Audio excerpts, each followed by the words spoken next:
15 seconds.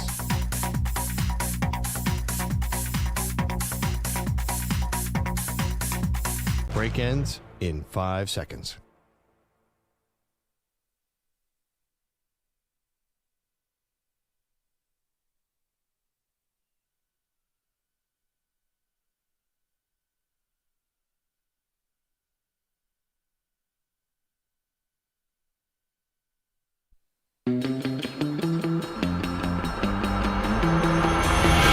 He's destined to get knocked out by Jake Paul. She's destined to film it. They are Maggie and Perloff on CBS Sports Radio. Someone tell me why the Detroit Lions would not be Super Bowl contenders. Hey, welcome to the show. Maggie Gray, Andrew Perloff. Happy Halloween, everybody. We'll get our costumes up later in the show. A couple surprises for you today.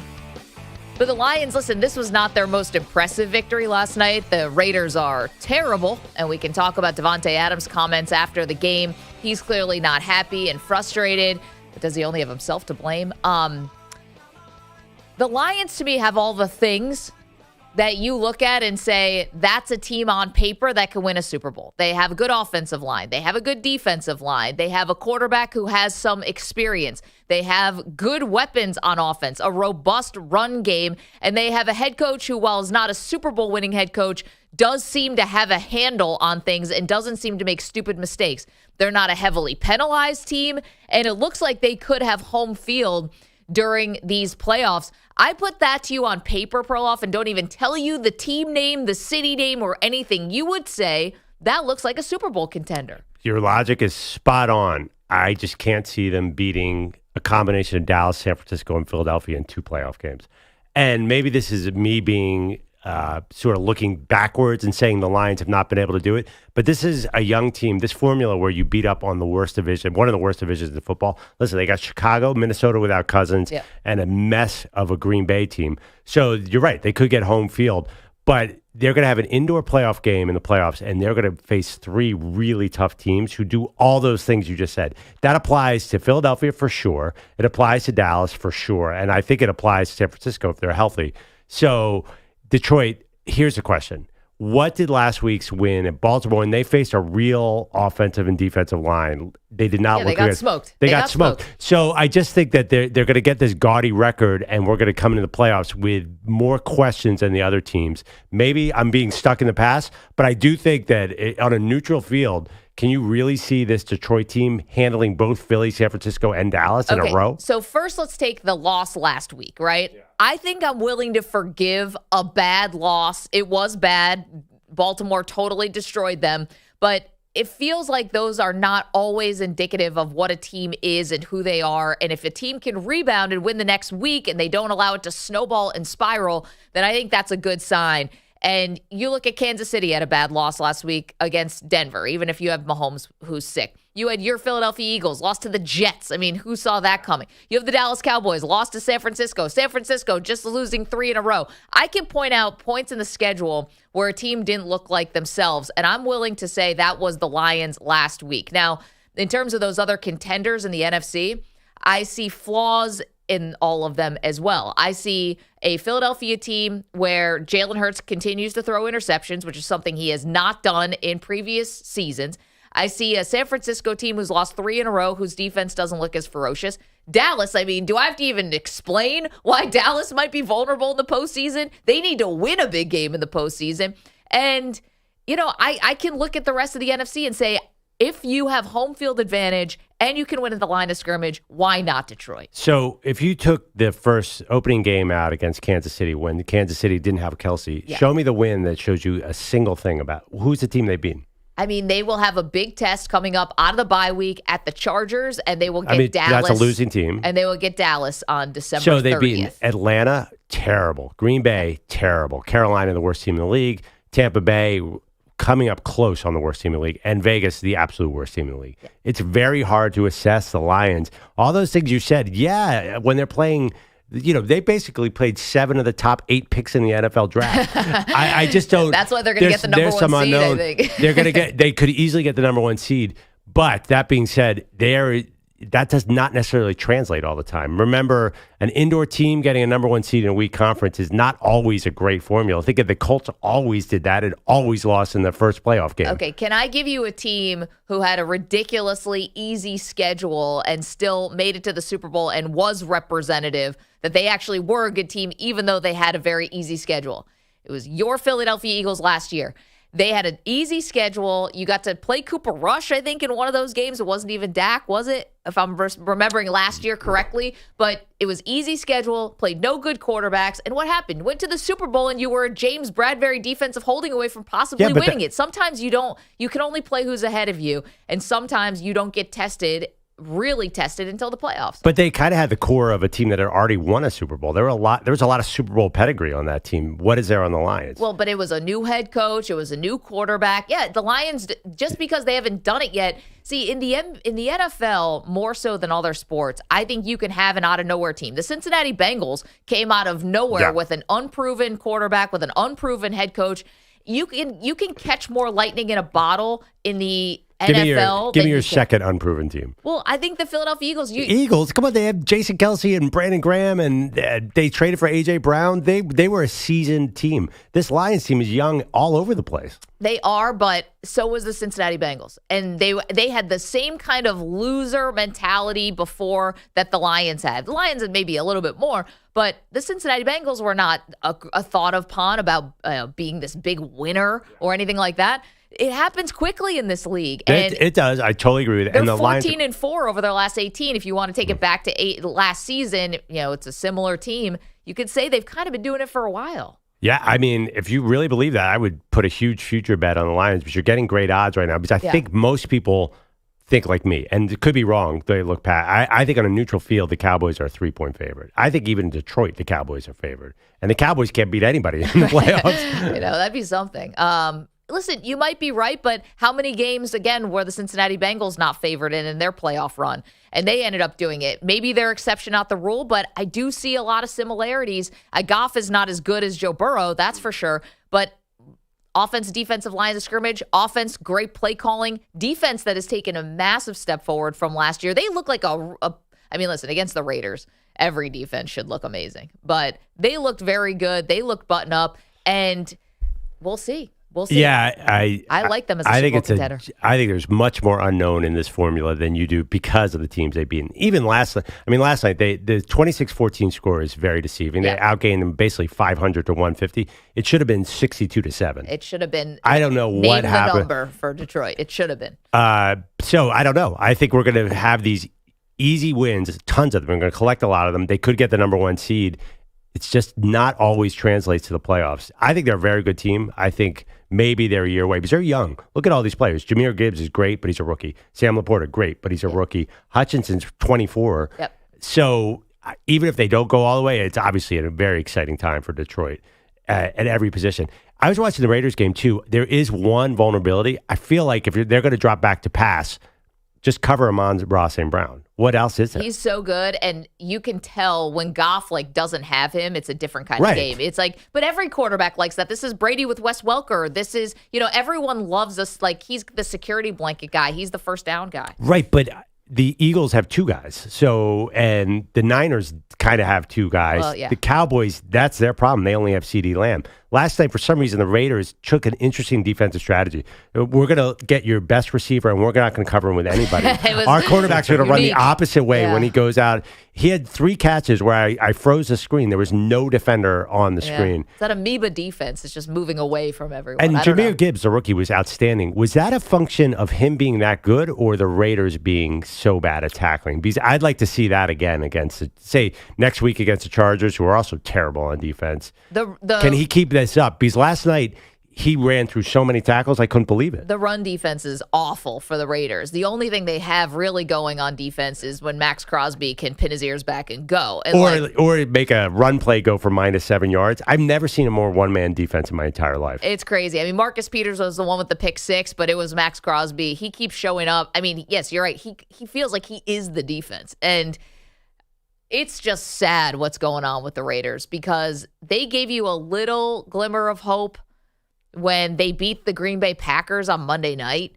Right. And then it was like, all right, here's not a terrible spot in their schedule. This game was always going to be tough for them, but they go and lose to Chicago the next week. Yeah. Playing against Tyson Bagent, the backup for most of the game. And now you got like both New York teams. Like there were some on paper winnable games on the schedule, but they can't. I don't know how anybody would lose to the Raiders. I'll tell you right now. Anybody. My problem with him is the coach.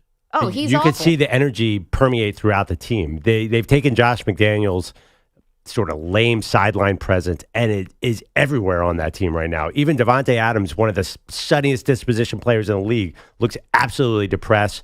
Jimmy G should not be on the field, but they have no one else to go to. They should have gone to Aiden O'Connell last night, by the way. Josh McDaniels screwed that up.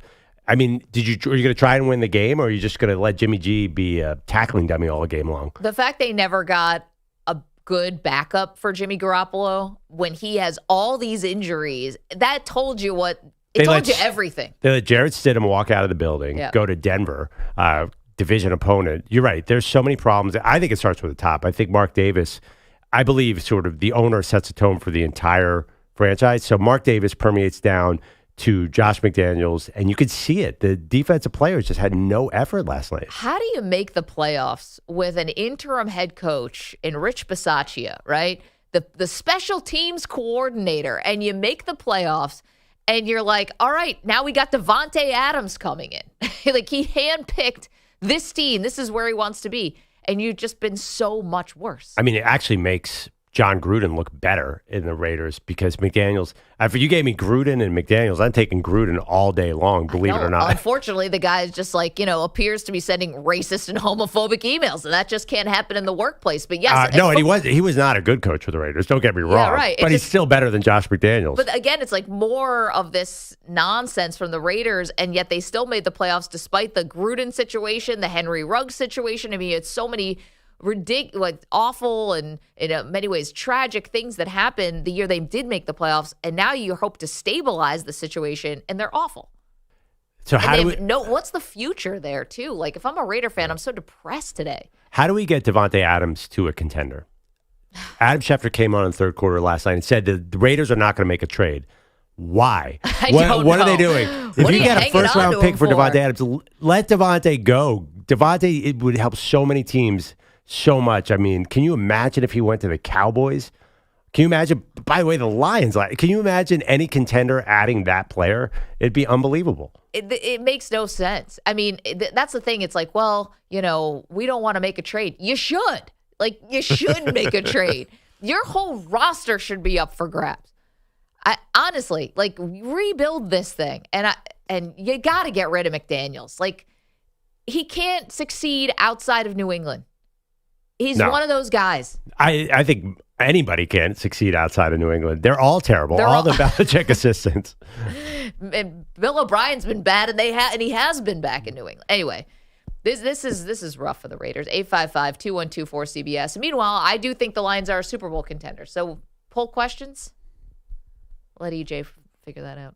Yeah.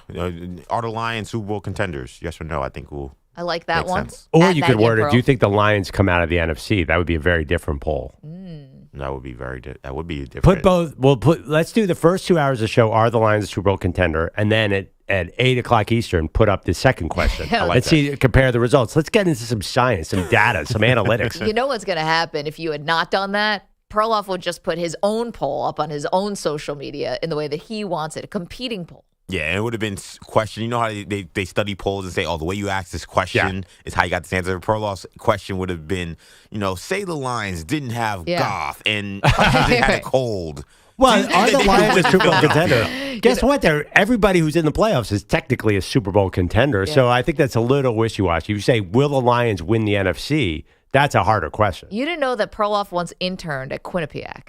Oh, I love you gave me the science of polling. Oh my God, that sounded oddly dirty, but yes, I could sit and listen to a professor talk about polls for hours. You could have been Steve Kornacki.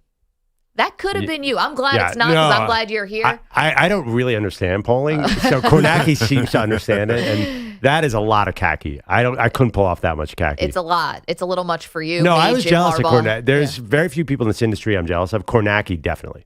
I mean, how do you know all those counties? Meanwhile, Kornacki's about to be way back in our lives because it's about to be an election season. Anyway, Brad is in Sacramento, wants to talk about the Raiders head coach. Brad, good morning. How are you? Good morning, Maggie. How are you doing? They're doing well. Better than the Raiders. Man, is that guy in the hot seat or what? When are we going to fire this coach? Today? How about today? Oh, I would love it. I mean, is there any talk or anything? I mean, you know, this is the problem, Brad, and I get the frustration. I think sometimes teams, they know what the solution is, right? Like they have to know inside the Raiders that Josh McDaniels was a mistake. But ego gets in the way, and they don't want to admit the mistake in the middle of the season. It's like throwing good money after bad money. Like, why not? I'm going to get rid of them right now. Maybe you inspire this team to go on a little bit of a run, especially when you're about to hit a soft spot of the schedule. Yeah, man, I agree with you so much. Well, I think what they really need to do is they need to trade Davante Adams for a first-round pick so they can try to make a package to move up to 1 or 2 for a quarterback. Well, I'm sure he wants to go, too. Oh, yes. I mean, just ask him. Brad, thank you so much. We will play some Davante Adams sound for you. You're never getting up to 1. Nobody is going to trade out of that Caleb Williams spot. The Raiders, though, they really have to forget Josh McDaniels, forget Davante Adams. They need to focus on getting that quarterback next year. That's the entire building should be talking about that and only that. They should have been doing that last year when they decided to get rid of Carr. Well, Jimmy G hasn't helped them win a single game. That's what I'm saying. They have to cut Max Crosby if they want to get the number 1 pick. The problem is they should have been focused on how do we get a quarterback either last year in the draft or really put their efforts into doing it before the season. You mean you're saying the defensive end out of Texas Tech who's done nothing was not a value add at number 7 overall? You know, it was a head scratcher at the time. You know, Will Levis would have been a great Raiders quarterback based on recency bias. The dude threw 4 touchdowns. But I'm not sure the quarterback was there. Drake May, big, tall guy. Maybe they get to number 2 and that fixes it. So forget, they're going to have a new coach. They probably should have a new GM, in my opinion. And now you just lose as much as you can. And Jimmy G is not going to hurt you in that regard. 855-212-4CBS. No, he will not. Just keep throwing picks and getting hurt. 855-212-4227. Coming up, your phone calls. You want to talk about the Raiders? You're welcome to it. Our poll question, are the Lions coming out of the NFC? I think is the way we decided to put that. At Maggie and Pearl, if you want to go weigh in on that. We say good morning to the Weedos and the coffee drinkers. YouTube.com/CBS Sports Radio. Also, twitch.tv/CBS Sports Radio. Good morning to our CBS Sports Radio affiliates who we love. The free Odyssey app, Sirius XM channel 158. If you are watching right now, you'll notice we are not wearing our costumes yet. That's going to happen a little bit later on in the show. The big reveal. We've got yours is a mystery. EJ's is a mystery. Pete and I have both seen each other's costumes. But EJ and Perloff are revealing it to us. I have no idea what Pete is. I know what you're going to be, and it's awesome. I think I'm so looking forward to EJ. EJ, I get the sense is props. I think this is there's a lot going on with EJ's. We'll see. It'll be an interesting 8 o'clock. I have a guess too of what EJ's going to be. I do too. Can we share the guess before we see him? Yeah. Because he put out a hint on social media that we'll share later. Okay. Yes. A lot going on today. We also had some news overnight. One major superstar got traded away. We got some details for you. We got Davante Adams sound. Don't move. 855-212-4CBS. 855-212-4227. It's Maggie and Perloff, CBS Sports Radio. You're in a 5-minute break.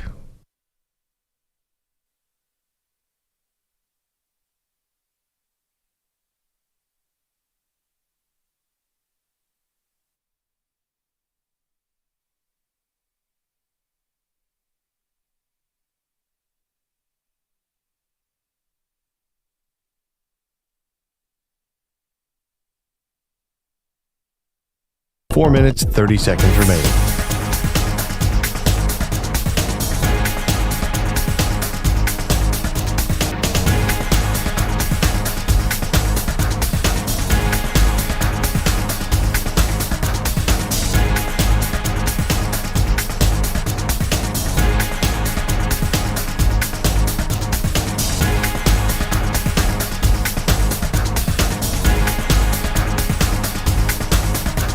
Four minutes remaining.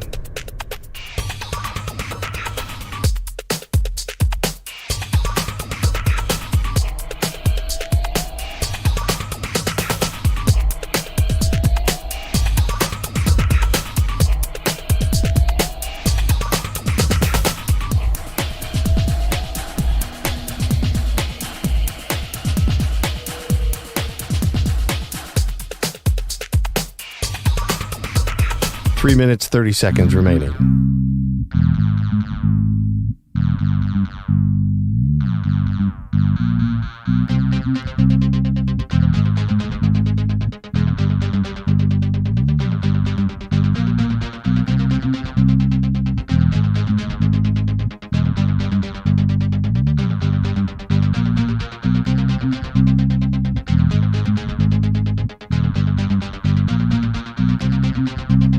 Three minutes remaining.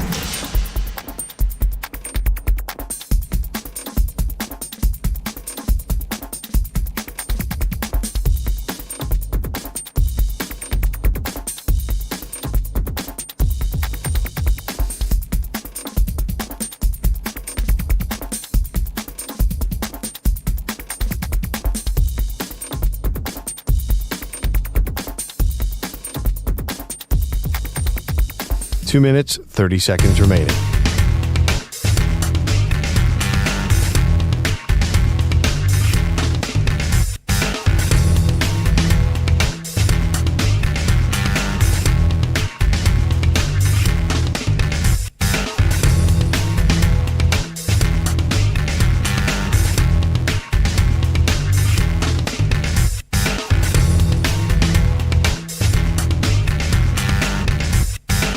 Two minutes remaining.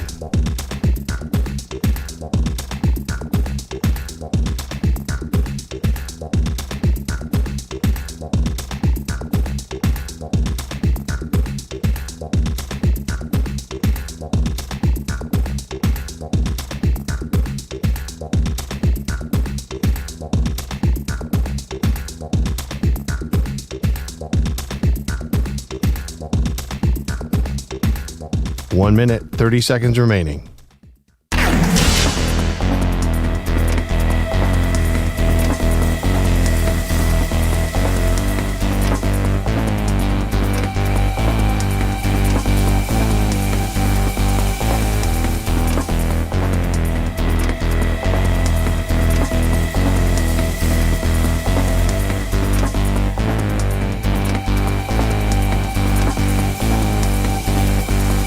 One minute remaining.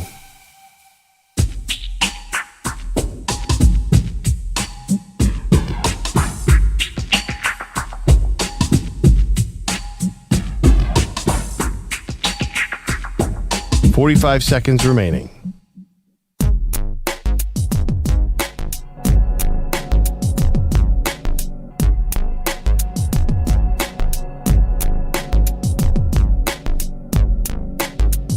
.30 seconds remaining.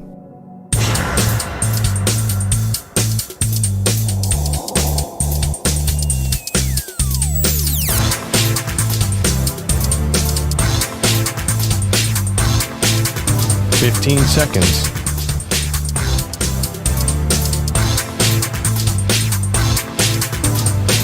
Break ends in 5 seconds.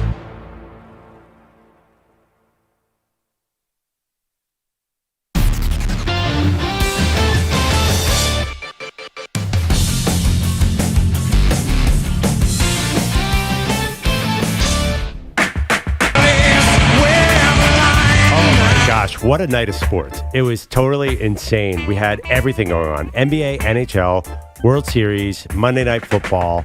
I got completely distracted by this massive radio rant with Clemson coach Dabo Swinney that we'll get into later. Yeah. But then I wake up. All-timer. I wake up and James Harden was traded overnight to the Clippers. What the heck is going on here, Maggie? Yeah, finally, our long national nightmare is over. Go play with that loser bunch. And this is the trade for you, okay? The Clippers get James Harden. They get PJ Tucker and someone I never heard of that Philip dude. Petrushchev. Okay. Yeah. The 76ers get Marcus Morris, Robert Covington, Nick Batum, KJ Martin, and most importantly, a 2028 unprotected first-round pick, 2 second-round picks, a 2029 pick swap, and an additional first-round pick that's going to be rerouted through a third team that's still being determined with the Clippers and some other team that we don't know yet. Okay, the cliff notes on this, somehow when the Clippers were negotiating against themselves, they still gave up a first-round pick, an unprotected first-round pick for James Harden. I just don't see what people are seeing. You know, the numbers will always be there with Harden. He's going to be a Hall of Famer. He's one of the 75 greatest players. But when you're being traded to a team that's trying to actually win, how does having Kawhi and Paul George and Russell Westbrook and James Harden get you to the finish line? Yeah. I don't understand that at all. I don't know how they got a first-round pick for him. Maybe just because superstars need to be traded for first-round picks, whether they're over the hill or not. I was surprised that there was an unprotected first-round pick. Well, Why? I think the future first-round picks are not the thing necessarily in the NBA anymore. The unprotected part is interesting. If you're a GM of the Clippers, what do you care? You're definitely not going to be there. Is it Lawrence Frank who's the GM? Yeah, Lawrence Frank's the president. He of the doesn't care. Clippers. He's never going to see that pick. The thing is, one positive, you keep the ball out of Russell Westbrook's hands because James Harden will not pass the ball. Okay. So James Harden, as bad as he is, he is Okay. 50 times the player of Russell Westbrook right now. So that's the only positive. Russell Westbrook's also getting paid, to be fair, like 1/8 of what Harden's making this year. So it's not like it's a huge financial investment. I believe it or not, I can't stand Harden's game. I don't like anything about it, but he actually makes the Clippers a little better, believe it or not. Now, the Sixers, I actually thought Nick Batum was already on the Sixers. I can't even.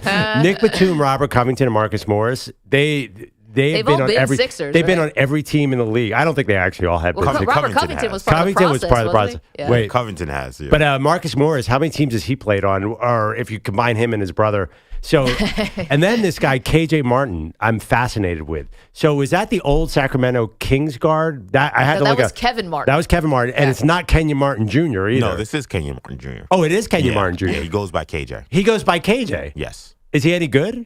He's a great athlete, and that's the best I can say about it. She has a great personality. You got to meet her. Yeah. So Get ready for a couple fun it's really dunks. about the first round. There you go. I'm with Maggie, though. I can't believe that Daryl Morey got a first-round pick and maybe a second first-round pick, right? There's something going on there. I think this is a great deal for Daryl Morey. He could win Executive of the Decade if this all works out. Well, let's tap the brakes on Executive of the For Decade. James Harden, he got a first-round pick? That's unbelievable. Well, I think it is too, but the way that Woj wrote the ESPN article was that they're going to use this future first-round pick to try to get another high-level guard. And it's like, so it's obviously worth something. If they can turn it around and they can get another high-level guard, or maybe that's wishful thinking, or maybe that's Daryl Morey trying to put his spin on things. But like, I don't get it. I don't know why the Clippers had to have James Harden. I get why James Harden wanted to leave Philadelphia. He clearly has an issue with Morey. He had to go all the way to China to tell everybody that he doesn't want to play for Daryl Morey. But like, what are the Clippers gaining here?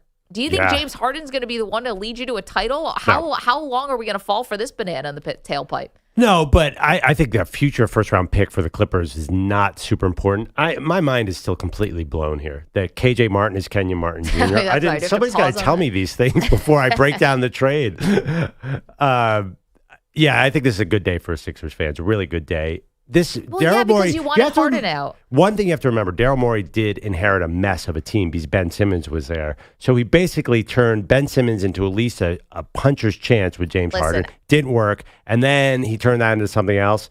This has all worked out way better than I thought it was going to. Okay, maybe, but you got to be honest. I mean, Daryl Morey, it's like what Homer Simpson says about beer, which is the cause of and solution to all of life's problems. That's been James Harden for Daryl Morey. He's the cause of and the solution to all of his problems. He can't quit this guy until he had to move heaven and earth to try to trade for James Harden, and yet it becomes the one thing that could possibly, lead to people calling for Morey's job because of how messy this got, and ultimately their relationship fizzles out into nothing. Like, I just surprised that James Harden, with the reputation and with the fact that he is not a winner and not a crunch time player, that he would still be this sought after. And the Clippers, you're right, they don't care about first-round picks. They traded 4 unprotected first-round picks for Paul George. And in the meantime, traded away maybe one of the future stars in the league in Kardashian spokesman Shai Gilgeous-Alexander. Yeah, but the Clippers will always be able to get free agents because it's L.A. I don't think that they're really going to be able to draft a team a big factor here, Tyrese Maxey, star on the Sixers. So I think the Sixers are much more comfortable with where they are right now. I think they're worried about Joel Embiid leaving. That's their big fear, that he wants to get out of there. I think Maxey is averaging 30 points a game through 3 games. That's a huge factor here. So as long as you have one star guard, you're fine. Now, I'm not sure what kind of star guard they're going to add. Like, what are they looking for? You tell me. I have no idea. I mean, you already got Nick Batum. How much? Actually, I guess he's technically a forward. Yeah, I think he's a forward. I don't know. I can't give Morey all the credit because he's the one who brought James Harden in the first place. He's the one who believed in James Harden in the first place. What real options did he have for Ben Simmons? He got rid of Ben Simmons. That was, trust me, the biggest addition that he's ever made. Just getting that guy out of the building for anything was a win. And James Harden and Embiid lasted for a year and a half. Yeah, I mean, that's about a half year longer than I thought.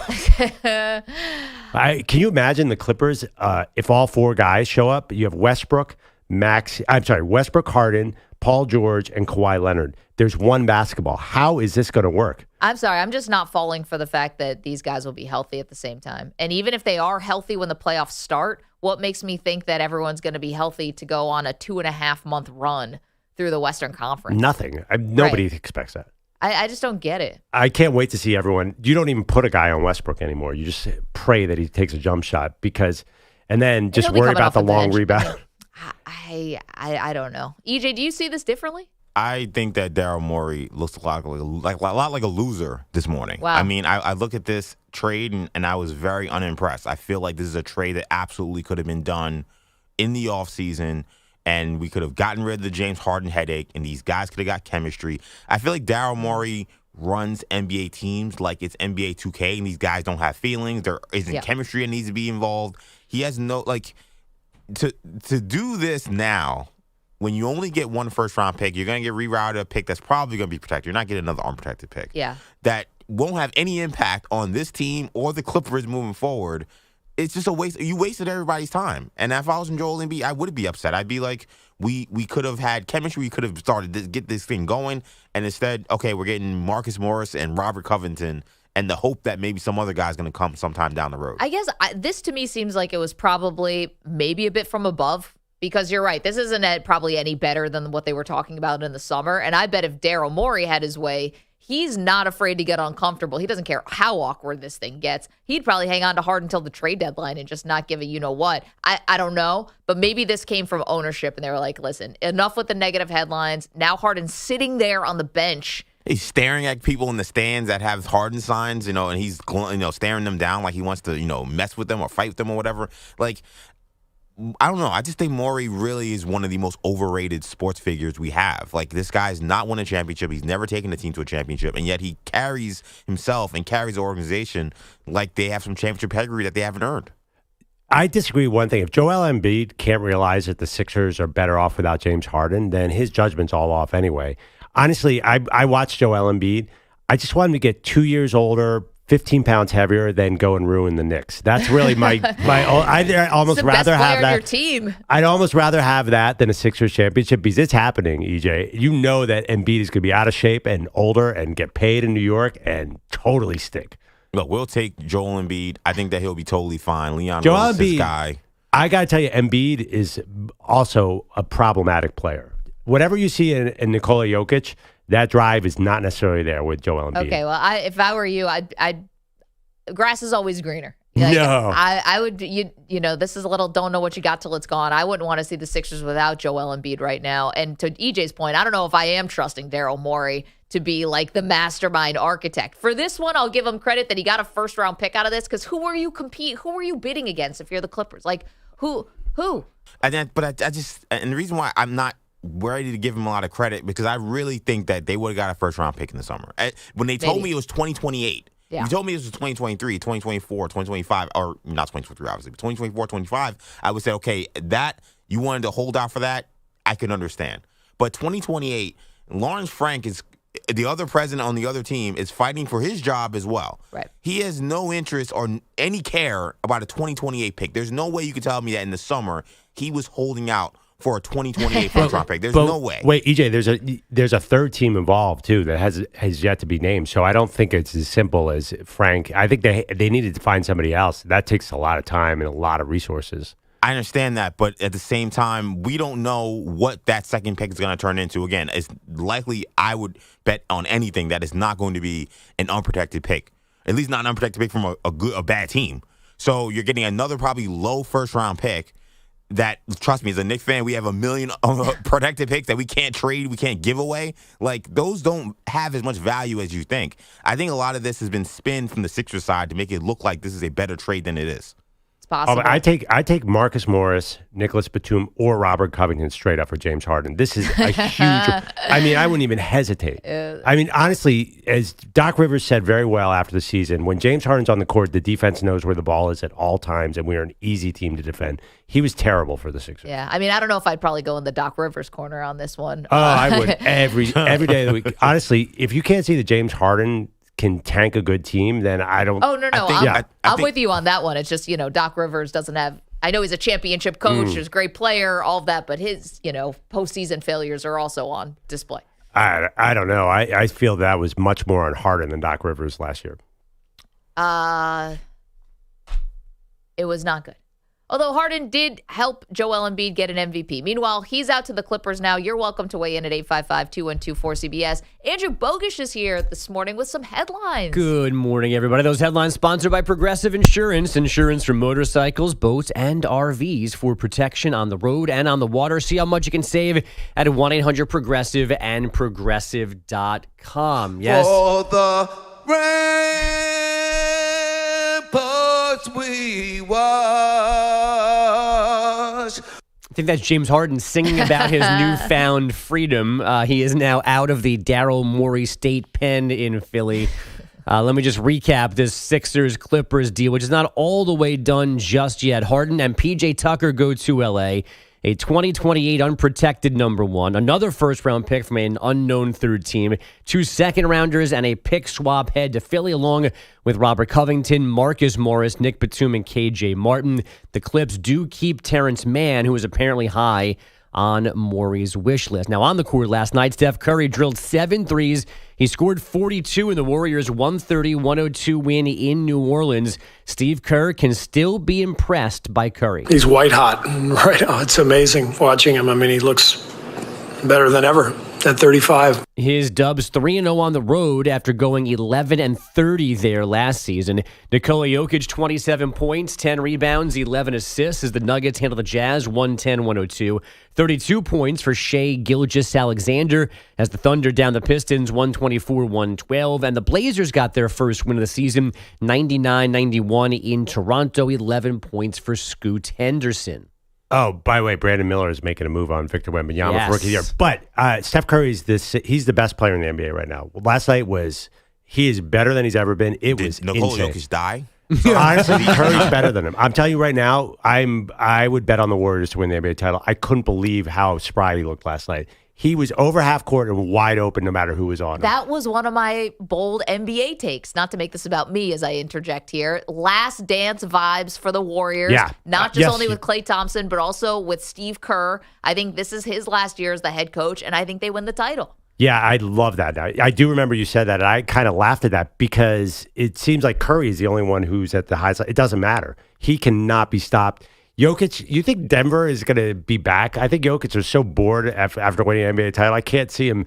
He's basically going to lose early so he can go back to his horses. Steph Curry is the number one player in the NBA right now. They're 4-0. He's had multiple triple-doubles. He's not averaging bored. a triple-double. He can't wait to get back to his horses. 26, 10, and 12. My question is, if you love horses this much, then you got you're playing in Denver.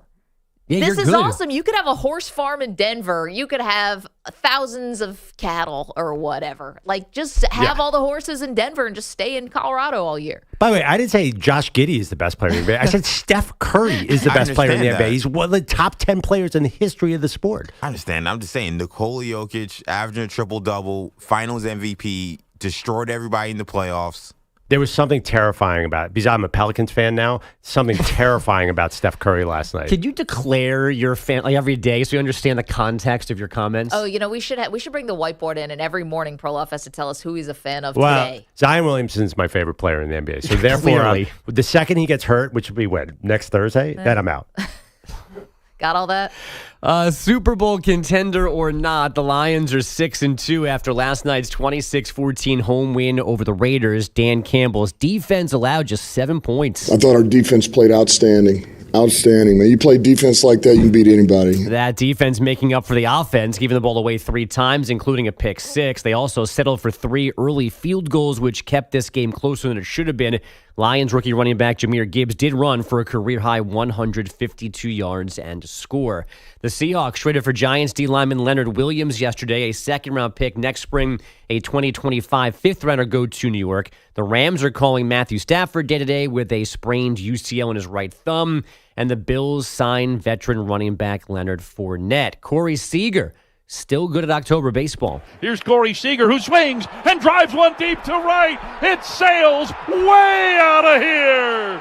Corey Seager with a line drive home run, a good dozen rows into the seats in right. He's given Texas a 3-0 lead. That's from Rangers Radio. Seager, who was once World Series MVP, also started a crucial double play in the 8th as the Rangers held on for a 3-1 win in Arizona and a 2-1 lead in the Fall Classic. He's happy to take his turn in the starring role. We've preached about this all year. It's a pass the baton mentality for us. You don't always have to be the guy that day, and that's comforting. That takes stress off people, and we've done a good job of that, and we're hoping to continue to do it. Here's the bad news for Texas. Adolis Garcia left in the 8th, went for an MRI with left side tightness. Max Scherzer only pitched 3 innings because of back stiffness. Colorado football players say jewelry was taken from their locker room during Saturday's loss at UCLA. The Bruins say a report has been filed with Pasadena police. We don't know which Buffalo's lost items and how pricey they were. And the Vegas Golden Knights survived a third shootout in 4 nights, 3-2 over the Canadiens. They are now 9-0-1 to start the season. Guys, back to you. Andrew Bogusch, thank you so much. We got a lot more coming, including a change at quarterback in the NFL. We see you guys. You want to weigh in on the Harden trade, you're welcome to at 855-212-4CBS. Don't move. It's Maggie and Perloff, CBS Sports Radio. You're in a 5-minute break.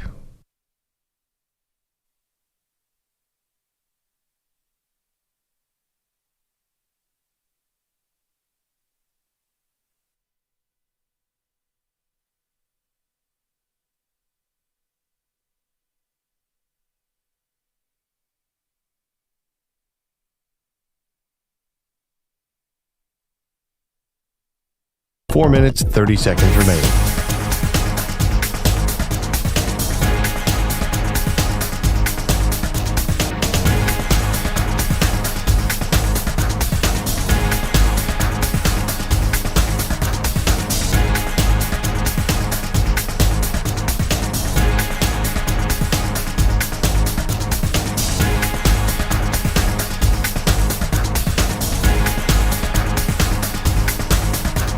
Four minutes remaining.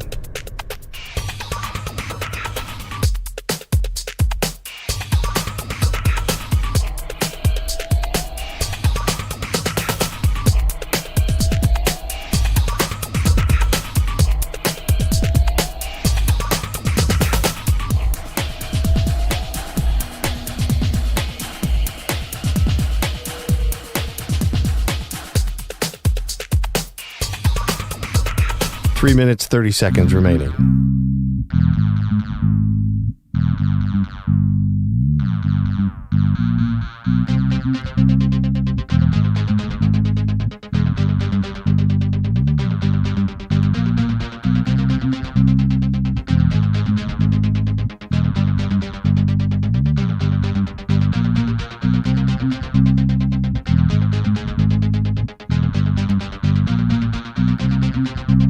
Three minutes remaining.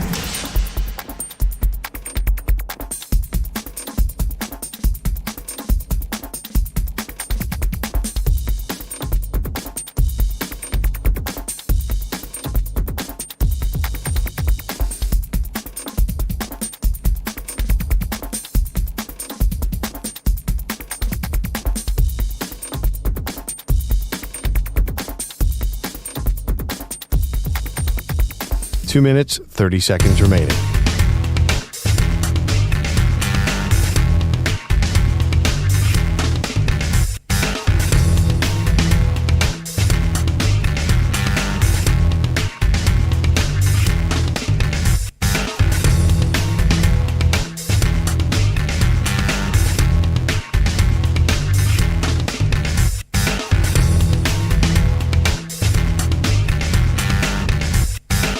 Two minutes remaining.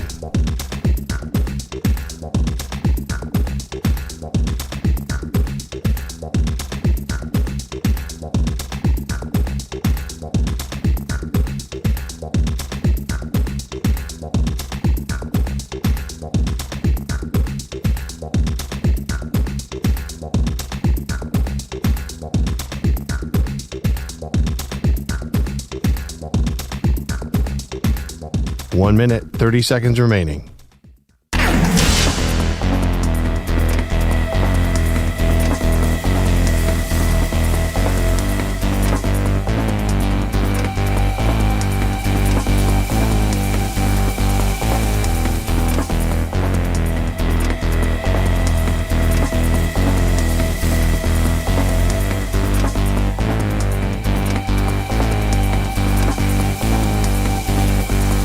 One minute remaining.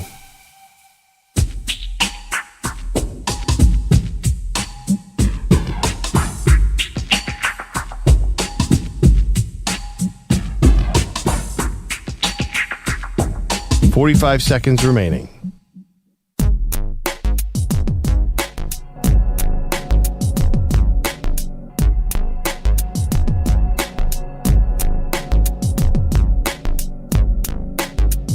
Thirty seconds remaining.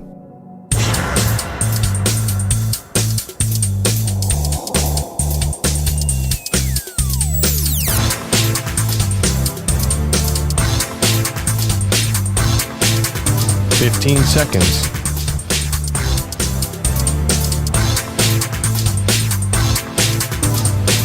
Break ends in 5 seconds.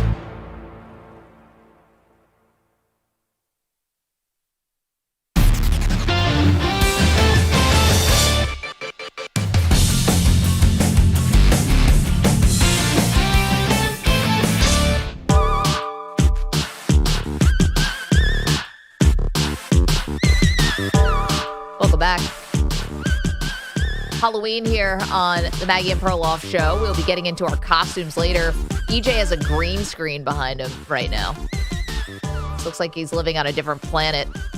Yeah, Cap's going crazy on the green screen. You go to twitch.com or youtube.com to check it out. CBS Sports Radio. Cap's a master. James Harden got traded yesterday. Josh is in Modesto, California, wants to weigh in on the trade. Harden now a Clipper. The 76ers do get back a unprotected first-round pick in 2028.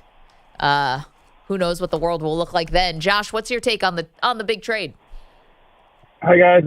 So being from Modesto, California, California having 4 professional teams, I like that all the attention is going to the Lakers right now, the Kings rising right now, and the Clippers are always the Clippers doing what they do.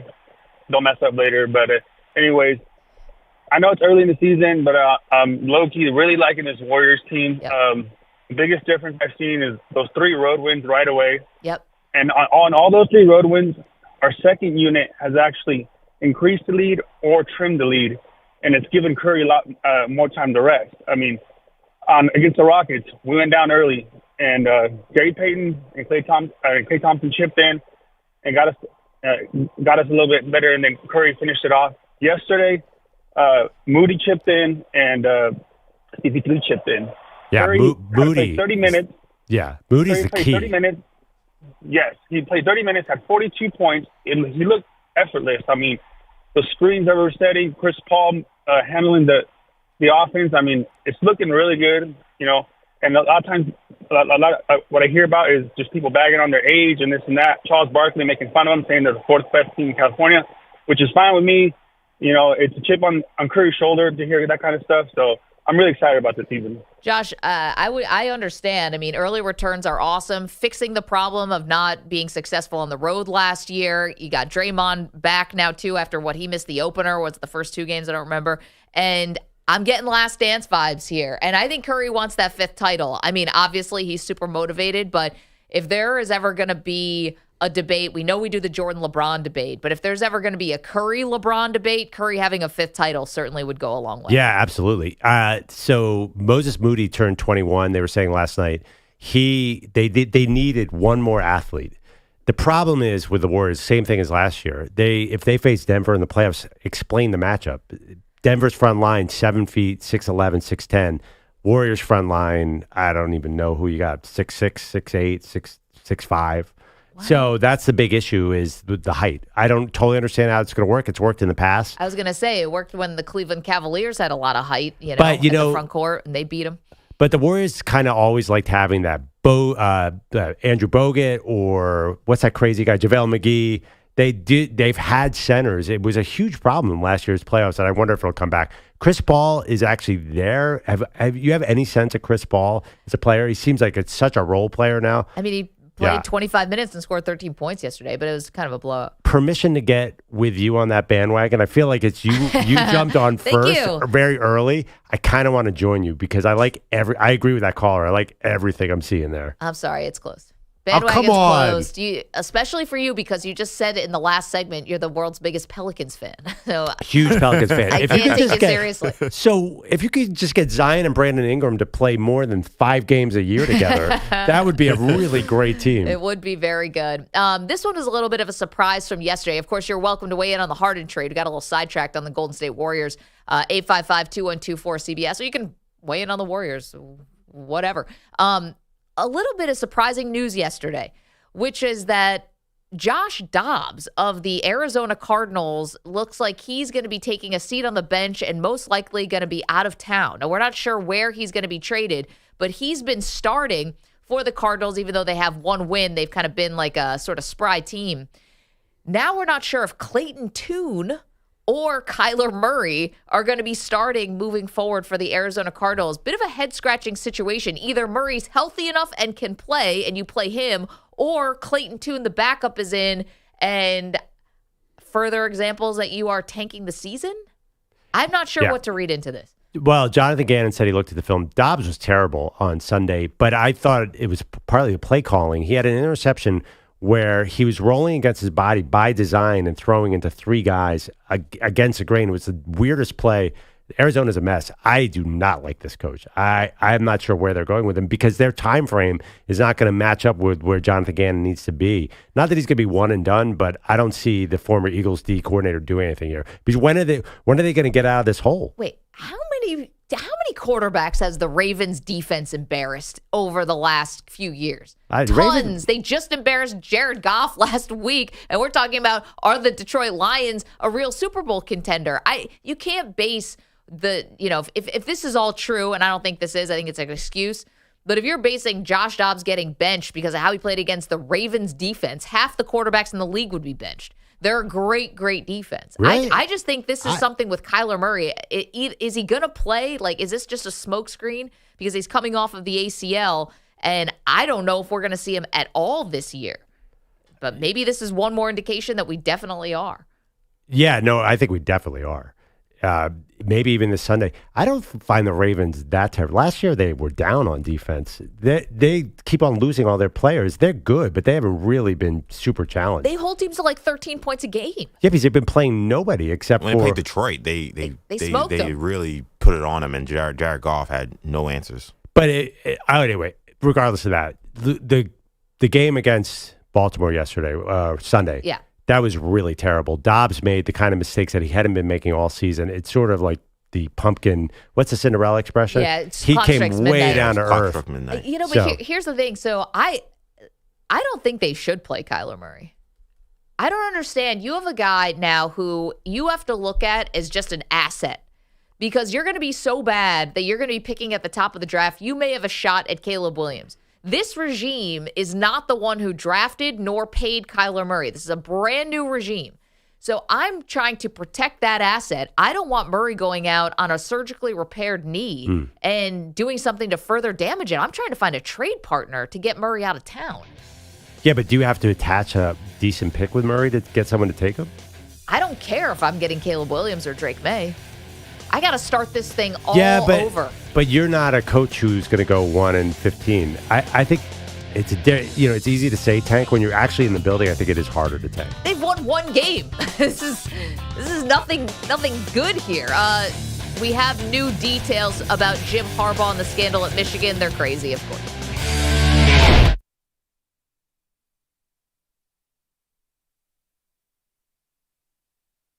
You're in a 5-minute break.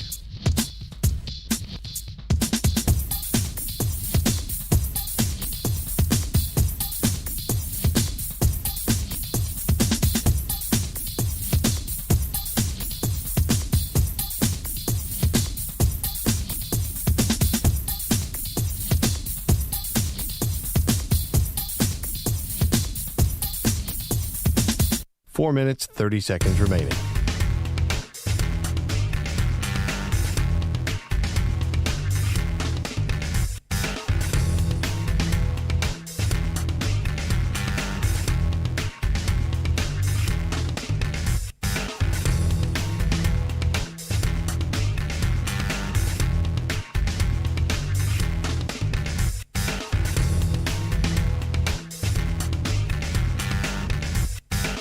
Four minutes remaining.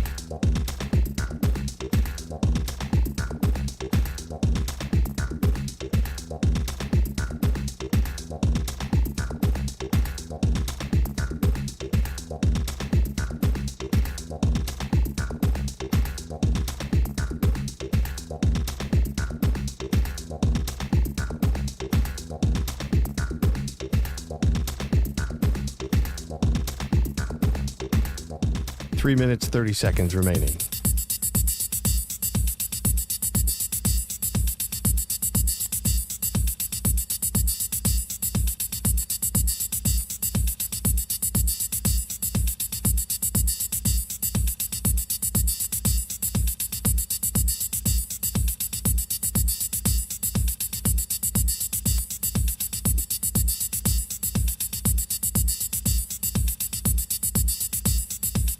Three minutes remaining.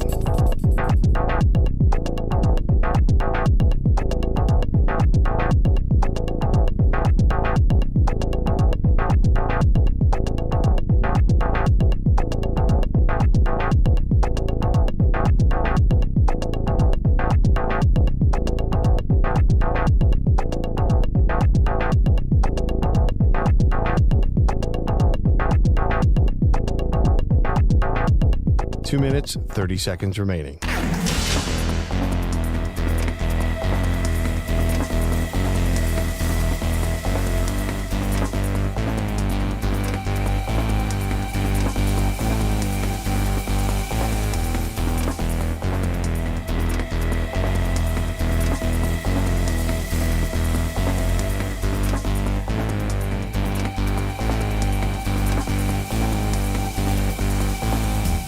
Two minutes remaining.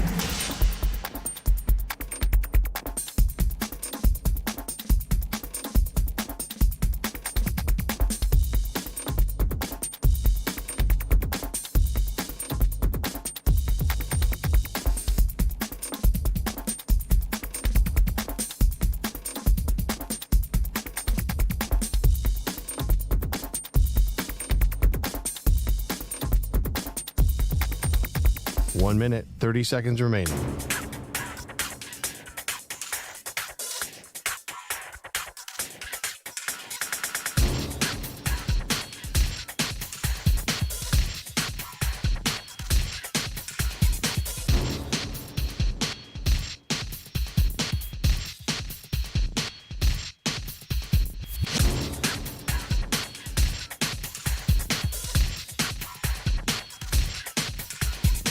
One minute remaining.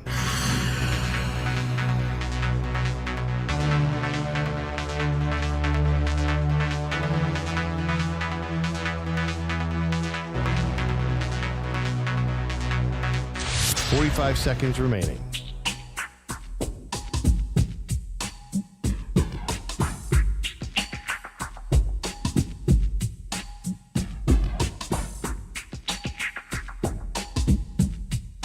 30 seconds remaining.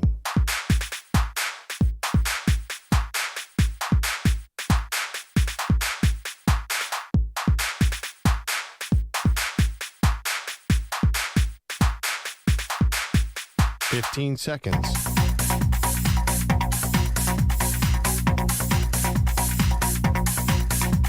Break ends in 5 seconds.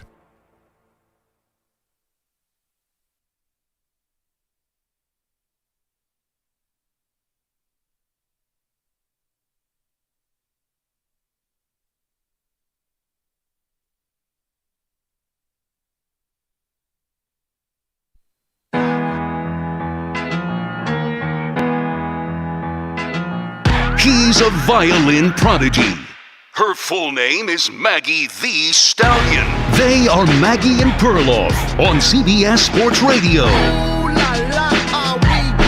Happy Halloween and welcome to the show. Maggie Gray, Andrew Perloff. We'll be putting our costumes on in just a little bit. If you want to watch, youtube.com/CBS Sports Radio, twitch.tv/CBS Sports Radio. More details coming out from the Jim Harbaugh and Michigan sign-stealing scandal. Perloff, yesterday, Michigan is off their bye week.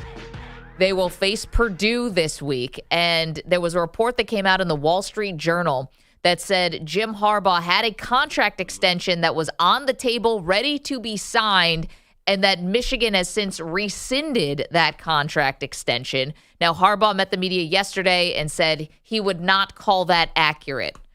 Yeah. Okay. That's weird. I have trouble trusting Jim Harbaugh right now. I know. It's funny. It's like you just can't really take this guy at his word, considering this is like the fourth scandal that he's in the middle of, and all of them are stupider than the next. And that being said, I think Michigan would definitely make an offer to Jim Harbaugh. All this is bad and makes Michigan look bad, but they clearly want to keep Jim Harbaugh. Unless he gets fined by the NCAA, they love Jim Harbaugh. I think they want to keep him now. I mean, let's not forget he was a bit embattled a few years ago, coincidentally, right when this whole sign stealing thing allegedly started. And I'm not saying that they're all a product of just the sign stealing. That'd be silly. But man, it's hard not to look at this. And as we learn more and more and more about what may have been going on at Michigan, to see how this may have helped them turn the corner a bit, especially against their rival Ohio State. Now, a couple more details here. So the contract situation is one we'll monitor. Apparently, Harbaugh was in his second year of a 5-year deal. So he's how many contracts has this guy signed? Wasn't that a rework deal as well? Didn't he get a bit of a pay cut or a pay freeze, and then he got a bump? It's impossible to keep track of. Yeah. So anyway, somebody wanted this story out to leak it to the Wall Street Journal, that maybe the contract has been rescinded. There's always been the rumors out there that Harbaugh wants to go to the NFL, partly because he's been interviewing for NFL head coaching jobs for the last 2 off seasons. Okay, maybe that's a smokescreen to get more money. Who knows? Now, more details about the sign stealing. So, couple things. Number one, it's being alleged that Connor Stalions, the former Marine who's at the center of this sign stealing scandal, may have been spotted at different Big Ten games, different than a game that Michigan was playing in. It's like a random game between like Michigan State and Ohio State or something. Stalions was on the sideline for that game. How he got down on the sideline, I don't know. He was on the sideline of those games trying to sign steal. That might be my favorite part of this whole scandal, that Michigan was trying to game the system so much that they were helping other teams try to beat Ohio State, I guess, for playoff position. Unbelievable. I give Harbaugh and the whole Michigan staff points for creativity. I don't because think you do that. In your wildest dreams, when you think of sign stealing, obviously the greatest coach of all time in NFL history arguably was a sign stealer. Bill Belichick. There's nothing wrong with that. I have no problem in general with sign stealing because we know it happens all over the place. Just the brazenness of this is so wild. I love all these details are so entertaining. Every new twist on this is amazing. To be on the sideline of a different game, though, I mean, that's incredible. Who would think of that? You're right. It's so brazen. And this is the kind of stuff where you can say if Jim Harbaugh really didn't know, which I don't buy, but if he did not know, well, then he should have known. Because how is this guy getting to the sidelines? How's he getting a press pass? How's he getting anything? Like, how does this happen? Well, I mean, I've been on the sideline of a bunch of college games. I don't think it's that. That's not a miracle to me. That, but you're sign stealing for Dartmouth and nobody gives a crap. I'm just kidding. I'm just saying that I think a Michigan assistant probably knows a million people who could get a game pass. It's not that hard to get on a sideline of a college football. Watch on TV. There's 100,000 people there. I know, but not usually staff members from other teams, no? I don't know if you're actually work for a team, you can get into the building and pretty much get anywhere. I thought that detail was definitely something to worth noting. And then the second thing, and this comes from Pat Forty from Sports Illustrated, and this was on Sunday, and it got a little buried, which is kind of odd, that according to Forty, multiple sources from one Big Ten school told SI that a coach at a different school called them before playing Michigan to warn them about Wolverines ball boys on the sideline, listening to play calls and communicating that information to the Michigan sideline, depending on which ball they were holding up in the air. I mean, this thing didn't stop. Who wasn't in on this sign stealing scandal? Like, is the person selling popcorn in the fifth row secretly listening into an Ohio State huddle? Like, how did this happen? All I know is there are multiple people out there bidding on the documentary rights to all this. The Ball Boys, if somebody can get a video of the Ball Boys, that's going to be great. This is so entertaining. Getting my popcorn. I think we're getting to the point where this could be a fictional movie, too. Like Moneyball was made into a movie. Yeah. The Jim Harbaugh scandal. The Ball Boys being in on it is awesome. Well, here's the problem. This is Scandal 101, okay? How to execute cheating 101. Your circle can't be so big that the ball boy can take you down. Now, we already have this guy, Connor Stallions, making $55,000. Who knows? I know he's a former Marine, but this dude is already vulnerable because they could, say he's banned from forever coaching in college football again or something. His hopes and dreams could get ripped out from under him if he doesn't cooperate. They could throw the book at him.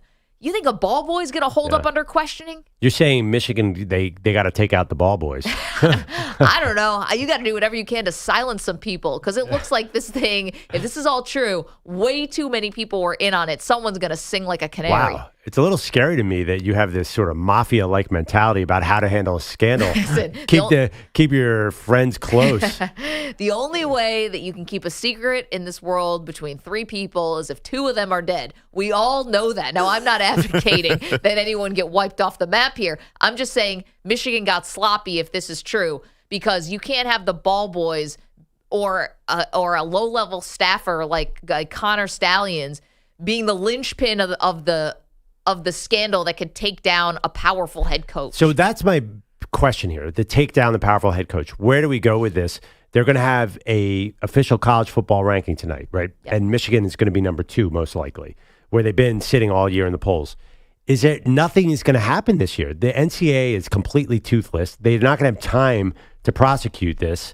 So the irony is Michigan, unless they're distracted on the field, is just going to roll to the Final Four. And they're going to have to deal with all this after the season. All these details are amazing, and they're really fun to read. I'm not sure they have an impact on the 2023 season. Well, we'll see. I mean, again, you have investigators on campus. You have the FBI on campus. But they're about that other scandal that has nothing to do with this scandal. No, the investigators are on campus about Connor Stallions. Right. The FBI is on campus. The FBI is on about the emails. About the email hacking, which is a different scandal that happened back in January that the co-offensive coordinator and quarterbacks coach already got fired for. Hacking emails at Schembechler Hall. You've got so many scandals here, we almost can't keep them straight. So you could understand why this could be a distraction for the young men who are taking the field. It's possible. But could be galvanizing. That also could happen where we'll find out, maybe not against Purdue, we'll find out, but maybe we'll find out when they play Ohio State or whatever if this was a distraction. I wouldn't say that it necessarily is going to destroy Michigan. We saw the comparison. Cam Newton was in a big mess with Auburn, and they went on to win the title. That's true. So maybe the players all join together, say it's us against the world, and here's one thing. They won't have actually signs to steal. That's a bit of a problem, possibly. That might end up being an issue. Now, yeah, that's more of a worry to me than the team being distracted. So the other thing, though, about that Auburn scandal, that was Cam Newton, whose parents allegedly were taking money.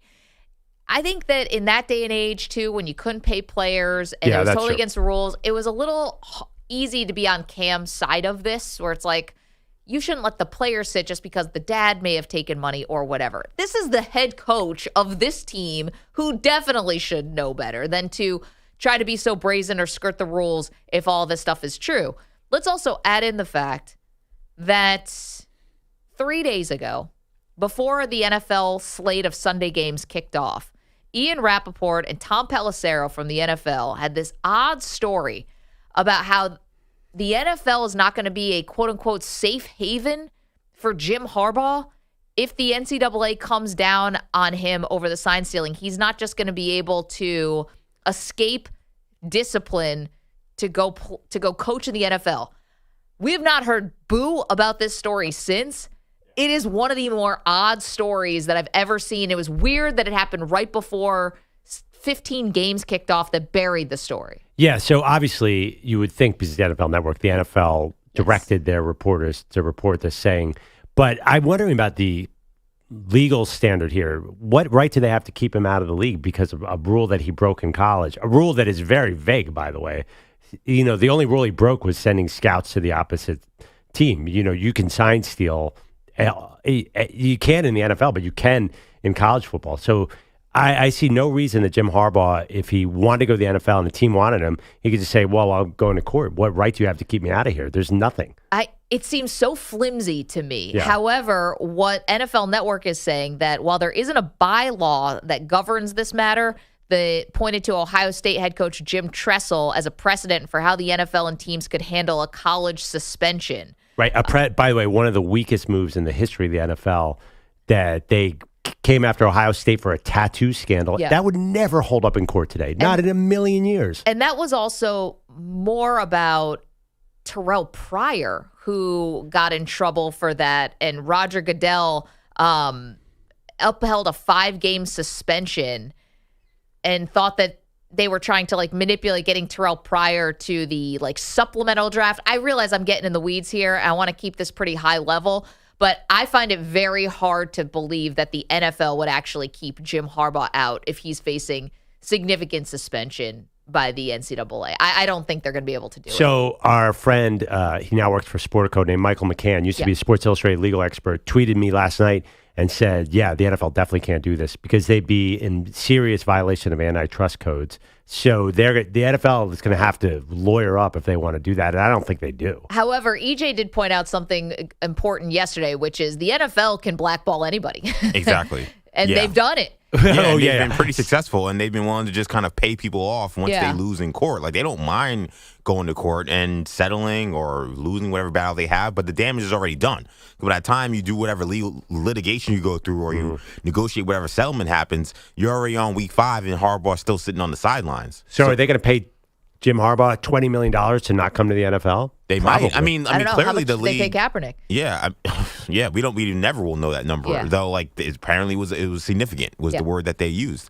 They fought with Al Davis and lost in terms of him trying to move teams left and right. So the NFL is not afraid to blackball people, ostracize people, and still end up, with the person maybe, getting their way in the end. But in the end, it's like who really won. Right, I just don't know why the NFL would carry the NCAA's water here. Why would they want to stand on the moral ground to be like, we're not going to allow Jim Harbaugh in our league? It's like, have you looked around your league? I think they value the NCAA as a minor league, and I think that they work hand in hand. And that's a good point. A sin in the NCAA is a sin to the NFL in many regards. They value that system. It's why we have this 3-and-out rule like that. You want to talk about rules that are definitely probably illegal? Why can't a high school player go and play in the NFL? But I got to tell you, one owner who does not always go with everybody else, who could come after Harbaugh, the Raiders are obviously going to have a vacancy. It's different with Colin Kaepernick. I don't think there was an owner who wanted him.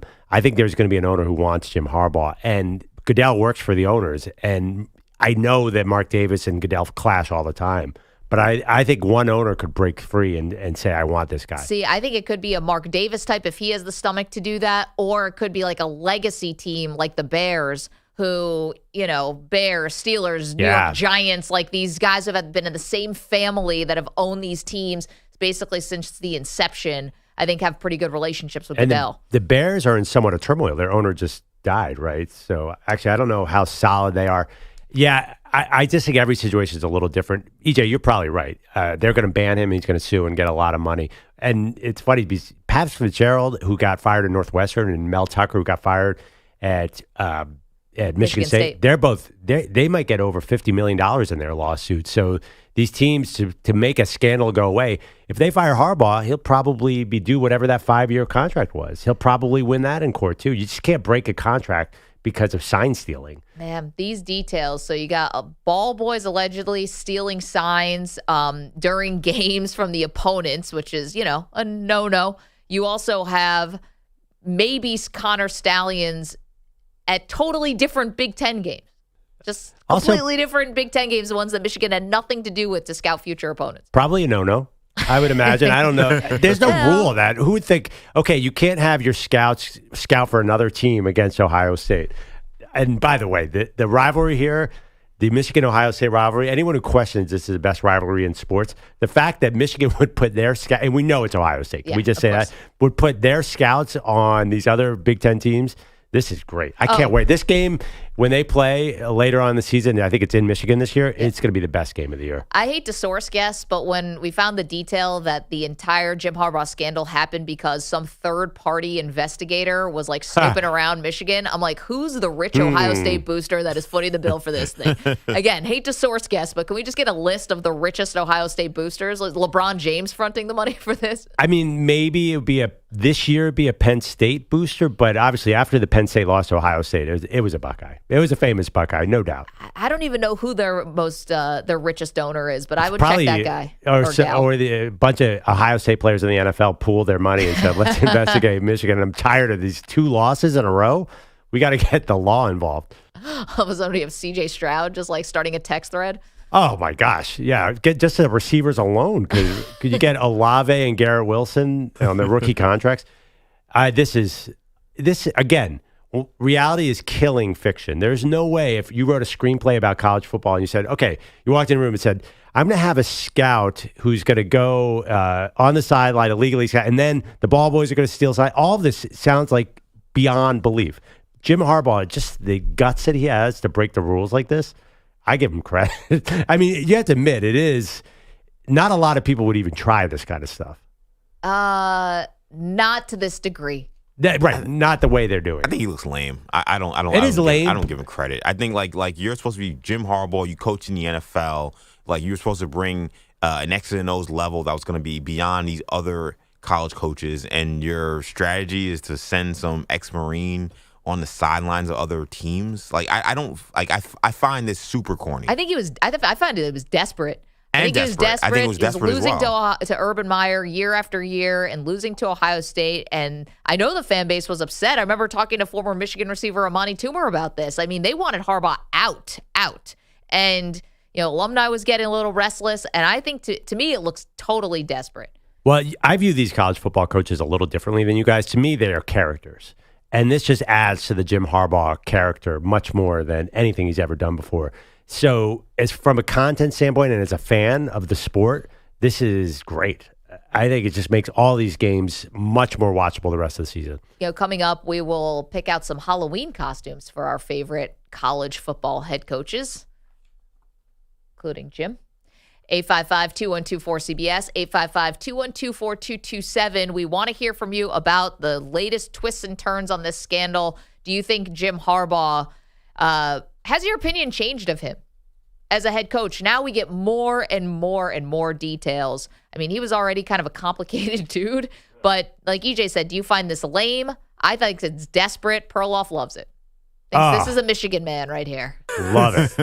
You got to do Michigan man's all about. Listen, this is a real rivalry. This is what you got to do to beat your rival. You got to have the ball boys in. I mean, this does sound like something from like All American or like Friday Night Lights. Yeah, CW. But taken a few degrees further than any of those shows. I know. To me, it sounds like Burn After Reading. Yeah. What do we learn here? Nothing. We all dumber for this one. I mean, the dude wrote a manifesto. Yeah, exactly. That also plays in. Okay, want to hear from you on the Michigan stuff. Coming up, we also have the one NFL team that has to go all in before the 4 o'clock deadline today. We change into our Halloween costumes in about 40 minutes. Don't move. Maggie and Perloff, CBS Sports Radio. You're in a 5-minute break.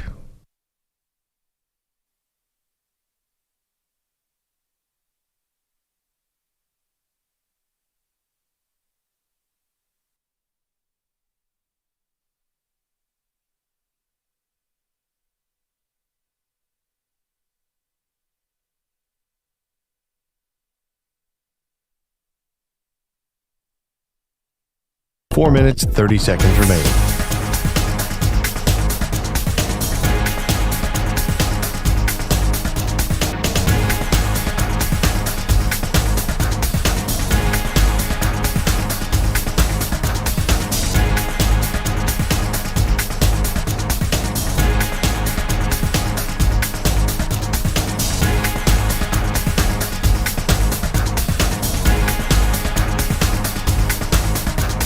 Four minutes remaining.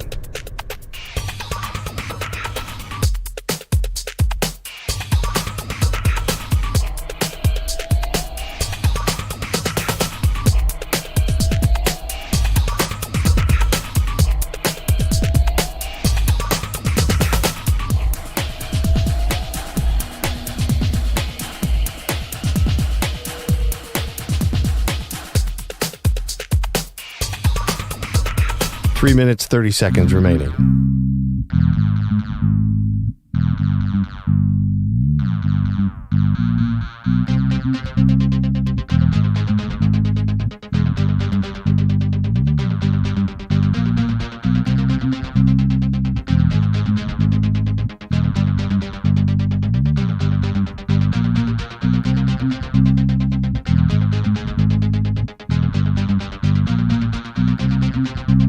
Three minutes remaining.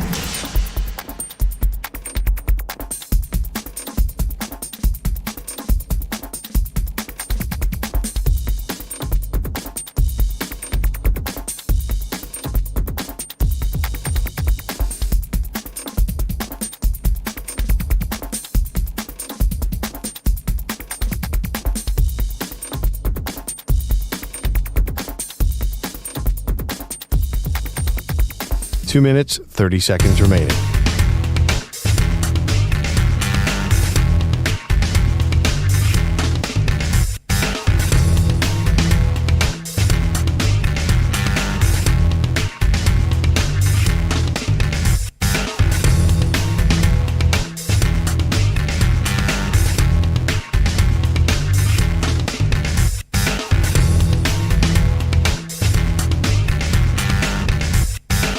Two minutes remaining.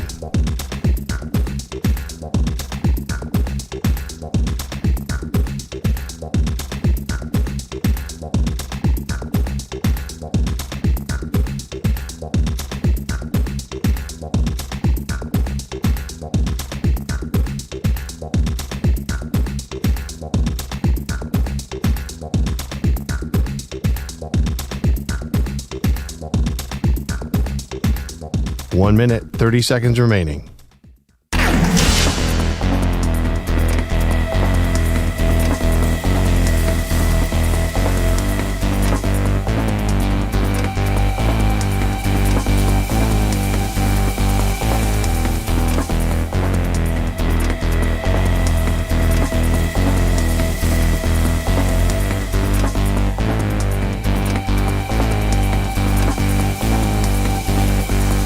One minute remaining.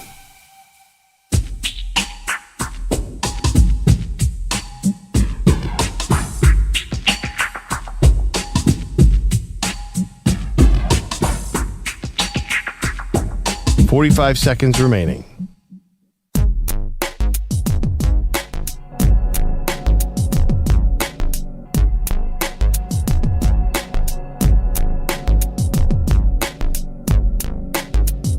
$30 seconds remaining.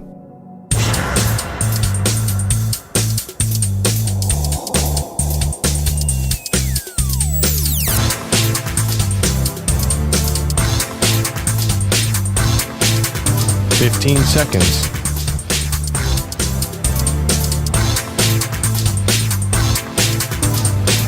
Break ends in 5 seconds.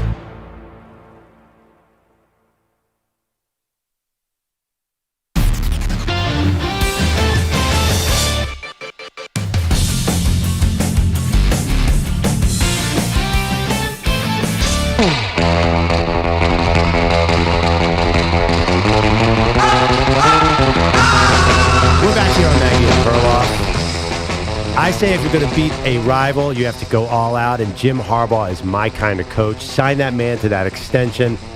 I'm partially kidding here, although I do think this is an incredible story, too, because it not just speaks to Jim Harbaugh as an eccentric coach, just the intensity of how much you have to do to win in that rivalry of Michigan-Ohio State, because I see it all through that rivalry's lenses. I think he did a lot of this because they could not beat Ohio State, and he said, we have to go as far as we can. It's totally desperate move. Incredible competitiveness, too, that you would just do something that is completely silly just to try to win a football game is kind of amazing. Well, I think it probably thought it was worth it and that it was working to some level. I don't know if that's the only reason why Michigan turned the tables on this rivalry over the last 2 years, but it definitely had to be giving them some benefit, or else they would have knocked it off, because now the scandal is definitely a cloud. The latest detail is that Jim Harbaugh had a contract extension on the table, and according to the Wall Street Journal, it's been rescinded while the details of this investigation get worked out, and Jim Harbaugh saying that's not accurate. Just one thing to be clear, sign stealing is baked into the sport of college football. Jim Knowles, the Ohio State defensive coordinator, said 75% of teams steal signs. Yeah. It's because they're on TV. You have to try and guess what this sign means. If you're not doing that, I think you're not really doing your due diligence on the opponent. Let's get to the phones, 855-212-4CBS. You guys want to weigh in on this? Don's in Ohio. Got a thought on the scandal? Good morning, Don. Hey, what up? Nada. How you doing? Nada?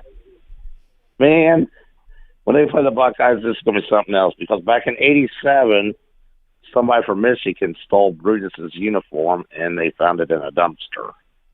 Wait, whose uniform? 1987, Brutus, the mascot. Brutus, the mascot? Yeah, Brutus. They took his costume and they found it in a dumpster before the game started, like 30 minutes before the game started. How dare they?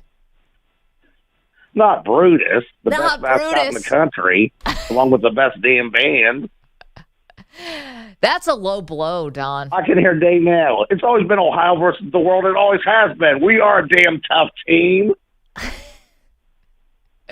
Don, can we verify that story? Get a newspaper clipping from 1987? That was 35 years ago, though. I think a lot has happened in Ohio State, Michigan since then. But nothing as important as that. How dare they? The Brutus in the dumpster. Ohio State's still mad about that, huh? What is Brutus? Brutus is the guy with the football. No, in his I head, know, right? but what is he? Oh, what is he? I don't know. Is it a football? It's a football, right? That his head is shaped like? No, it's I think he's... He's a Buckeye? Yeah, he's a Buckeye. What's a Buckeye? Your guess is as good as mine on that one. No, wait, hold on. No, guys. Brutus. A Buckeye is a tree. That's why they have the stickers on their helmets. Are you sure this thing's not a football? Is it a football? I don't know. Or it's a Buckeye seed?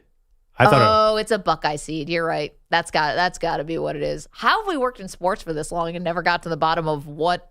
I mean, I knew he was a Buckeye. I just didn't know what that was. Yeah, that's the seed. It's like it's like a brown, dark like brown outer shell, like with a chestnut. Yeah.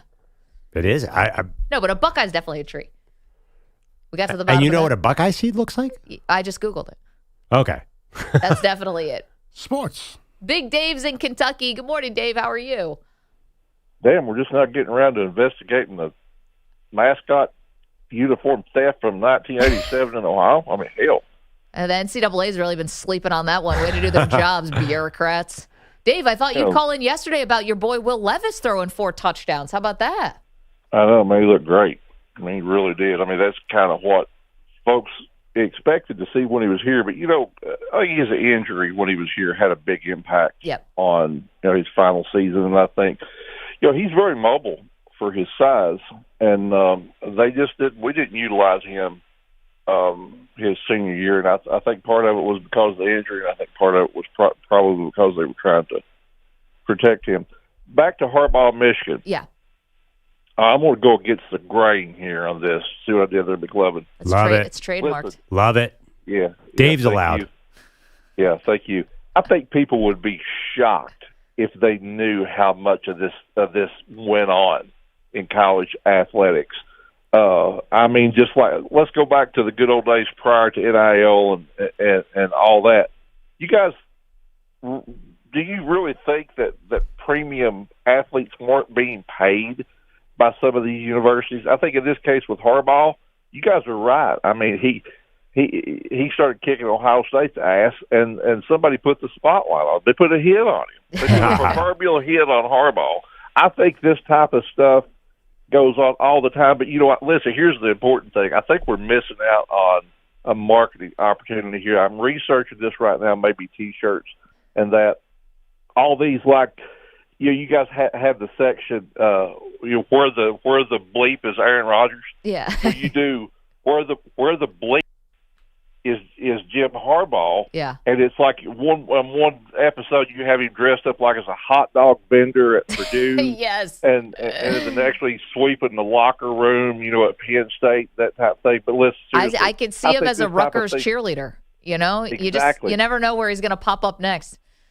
But I think this type of thing, maybe not to this degree, but I think this type of thing, I think coaches and programs are always looking for the edge, legal or illegal. Loving the show. Thanks, guys. Dave, thank you so much. I love it. Jim Harbaugh as different, scanning tickets at Illinois. Yeah. I think it's awesome. I agree with Dave, too. I noticed a lot of SEC coaches are getting asked about Harbaugh, and they're just sort of saying, I don't know enough about the situation.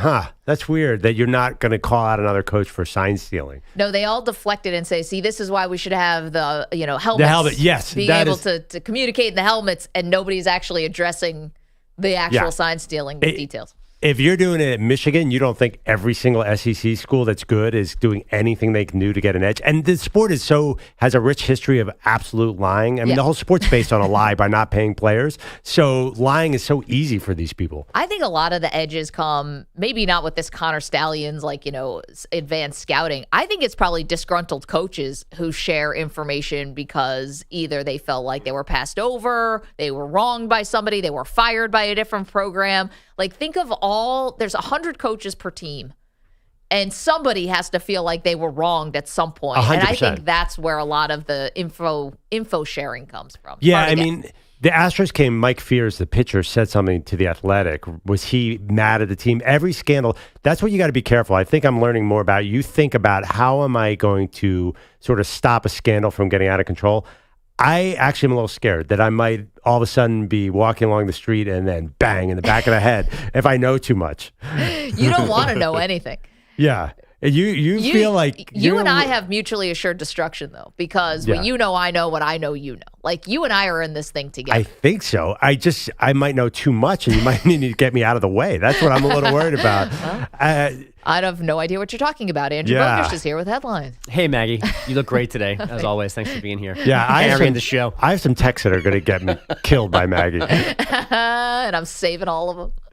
The tough times continue for Philadelphia. The Phillies upset in the NLCS. Jalen Hurts has that chronic knee issue, and now James Harden headed to the Clippers. What's left in the city? The Athletic. I'm sorry. What are you talking about? They should hold a parade for getting rid of James Harden. The Athletic says the Thunder are the extra team, providing a 2026 first rounder. And they're getting Terrence Mann, right? Is that part of it? That I don't know yet. The Clippers are directly sending an unprotected 2028 number one, a pick swap, 2 second rounders, Robert Covington, Marcus Morris, Nick Batum, and KJ Martin. PJ Tucker joining Harden on the move to L.A. The Celtics are 3-0 after a 126-107 victory in Washington. Jason Tatum scored 33, then said this start bodes well for their remaining 79 games. I've been on record saying we've been extremely close these last 2 years. We're just trying to do everything that we can to get over that hump. We're on a good track. The Mavs are also 3-0 after keeping the Grizz winless, 125-110. Luka, 35 points, 12 boards, 12 assists. The Lakers closed on a 12-5 run to beat the Magic, 106-103. LeBron and D'Angelo Russell combining for 21 fourth-quarter points. And the Bucks nearly blew a 25-point fourth-quarter lead before beating the Heat, 122-114, 25 points for Damian Lillard after just 6 the night before. The Lions, the far better team on Monday Night Football, but only had a 2-point lead on the Raiders in the third quarter. Goff takes the snap, gives to Gibbs. Gibbs bounces through a hole. There it goes outside 20. Gibbs, 15. Gibbs, 10. Angling to the end zone. Touchdown, Detroit Lions. Oh, baby, what a run. What a run! That's Dan Miller on Lions Radio. What a night for rookie running back Jahmyr Gibbs. 152 yards in that score. Fellow rookie tight end Sam Laporta caught a TD pass. The Lions finally won 26-14. More disappointment for Josh McDaniels. I think we had some opportunities to make more plays than what we did, and we just didn't convert on them. So there was probably a number of reasons for that. And you might be the number one reason. Way to put that on the players. Yikes. Now we see if Vegas sells off pieces like Davante Adams before today's deadline. Once he stops framing Roger Rabbit, Clayton Tune could start at QB for the Cardinals this weekend against the Browns. It will not be the struggling Josh Dobbs. It could be Kyler Murray, but his season debut apparently more likely in Week 10. Max Scherzer gave the Rangers 3 shutout innings in Game 3 of the World Series last night, but then his back locked up, so John Gray had to come in, and he tossed 3 scoreless of his own. It's always thrilling, but it's always been fun. You know, it's been like every time I get out there, I'm like, all right, let's see what I can do. You know, it's been like a really good opportunity, and I'm glad they're calling on me, and I'm just glad to go out there and do a good job. That's Gray on Bally Sports Southwest after a 3-1 win, which gives Texas a 2-1 lead on Arizona.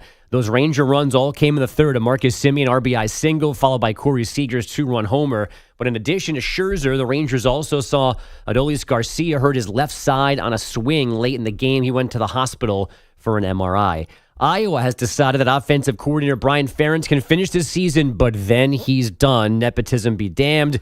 Brian was required to average 25 points a game and help the team win at least 7 games this season to have his deal renewed. They do have 6 wins, but are 118th in America in scoring at 19 per.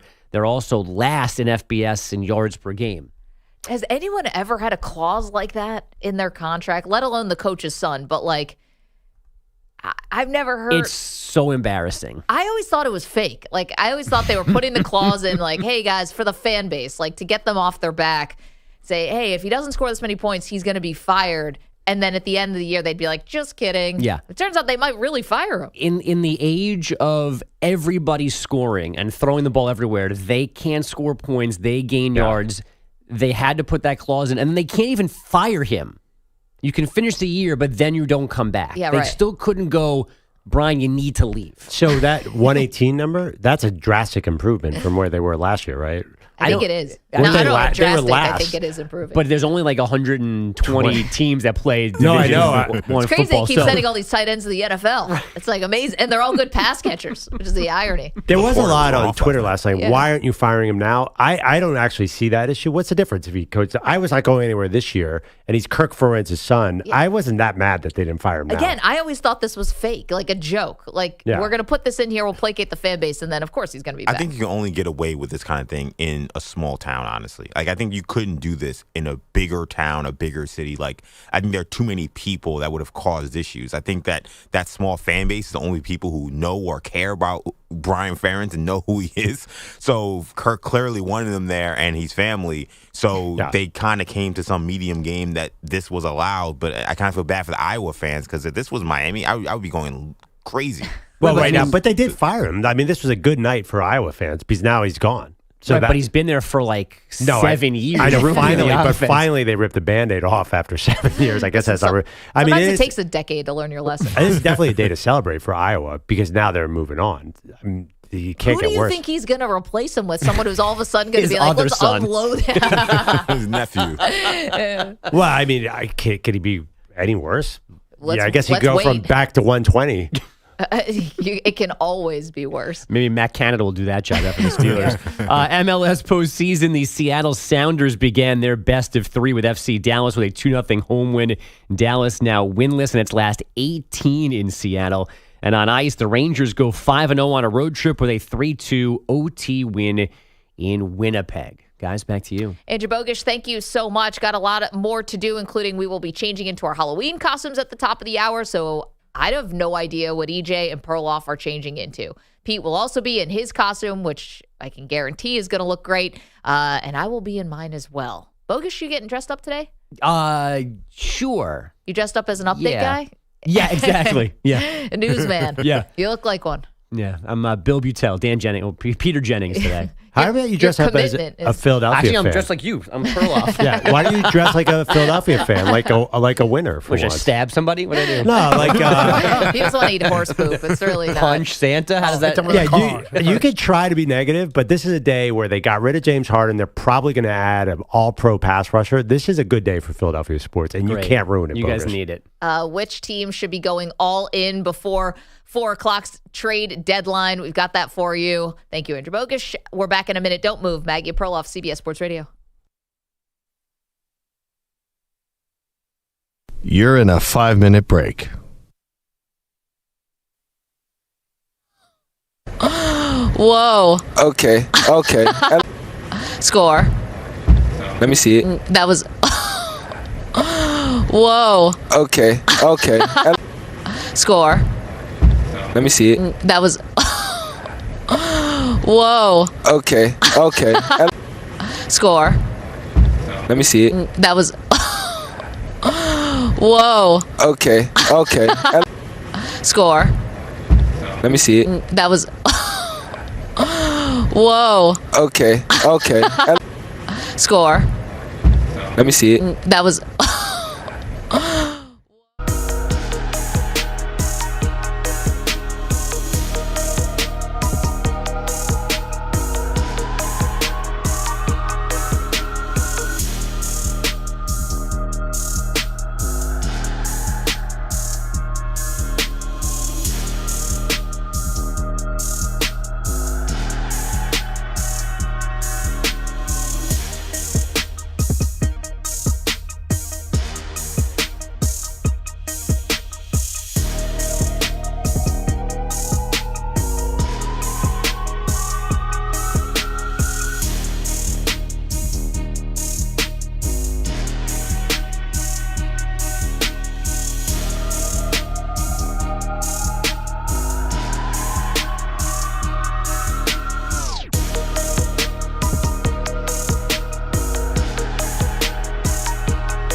Oh. Okay.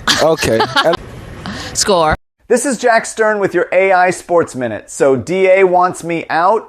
This is sadder than the day my favorite porn star got married. Gonna close the shades, plug in the smoker, because food is family and you always want to keep the fat man happy. So let's go Jets. This is your CBS Sports Minute. I'm Jack Stern.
.45 seconds remaining.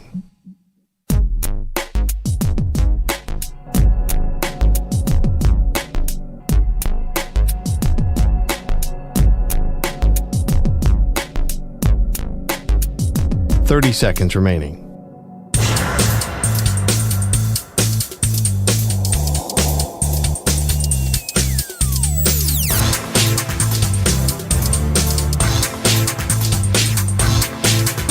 $15 seconds.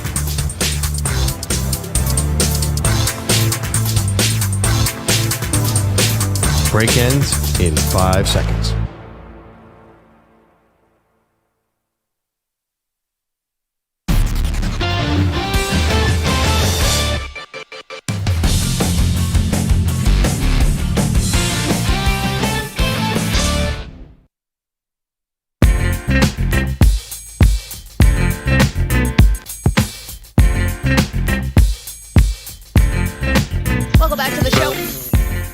Maggie Gray, Andrew Perloff, mornings. Happy Halloween, everybody. Our costumes come on at 8 o'clock. What are you doing over there? You're sorry, I'm a little distracted here. working. I'm spatting a pair of cleats. So I'm taping up logos. You know how NFL players, not because I'm sponsored by somebody else, but I have, just a hint, I have, you can see if you're watching on YouTube, a pair of cleats, which is part of my costume. That is the only hint I will give. Wait, I have a question.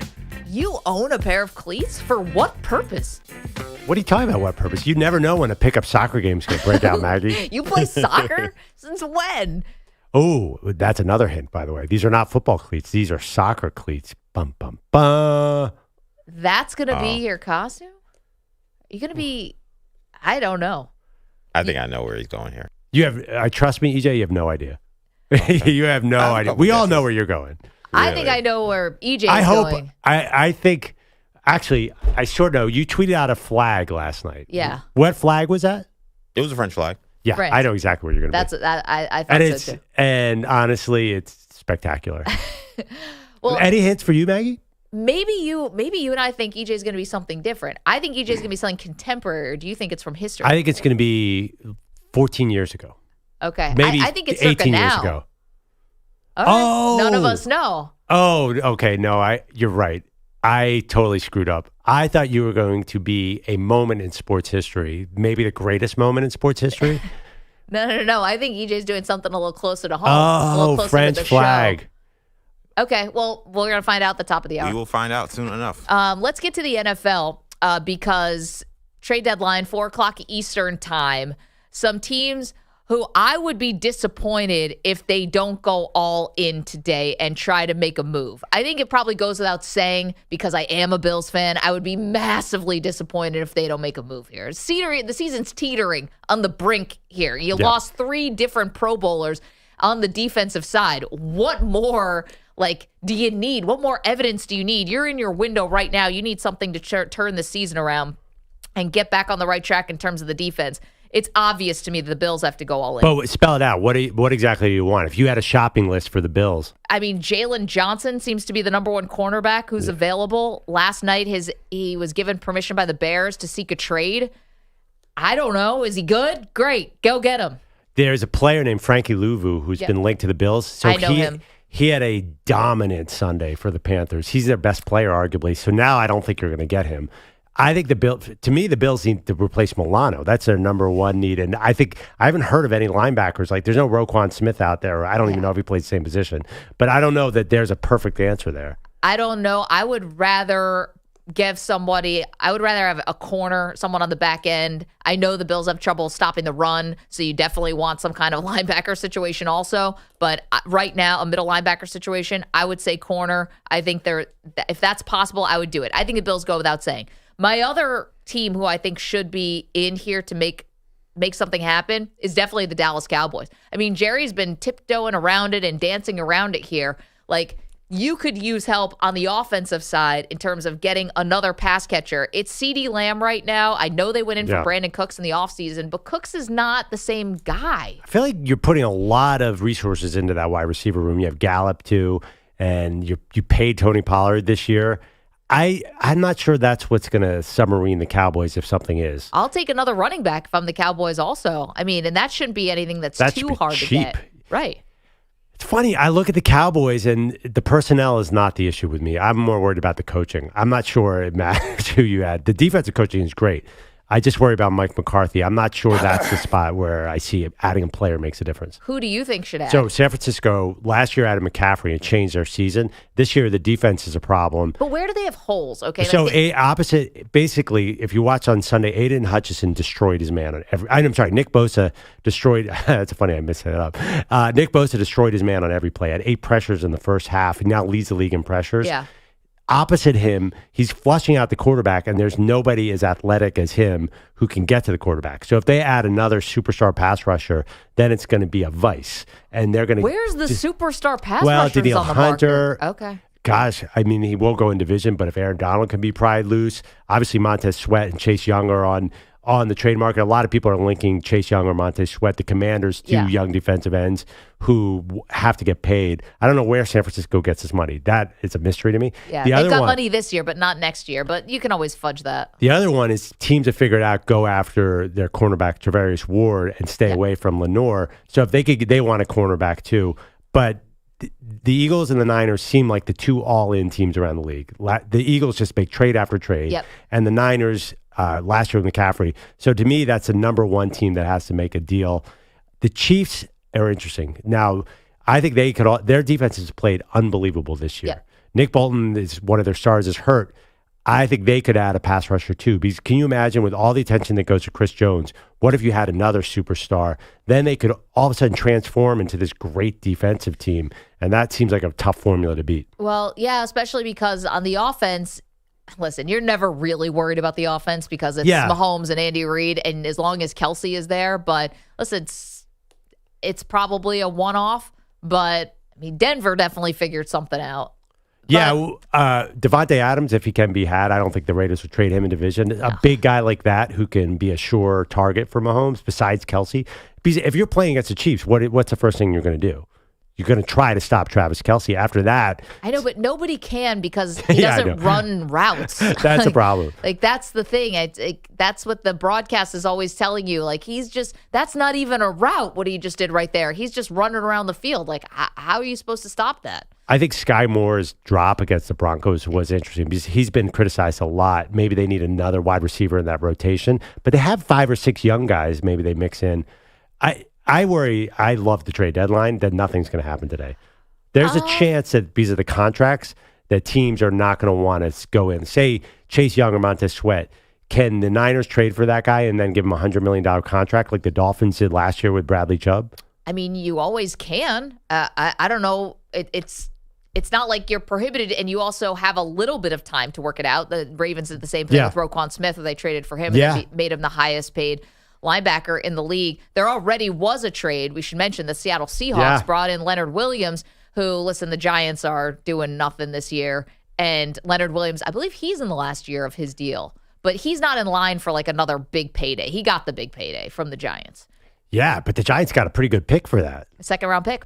And that's going to help come draft time. They want to move up for quarterback. That is a very valuable piece. I thought the Giants did a great job. I know they had to pay a big chunk of money, but that's a really good trade. Well, they still have one more potentially valuable piece, and that would be Saquon Barkley if they want to part with Barkley. Now, you franchise tagged him this year, and, he didn't make a big stink about it. He showed up on time, was the good soldier, but what are you going to do next year? Well, you're not all of a sudden magically going to sign him to a contract extension. That's living in fairy tale land. If you trade for Saquon Barkley, are you taking on a headache because of the contract? Is he going to be? He's shown that he's not. I saw a tweet from our friend Josina Anderson said that if you trade for a player and don't give him a new contract, you're immediately creating bad blood. So Saquon, if you trade for Saquon's agent's going to be like, okay, pay up. That's what I worry about. But Saquon has never shown that he has the stomach to make things uncomfortable. This is not James Harden we're dealing with here, someone who will just make it super uncomfortable. I was thinking after last night, too, what about Josh Jacobs? Jacobs, clearly, when he can run, they put together the one good touchdown drive that the Raiders had last night in a game that was dominated by Detroit, even though the final score wouldn't tell you that. But it was dominated by Detroit. Jacobs was the key. They ran it basically on every down, and he was awesome. He still has it. Very good running back. But if you're talking Raiders, I think the prize is Davante Adams. Of course, but I mean... Can you imagine him in Buffalo? Oh. Don't even tease me like that. That's not even cool to bring up.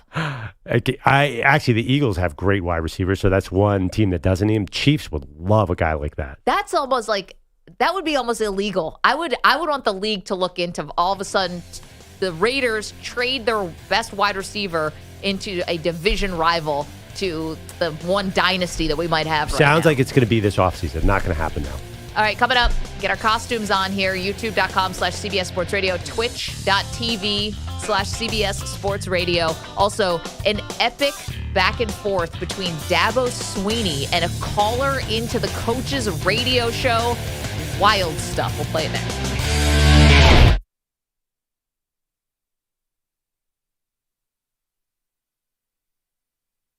You're in a 5-minute break.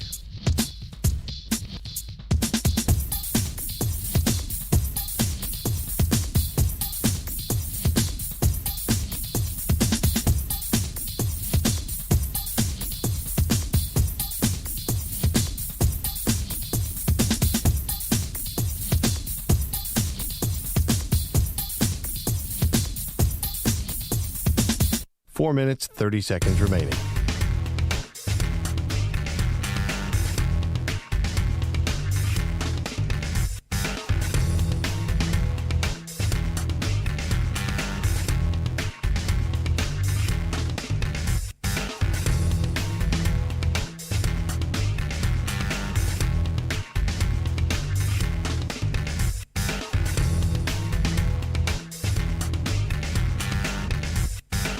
Four minutes remaining.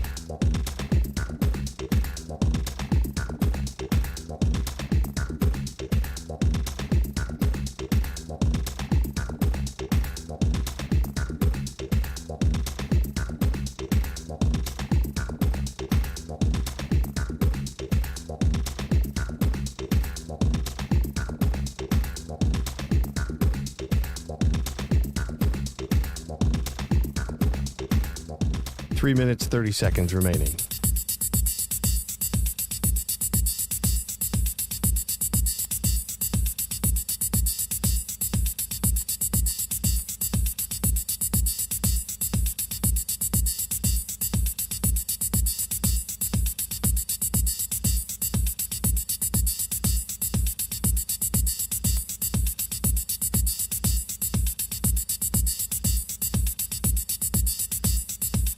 Three minutes remaining.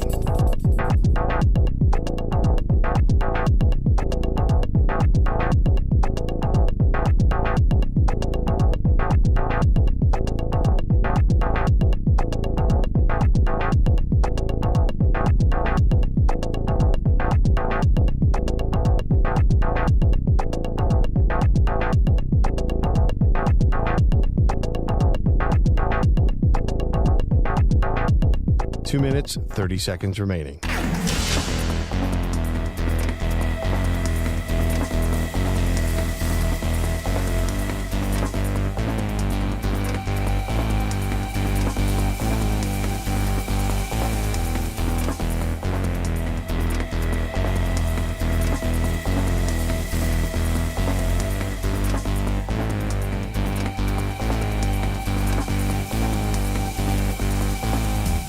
Two minutes remaining.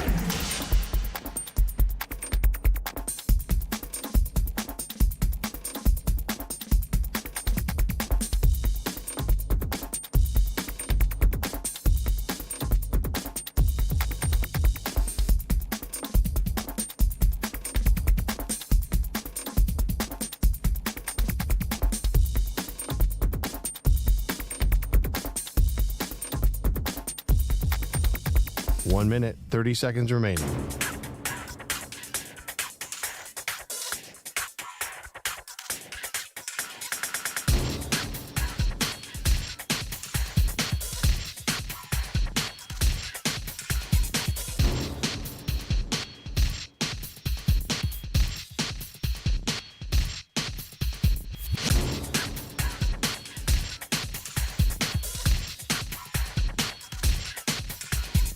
One minute remaining.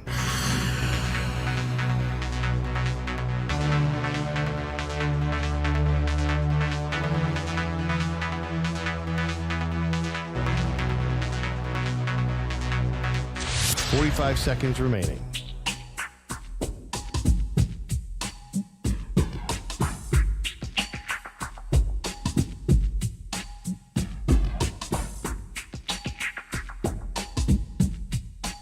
Seconds remaining.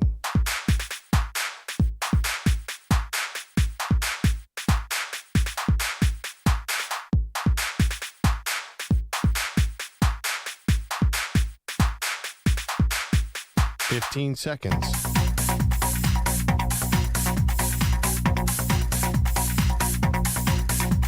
Break ends in 5 seconds.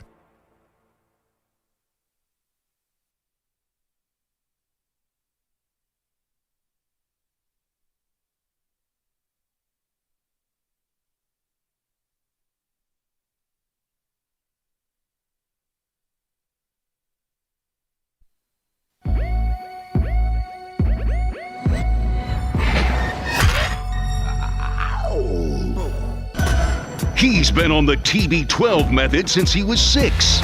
She's on her 3rd scotch. They are Maggie and Perloff on CBS Sports Radio. This is something. Happy Halloween, everybody. We've just put our costumes on. If you want to watch the show, youtube.com/CBS Sports Radio, twitch.tv/CBS Sports Radio. If you're just listening in the car, at home, or whatever, you will definitely get the theater of the mind of our Halloween costumes. You had a big game last night between the Raiders and the Detroit Lions. To me, bigger for the Lions. I think they certainly are a Super Bowl contender. They've got all the things on paper that you would look at and say, they got a great line. They've got a quarterback who's playing well. They have a great run game. They have a coach who you believe in. They don't make stupid mistakes. They don't get penalized a lot. They play in the NFC. Like, this is all the formula for them to get to the Super Bowl. Yeah, I don't know about that NFC part anymore. I think that was a preseason storyline. Hey, EJ, we did a poll, right, on are the Lions going to get to the Super Bowl? I think, once again, I came out on top on this poll because I think they're a very good team. I think they're going to get a high seed. I don't see them coming out of that little four-team tournament with the Cowboys, Eagles, and Niners. They're just a scunch below. I look at them as next year, of course. In the NFL, that's a common mistake to go next year. Why are you laughing at me? We're trying to do actual sports talk here, and I'm looking at Perloff, and I still have no idea what his costume is. We're going to have to go around the room here and explain to everybody who we are. When we get to me, I reveal I'm wearing a sweatshirt and rip-off sweatpants that I will rip off dramatically on YouTube for the ladies. Ooh. These are actually my Dartmouth basketball rip-off sweatpants, which are my favorite pants. Hopefully they rip off. Last time I did this, they kind of got stuck in there. And they're not from when you actually played at Dartmouth, right? So I did have rip off when I played at Dartmouth, and I lost them, and I mailed the department. They sent me another one. Let's quickly talk a little bit more about the football game, and then we'll get into our... And by the way, on that poll result, just to update you guys. So we put, are the Lions coming out of the NFC? 40% said yes, 59% said no. Okay, so it's not a total blowout. I mean, mean, that's surprising. It's not a really total high blowout. number for the Lions. I think so too. I think a lot of people are seeing what I'm seeing, and it's not just a reaction from last night. In fact, last night they left like 17 points on the board last night. They could have been way more dominant. They were dominating time of possession, yardage. They just had a couple turnovers, a bad pick six from Goff, and a fumble basically at the goal line. But if the Raiders go into Dallas, if the Raiders go into San Francisco, if the Raiders go into Philly, all three of those teams blow out the Raiders. It's, to me, the problem with the Lions is who have they beaten? Other than that opening night game against the Chiefs, which was a very odd game, they haven't beat anybody. It's not their fault. They haven't played anybody. Yeah. They played two teams. They played Seattle and Baltimore. And lost them both. Lost them both, and their defense crumbled against them both. Last year, their defense was terrible. That's what I worry. Against an elite team, their defense is not battle-tested yet. Hey, it might be great. There's a lot of good signs. I think Aiden Hutchinson's a star, and there's a lot of good players, but a lot of unknown there. I'm much more comfortable because I've seen Philly. I've seen San Francisco, and to some extent, I've seen Dallas. Well, they still have questions for sure. And right now, I would probably take Detroit over Dallas in a neutral field. And I think that Detroit's going to have the home field advantage. And neutral, I think Dallas is favored in Detroit or on a neutral field, just based on the public. But I bet you that they're a 2-point favorite. On the flip side, we do have some Davante Adams sound. So the Raiders lose again. They look awful. They look not competitive, quite frankly. Jimmy G got sacked 6 times last night. He was a combination of holding on to the ball, and then when he got basically his knee ran into, then it was just like he was a sitting duck back there. So all types of bad. It feels like that's a pass on him. I feel mentally his game was terrible last night. He just could not pull the trigger on passes. He just kept sitting back there. He made bad decisions. He made so many bad decisions. There was a 4th and 1. He had 2 guys right in front of him, tried to throw the ball 40 yards down the field. If there was a decision to be made, he made the wrong one last night. And talking about, he basically proved that Kyle Shanahan was a genius behind Jimmy G because it's not happening there. Again, bad. And Davante Adams clearly frustrated last night. Here he was after the game. He had sort of thrown his helmet down at one point, not threw it, but sort of like in frustration. Lip readers caught him on the side with some expletives. Here's what he had to say. Honestly, I don't know what to say at this moment. I truly don't. I wish I had the words to say something that's not going to get blown up in the media and taken out of context. So I'm going to just, I just don't know.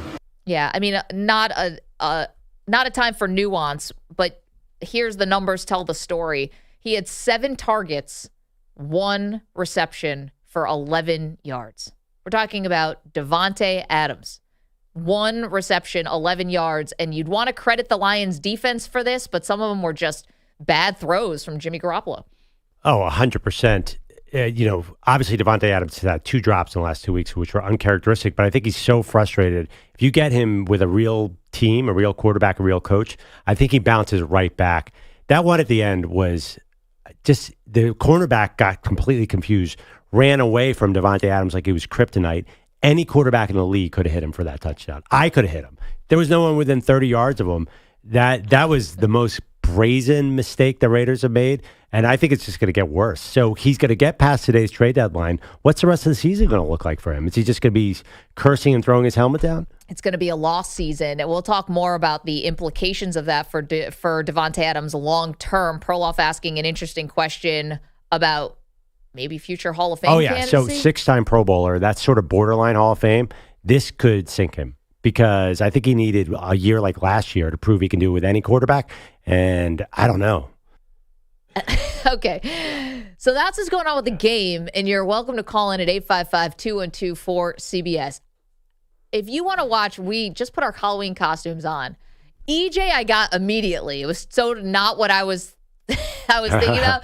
When you put out a French flag, EJ, I was convinced you were going to be Victor Wembanyama or Perloff driving to San Antonio to apologize to Victor Wembanyama when Victor does eventually win Rookie of the Year. But instead, you went with what?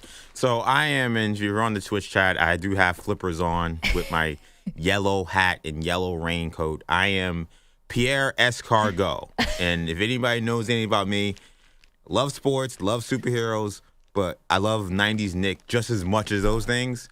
And came to me late, and I'm really excited to do it. We also have a beautiful green screen of me in the bubble bath, like Pierre Escargot, the character played by Kenan Thompson. So that's great. That is my costume. I thought you were going to be Frederick Weiss and have a blow-up doll on your head and be from the 2008 Olympics where Vince Carter was dunking on Frederick Weiss's head. I had someone actually tweet me that they thought I was going to be Frederick Weiss. Yeah. Why would I want to relive Nick's misery? That doesn't make sense. So, because you're a Knicks fan, so I saw the French flag and I immediately made the connection. Oh my God, he's going to be Frederick Weiss and it's going to be the Vince Carter moment, which would be incredible. I don't know how you execute that. Could you walk around with a guy on your head all? Yeah, I'll get like a Vince Carter action figure, maybe. Yeah, right on your shoulder. And then you could get through doors though if you had an action figure sitting on your head and. Yeah. If cigarettes weren't so expensive, you could invest in I think cigarettes are like $20 a pack now or something in New York. You could be Frank Ntilikina. Frankie smokes. Yeah, I had a couple of people wondering I'd be Frank Ntilikina. I was a member of the Frank Hive, former Knicks first-round pick.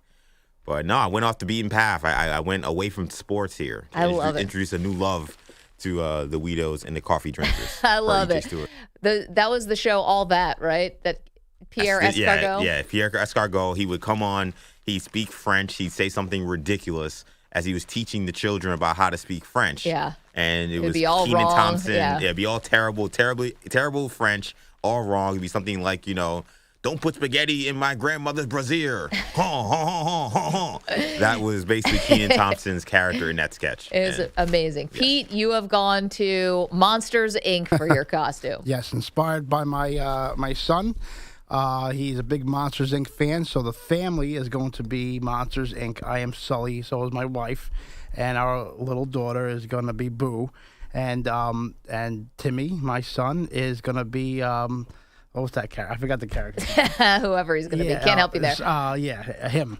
The one-eyed monster. He's going to be that character. And, Wait, do you have is there like a head? There is a head, but it's too small. So that's why I break it.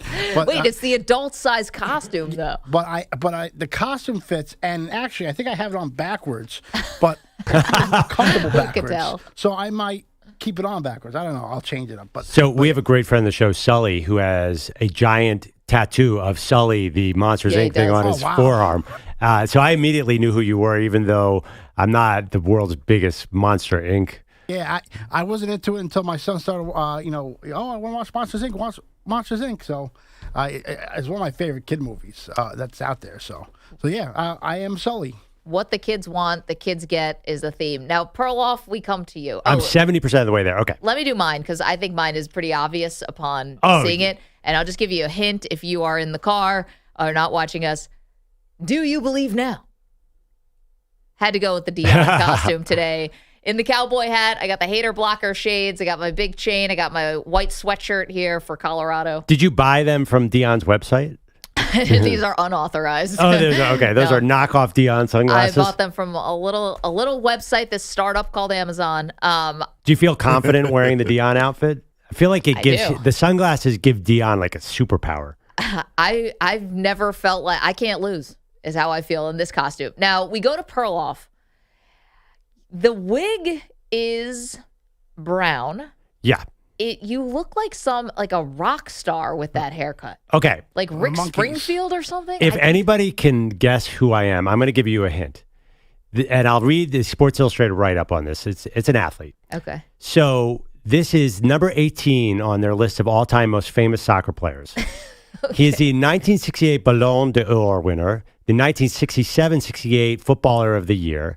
Without a doubt, the coolest footballer on this list. Hands down, it's a no contest. Affectionately known as the fifth Beatle, this person is remembered more for his off-field antics opposed to his on-the-pitch achievements. However, he was an extraordinary talent.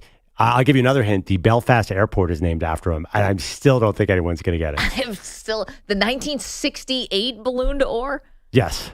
I think Ballon d'Or is how it's pronounced. Pardon me. We have to go to Pierre Escargot for that. I don't know. I mean, listen, if we're talking soccer, I don't think you could say the Ballon d'Or, but I have no idea. I'm out of my depth. I basically saw a picture of this guy, and I remembered that I'd heard about him, and I really wanted to be him. So you're not going to have any idea I am, but I'm going to stand up and unveil the costume with my rip-off sweatpants. Okay. Here you go. If you're watching on YouTube or Twitch. Cover your eyes. Hide your kids. Hide your wife. Perloff's stripping down. Here we go with the tear away. Please don't tear your other pants off. Put it on. Wow. Oh, that's a lot of leg. That's a lot of very pale white leg. I still don't know who you are. How did? So I am Man United superstar George Best, who was the subject of the book High Fidelity, which later became a movie. The most infamous party soccer player of all time, and arguably the second or third greatest British player of all time. He, if you know anything about him, he's the coolest athlete of all time. I saw a picture. There's this punk band I like called Wedding Present, who has an album dedicated to him. And I'm like, oh my God, I'm going to be George Best, because 1 out of 100 people will know who this is and love this costume. Why are those shorts so short? Well, that was a personal choice. Yeah, this is like artist shorts. No. I feel a little uncomfortable. If you look at a picture really of George small. Best in 1969, all the soccer players wore really short shorts. So if I'm going to go in and be George Best, I got to wear short shorts. Is this just so you can do your bad British accent again? Hello, Maggie. It's George Best here. So bad. Wow, you really look like a 60s soccer player, though. You're like swinging 60s. You got like the shag haircut. Yes, Maggie, I won the Ballon d'Or. Ballon d'Or. This is awful. Oh, man. But well done also. And actually, I just knew this is. I hope this doesn't count as harassment, but I knew the short shorts being 2 feet away from you in the radio studio would distract you all day. And there's no way that you could make a serious sports take in the next half hour. It's going to take you a little while to get used to this. You would make the actual Deion Sanders incredibly uncomfortable, let alone me dressed as Deion Sanders. They're so white and so short. Actually, got to make sure certain things are tucked in here too. These are very short shorts.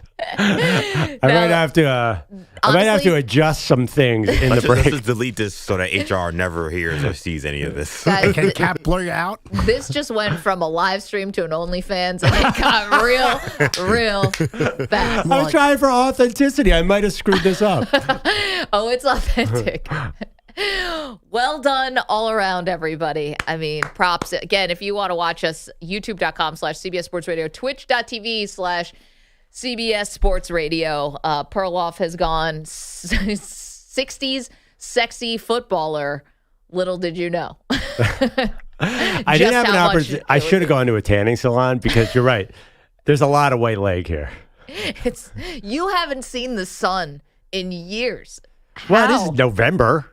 It's been raining every weekend in New York City. It's like Trust me, like 2 months. EJ, you haven't known me that long. It wouldn't matter. It could be the middle of July, and these legs would look exactly like this. You can't tell where the shorts end and where the leg begins. It's just all white. Yeah, I have to definitely do maybe some taping here because you can tell certain other things I just noticed that as I quickly sat down. Oh, man. All right. Happy Halloween, everybody. Lots of tricks and treats coming up. For you. We've got so much more to do. We're going to dress up some college football coaches coming up next.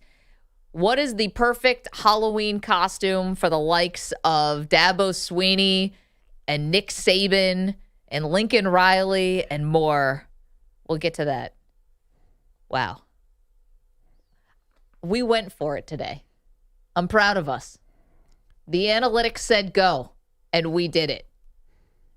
This gives us like a 15% chance more of winning the day. I think if in a perfect world, we could have found a costume off the Jim Harbaugh scandal, like a ball boy.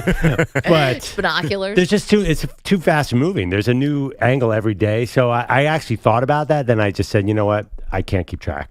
855-212-4CBS, 855-212-4227. So we'll be in the costumes now for the rest of the day. If you want to see a little not safe for work Andrew Perloff, you have come to the right place. Don't move. More Maggie and Perloff, CBS Sports Radio. You're in a 5-minute break.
3 minutes remaining.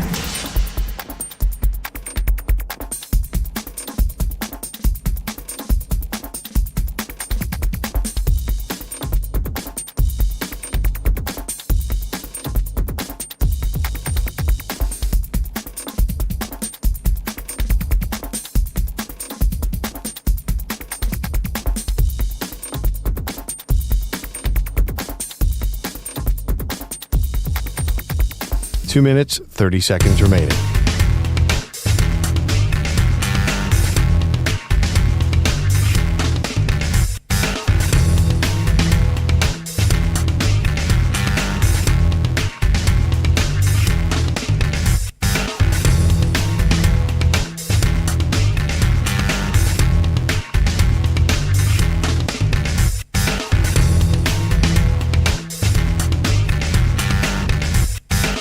Two minutes remaining.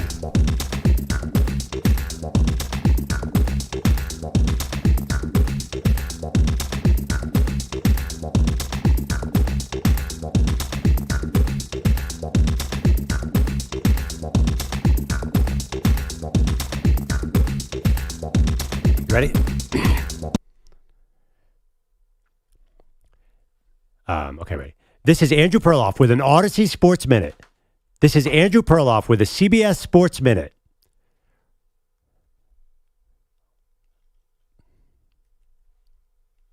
Okay. Raiders wide receiver Davante Adams is probably right on the line of the Pro Football Hall of Fame. But what's happening right now in Las Vegas isn't helping. Last night, Adams had one catch in an embarrassing loss to the Lions on Monday Night Football. Last night, Adams had one catch in an embarrassing loss to the Detroit... Last night, Adams had one catch in an embarrassing loss to the Lions. No one questions his ability, but if he languishes in Vegas...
Welcome back to Maggie and Perloff.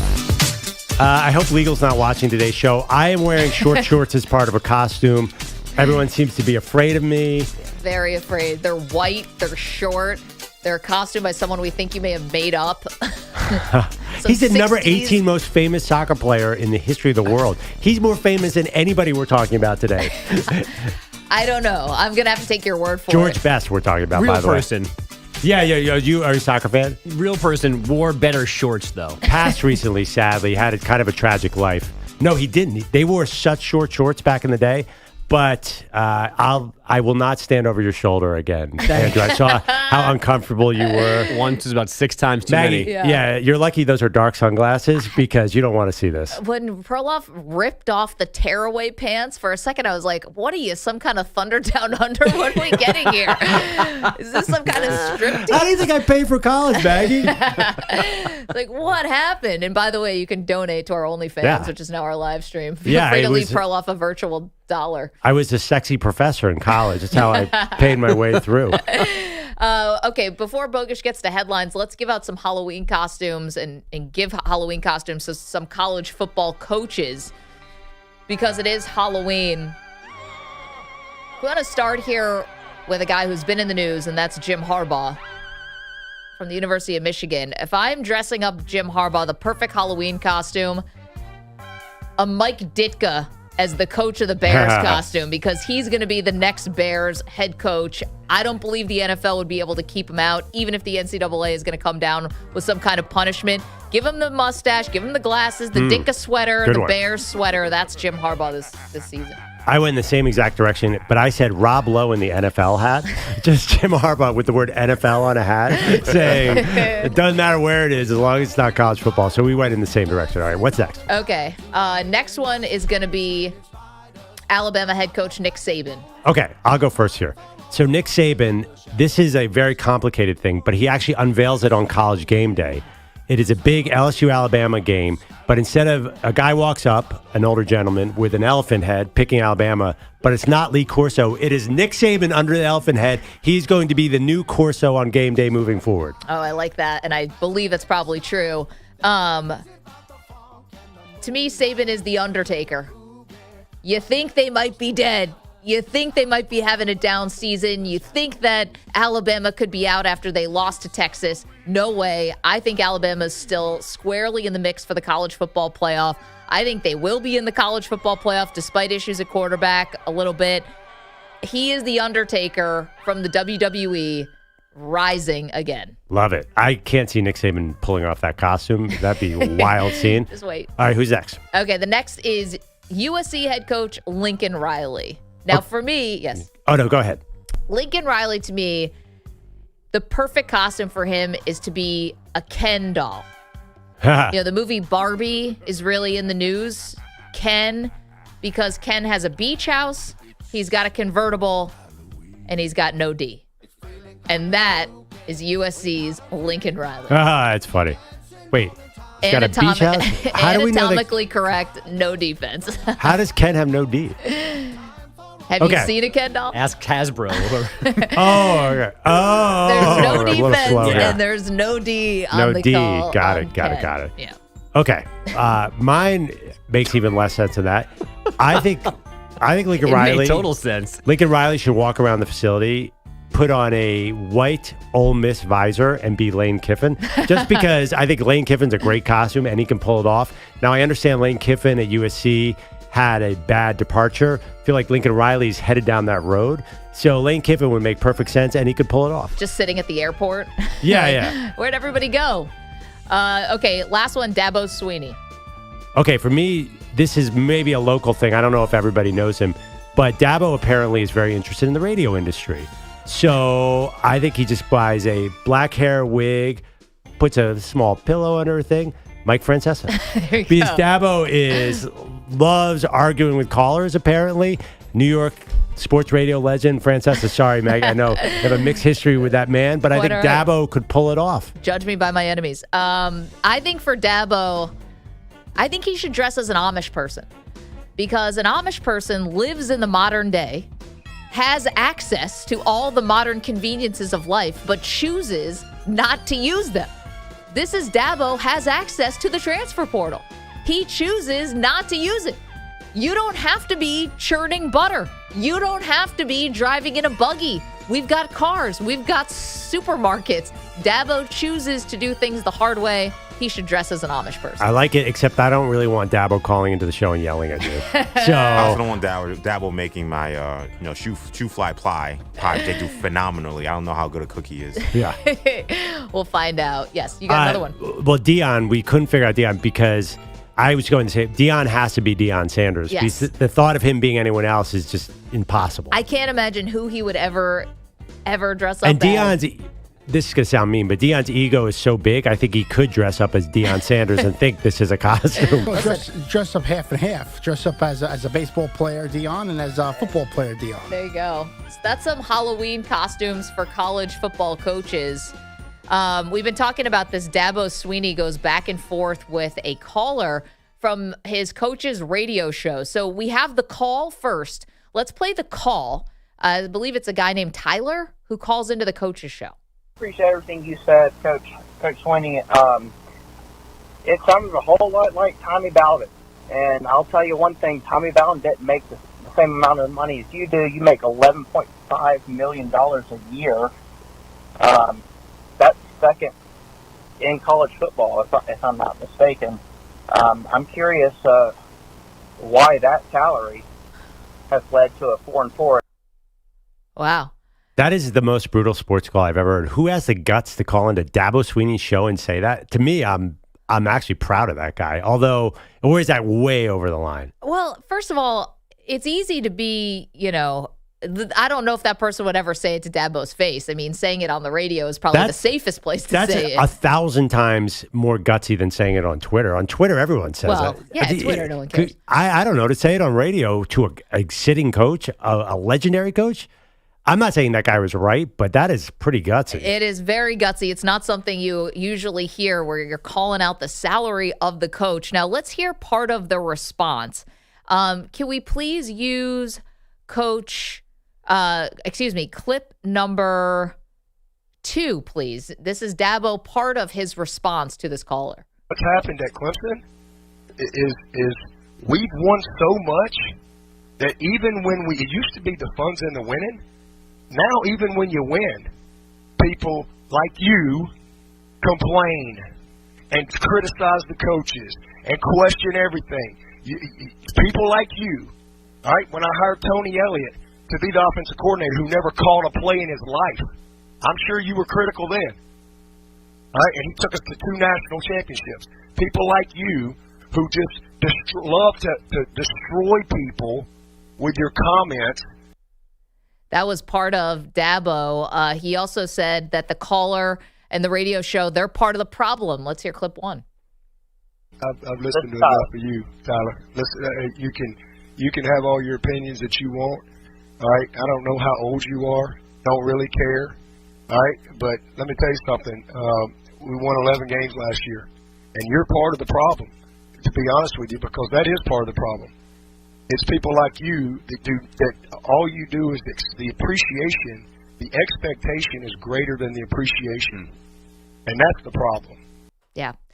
Dabo, this is the problem. Your response to this whole thing is the problem, in my opinion. The one thing that you have to learn about, and he should have learned this lesson long ago, you never take on the fans. You want to talk to this guy, you never call out the fans or take on the fans. You want to know why? Without them, you're nothing. Without the fans showing up, you're not as important as you are. And number 2, and you're not getting paid that big salary. And number 2, you're never going to win when you take on the fans. You just make yourself look like a total, complete jackass. Like you've got totally took this so personally. You've got to take the high road and have a better answer than to be calling out the fans that they got too used to winning. You should hope the expectation is winning. That's what comes with being with the big boys. And I can't believe that Dabo Swinney, of all people, would need a refresher on that. You know, a lot of people who I respect stood up for Dabo and said, I'm not going to let this guy talk to me like I'm a 12-year-old. Is there something about standing up for yourself and not just getting destroyed? Dabo, his points are point on. You know, he said, Clemson was never a winner before I got here. Clemson will probably never be a winner again. I won 2 national titles in a school that has no right to win national titles. He went down the whole resume. I do think that's actually factually true. I agree with you. It's totally a bad idea. But is there something about sticking up for yourself that is somewhat admirable and instead of letting someone just talk down to you? I would ask this. Would Dabo Swinney, would he accept this from a player? If you were coming off a national championship and then you come into practice or spring practice or a game and you don't play as well, and you say, well, but coach, I won a national championship last year, you'd be running laps.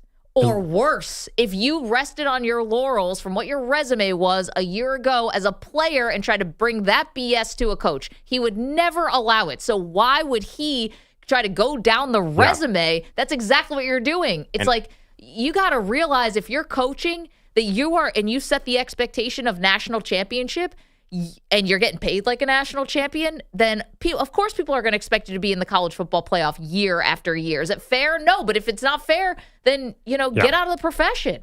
First I also felt like talk about what his players and what their expectations were. I mean, if a player had talked to a fan like this and the moment went viral, I'm pretty sure he also would have been very happy with that player for letting a fan get under their skin like that.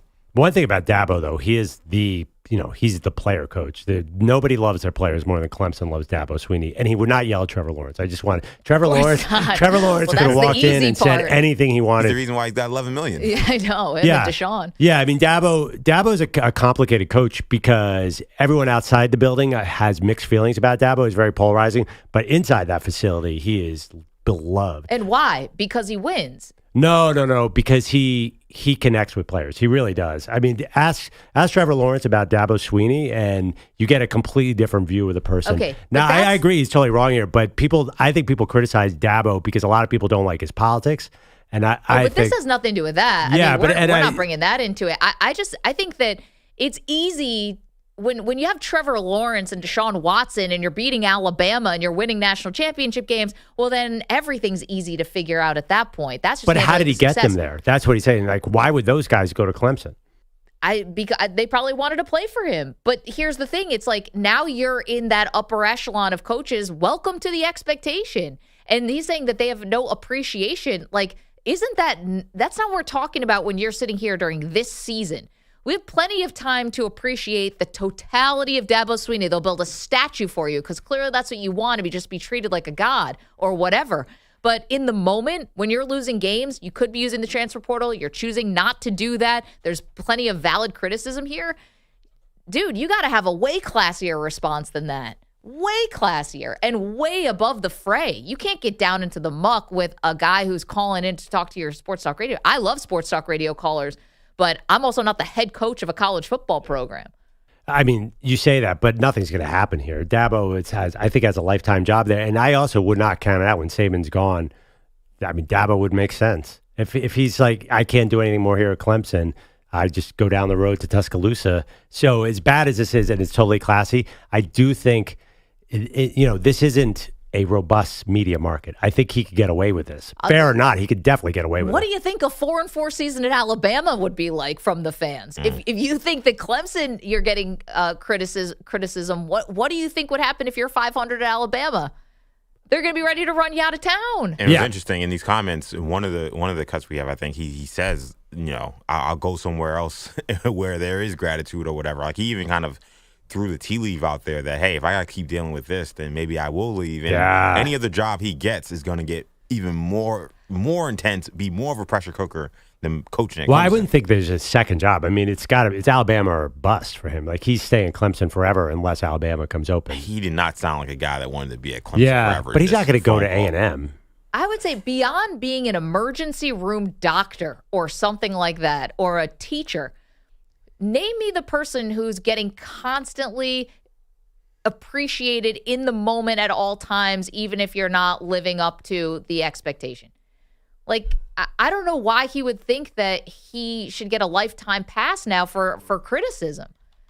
Because, again, he would not do that with one of his players. He would not allow a player to rest on their laurels like that. He's being a complete hypocrite here. I mean, I know. It's also not just football. this year. Yeah. Like the last 2 years have not been up to their standards. Yeah. So whether they're overreacting or not, they're not quick to the trigger here for one bad year. The last 2 years have been good by most standards, but not their standards. Yeah. Like they haven't sniffed the CFP in 2+ years now. So and he's not been humble at all in defending the last 2+ years. So I get why they're frustrated, and he's just got to be better than that yesterday. Yeah, you're telling people to jump off the bandwagon. Now you're saying people don't appreciate you. Right. It's like, save it for the therapist. No, but a lot of people are saying that caller crossed the line, saying you make $11 million, you should be doing more for that $11 million. Dabo's right. I mean, they are 4-4. You have down years. Okay, if you guys give coaches down years. I have no problem him bringing up his salary. Well, because he's not getting fired. So, of course, he's going to allowed to have down years. But taking a tough question from a fan, I mean, that's got to be like coaching 101. I would say this is what's crossing a line for a fan. Don't throw something at me. That's crossing a line. Booing, bringing up the salary on a radio show, all that stuff to me is totally fair game. Just you can't put your hands on someone. Don't make threats about their family. Don't be a knucklehead. But just talking to a guy and asking about, explain yourself, that's fair. I mean, I get not even a fraction of $11 million, and I get ripped way worse than Dabo did. And by the way, I could care less. We get paid a fraction of that, and we all get ripped. We should get $11 million. It would be something. Bogusch, we've left you almost no time for headlines. Our apologies. That's okay. The Texas Rangers now 9 for 9 on the road this postseason, something no team has ever done before. Their latest road win came in Game 3 of the World Series last night in Arizona, a 3-1 final with some great defense, 6 strong innings from the bullpen, and 1 inning of offense. Marcus Semien breaking a scoreless tie with an RBI single top 3. Then Corey Seager followed with a 2-run homer. We're just trying to build off that. This lineup's trying to build off each other constantly. So props to him on the great AB, and unfortunately, I got a good pitch to hit. But there are injury concerns for Texas. Adolis Garcia hurt his left side on a swing in the 8th, went for an MRI. Max Scherzer only pitched 3 innings, then his back locked up. John Gray was supposed to start Game 4 tonight, but threw 3 frames yesterday instead. If you don't think the Lions are Super Bowl contenders, this might be a reason. Goff, 3-step drop, looking left, now rolls out of the pocket, throws near side, and it's picked off! Marcus Peters down the near sideline at the 50. Peters at the 40, gets away from Goff at the 20. Peters at the 10, pick 6 Raiders! Marcus Peters! They've been waiting for a big play all year, and he just brought one back to keep the Raiders in the ballgame. Jason Horowitz on Raiders Radio, Las Vegas, able to hang around thanks to Lions' mistakes. Another fumble came after that pick. That one of the Raiders didn't capitalize, and then finally the Lions pulled away for a 26-14 win. The last time we saw Dan Campbell's team, it was getting blown out in Baltimore. The whole focus was about getting back to what we do, and that was the most important thing, and that really showed through today. Was it perfect? It wasn't perfect, but ultimately we got what I wanted to get out of it, and you come away with a win. Which makes them 6-2. Today's the NFL trade deadline. The Seahawks got a jump yesterday, adding Giants D lineman Leonard Williams for a 2028 unprotected number 1, a 2026 first rounder through the Thunder, a pick swap, 2 second rounders, Robert Covington, Marcus Morris, Nick Batum, and KJ Martin. That's actually what the Sixers are getting from the Clippers for James Harden and PJ Tucker. That divorce 99% done after a late night agreement. Steph Curry dropping 42 on the Pelicans in the Warriors' 130-102 win in New Orleans. Jaylen Brown at 36.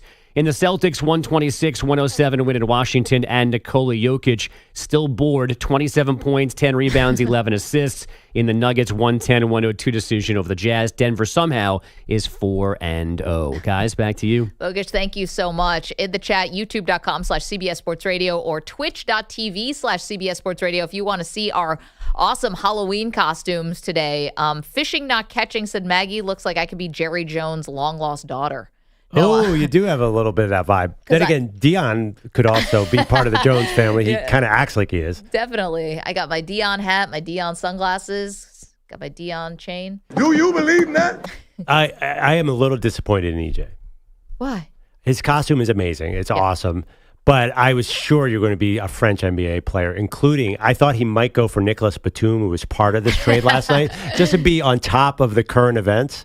Or maybe Frederick Weiss or Frankie Ntilikina. No, he's Pierre Escargot, the Kenan Thompson character from a Nickelodeon show, all that. Look, I'm new to this show. I'm new to this show. People are probably already getting tired of the wrestling and superhero stuff.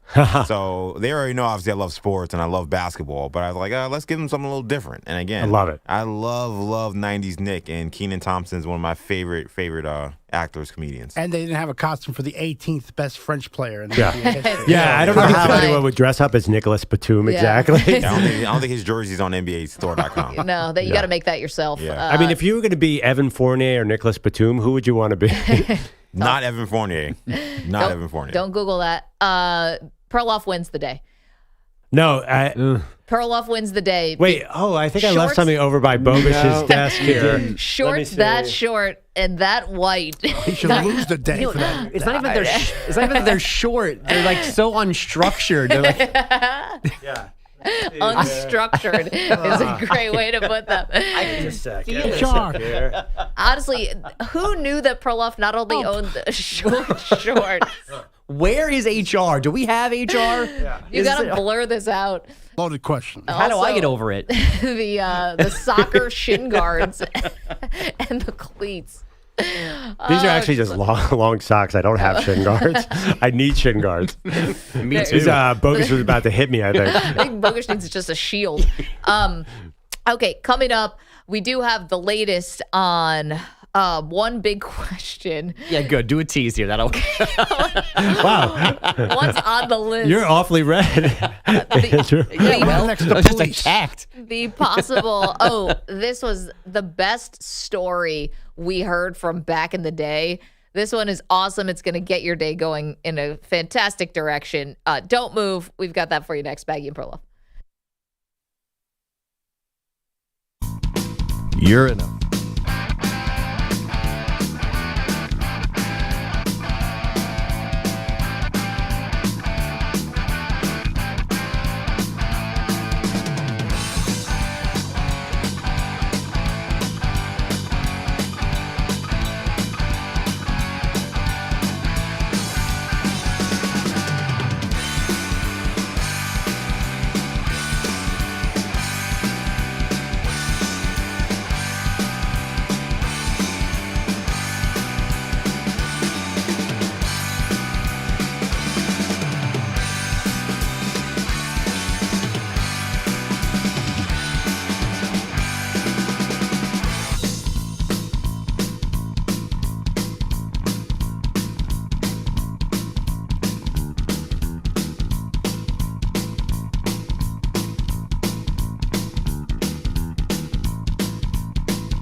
The Defensive Player of the Week is sponsored by the Navy Federal Credit Union, who proudly serves the Armed Forces, DoD, veterans, and their families.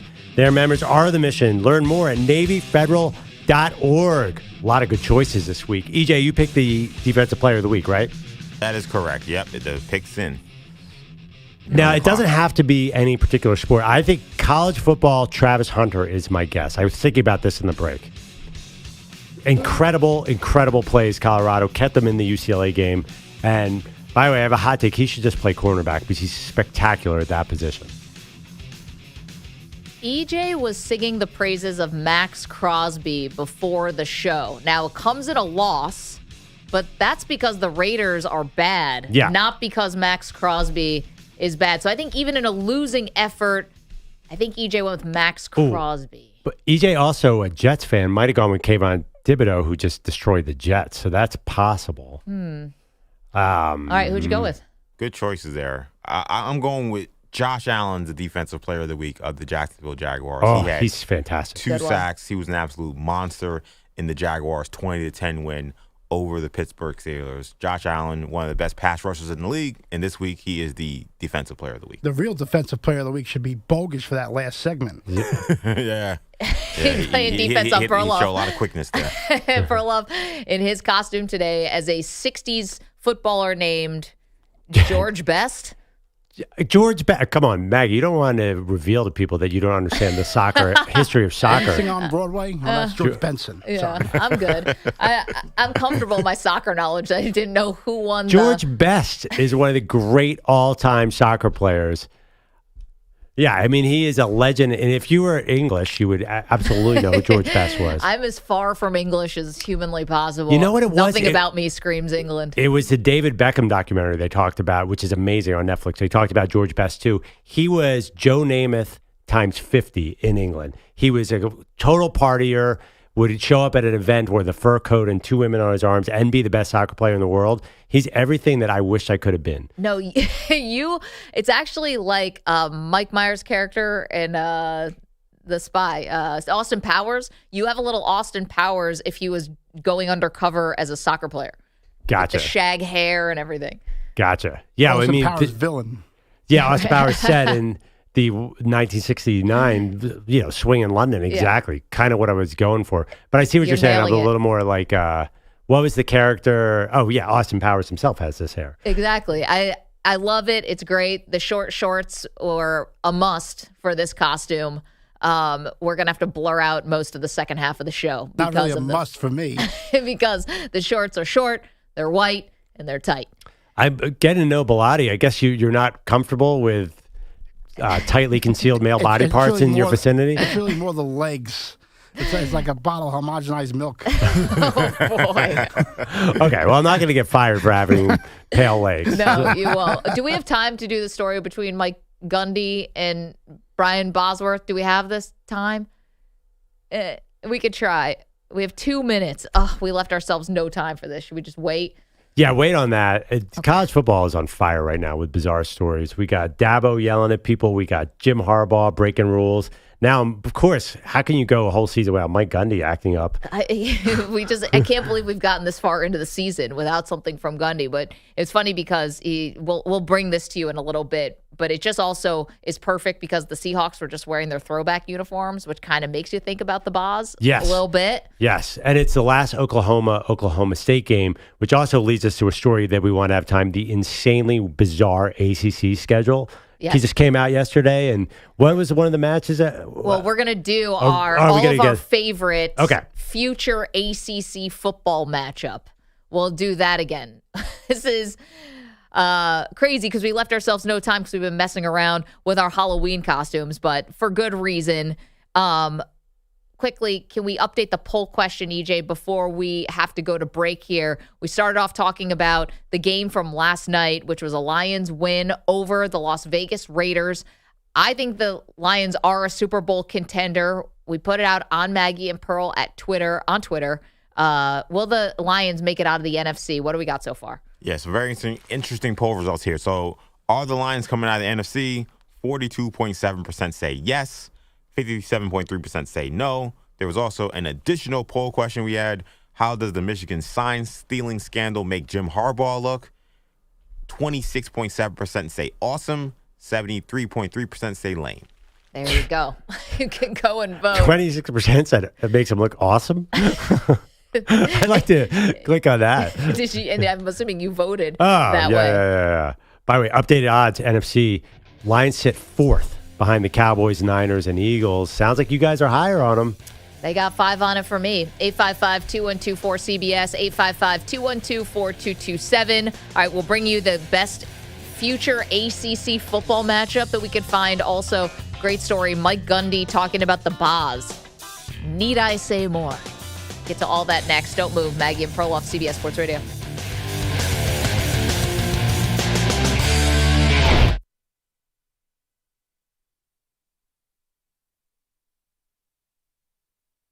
You're in a 5-minute break.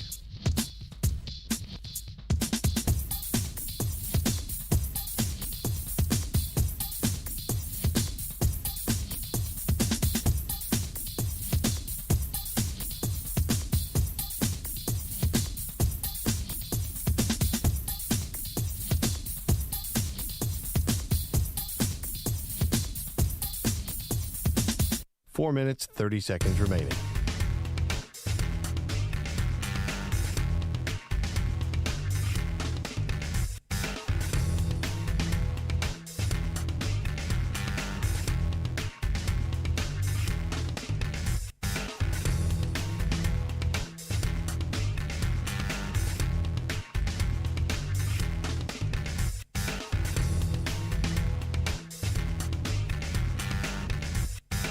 Four minutes remaining.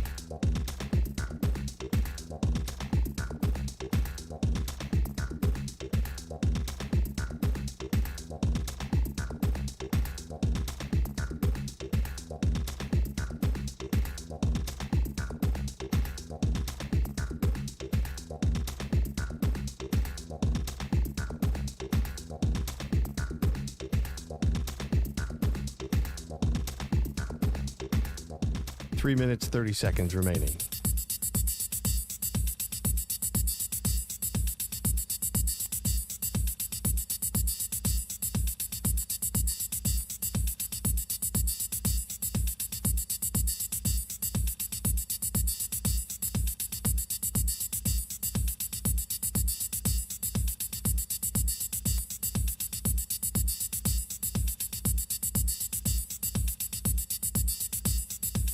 Three minutes remaining.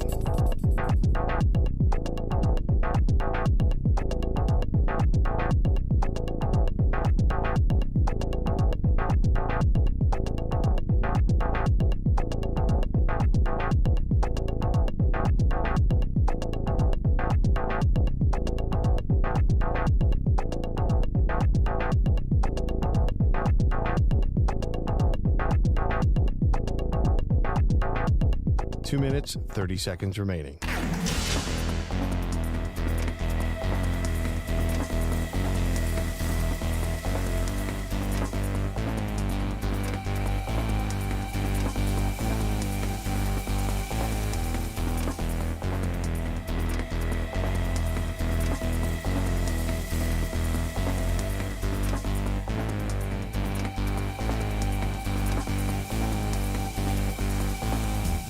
Two minutes remaining.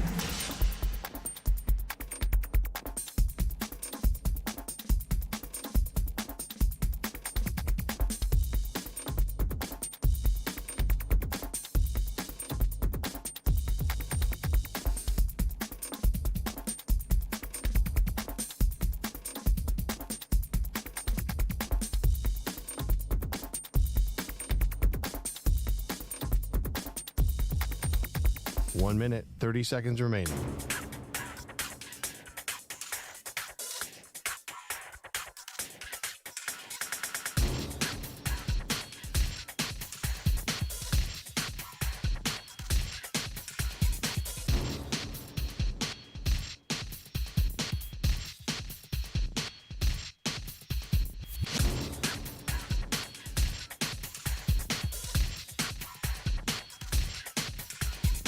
One minute remaining.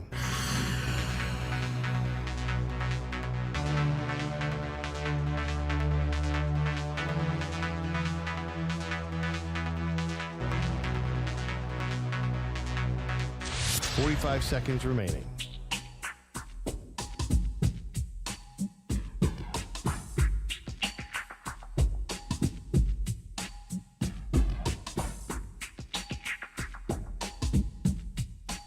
Seconds remaining.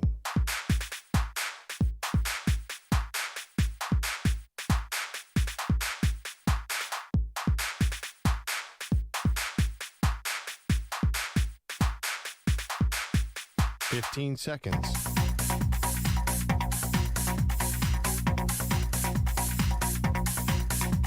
Break ends in 5 seconds.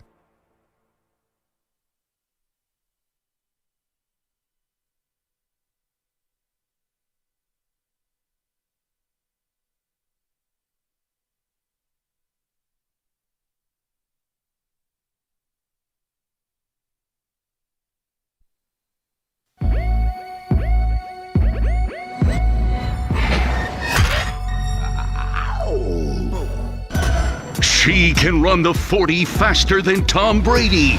He got a perfect score on the Wonderlic. They are Maggie and Perloff on CBS Sports Radio. And we are getting into the spirit today of Halloween. Welcome to the show, Maggie Gray, Andrew Perloff. We are all decked out in our costumes. If you want to see, youtube.com/CBS Sports Radio, twitch.tv/CBS Sports Radio. It's something. Especially Perloff, who takes the cake today with the short shorts. They are very short. He is claiming to be a football player from the 1960s named George Best, who none of us have heard of. I'm sorry, I had not heard of. Was it an excuse I'm doing my to wear research. Was it an excuse to wear short shorts? Perhaps. It's something because our YouTube stream is now an OnlyFans. So thank you for that. We needed new revenue. We've got our merch will be up soon. Okay, so last night's game, a lot of different storylines. It looks like sort of a ho-hum Lions win, Perloff, because they were the better team. They were an 8-point favorite in this game. Yeah. They take care of business. It wasn't super flashy, and in fact, a couple turnovers for the Lions, but a nice rebound win after they get destroyed by Baltimore last week. And the biggest things coming out of it is twofold. Number one, do the Lions look like a real Super Bowl contender to you? To me, yes. To you, you're not sold. Because they beat the Raiders? That's why you're saying? Explain how this, last night what we saw can translate to be a Super Bowl contender. I see the path, but it's just so hard to tell against a team like the Raiders. I think if you took the word Lions off, you didn't know they were the Lions, you didn't know it was Detroit, and I just said, here's a team that has great offensive and defensive line. Okay. A team that has great weapons, that has a quarterback with Super Bowl experience and a quarterback who's not getting in your way. Okay. Well, okay. A guy who scored 3 points in the Super Bowl. It was that rough. one is that little part's a stretch, but go ahead. To be fair, Tom Brady didn't score a touchdown in that Super Bowl either. The only offensive touchdown that was scored in that Super Bowl was Sony Michel. Yeah. So, okay, you got a quarterback who's a veteran, put it that way, a veteran quarterback. You have a head coach who is created a culture, a team that's not a heavily penalized team, doesn't seem to hurt themselves, and right now homegrown talent that looks like they are thriving, along with some very key additions in free agency like Cam Sutton and others who seem to be great signings. Like on paper, you would say that's a Super Bowl contender. But what if I told you they have the worst strength of schedule or the easiest strength of schedule in the league, and then you've described the Tennessee Titans of 2021 to the T? Well, what if I described your Philadelphia Eagles of last year? I mean, bad strength of schedule, a little more pushback from in the division. The Eagles did last year. I mean, they were the Cowboys were 12-5. But you played bad quarterbacks the whole year, and you were still able to get to the Super Bowl. And that wasn't a fluke. It wasn't quite as bad as this. This schedule is unbelievably light because look at the division. Yeah. You got Tyson Bagent in Chicago. Now the Vikings reportedly are not going to sign anyone to replace Kirk Cousins, so that's a win. And Jordan Love and that entire Packers roster is a disaster right now. So I think you're gifted a bunch of wins there that's going to make you very confusing. I think people are going to not know how to handicap the Lions in the playoffs, but this regular season is going to be either building confidence or slightly aberration. Jamar Gibbs is not running. He broke so many tackles of Raiders players who were just there to get their paycheck. They didn't care at all. You could tell the defense did not care for 1 second what happened on that field last night. They remind me a bit like the Cincinnati Bengals from a couple years ago, who I know Joe Burrow is a much better quarterback than Goff, but stay with me on this. They had a coach who had not been to a big game.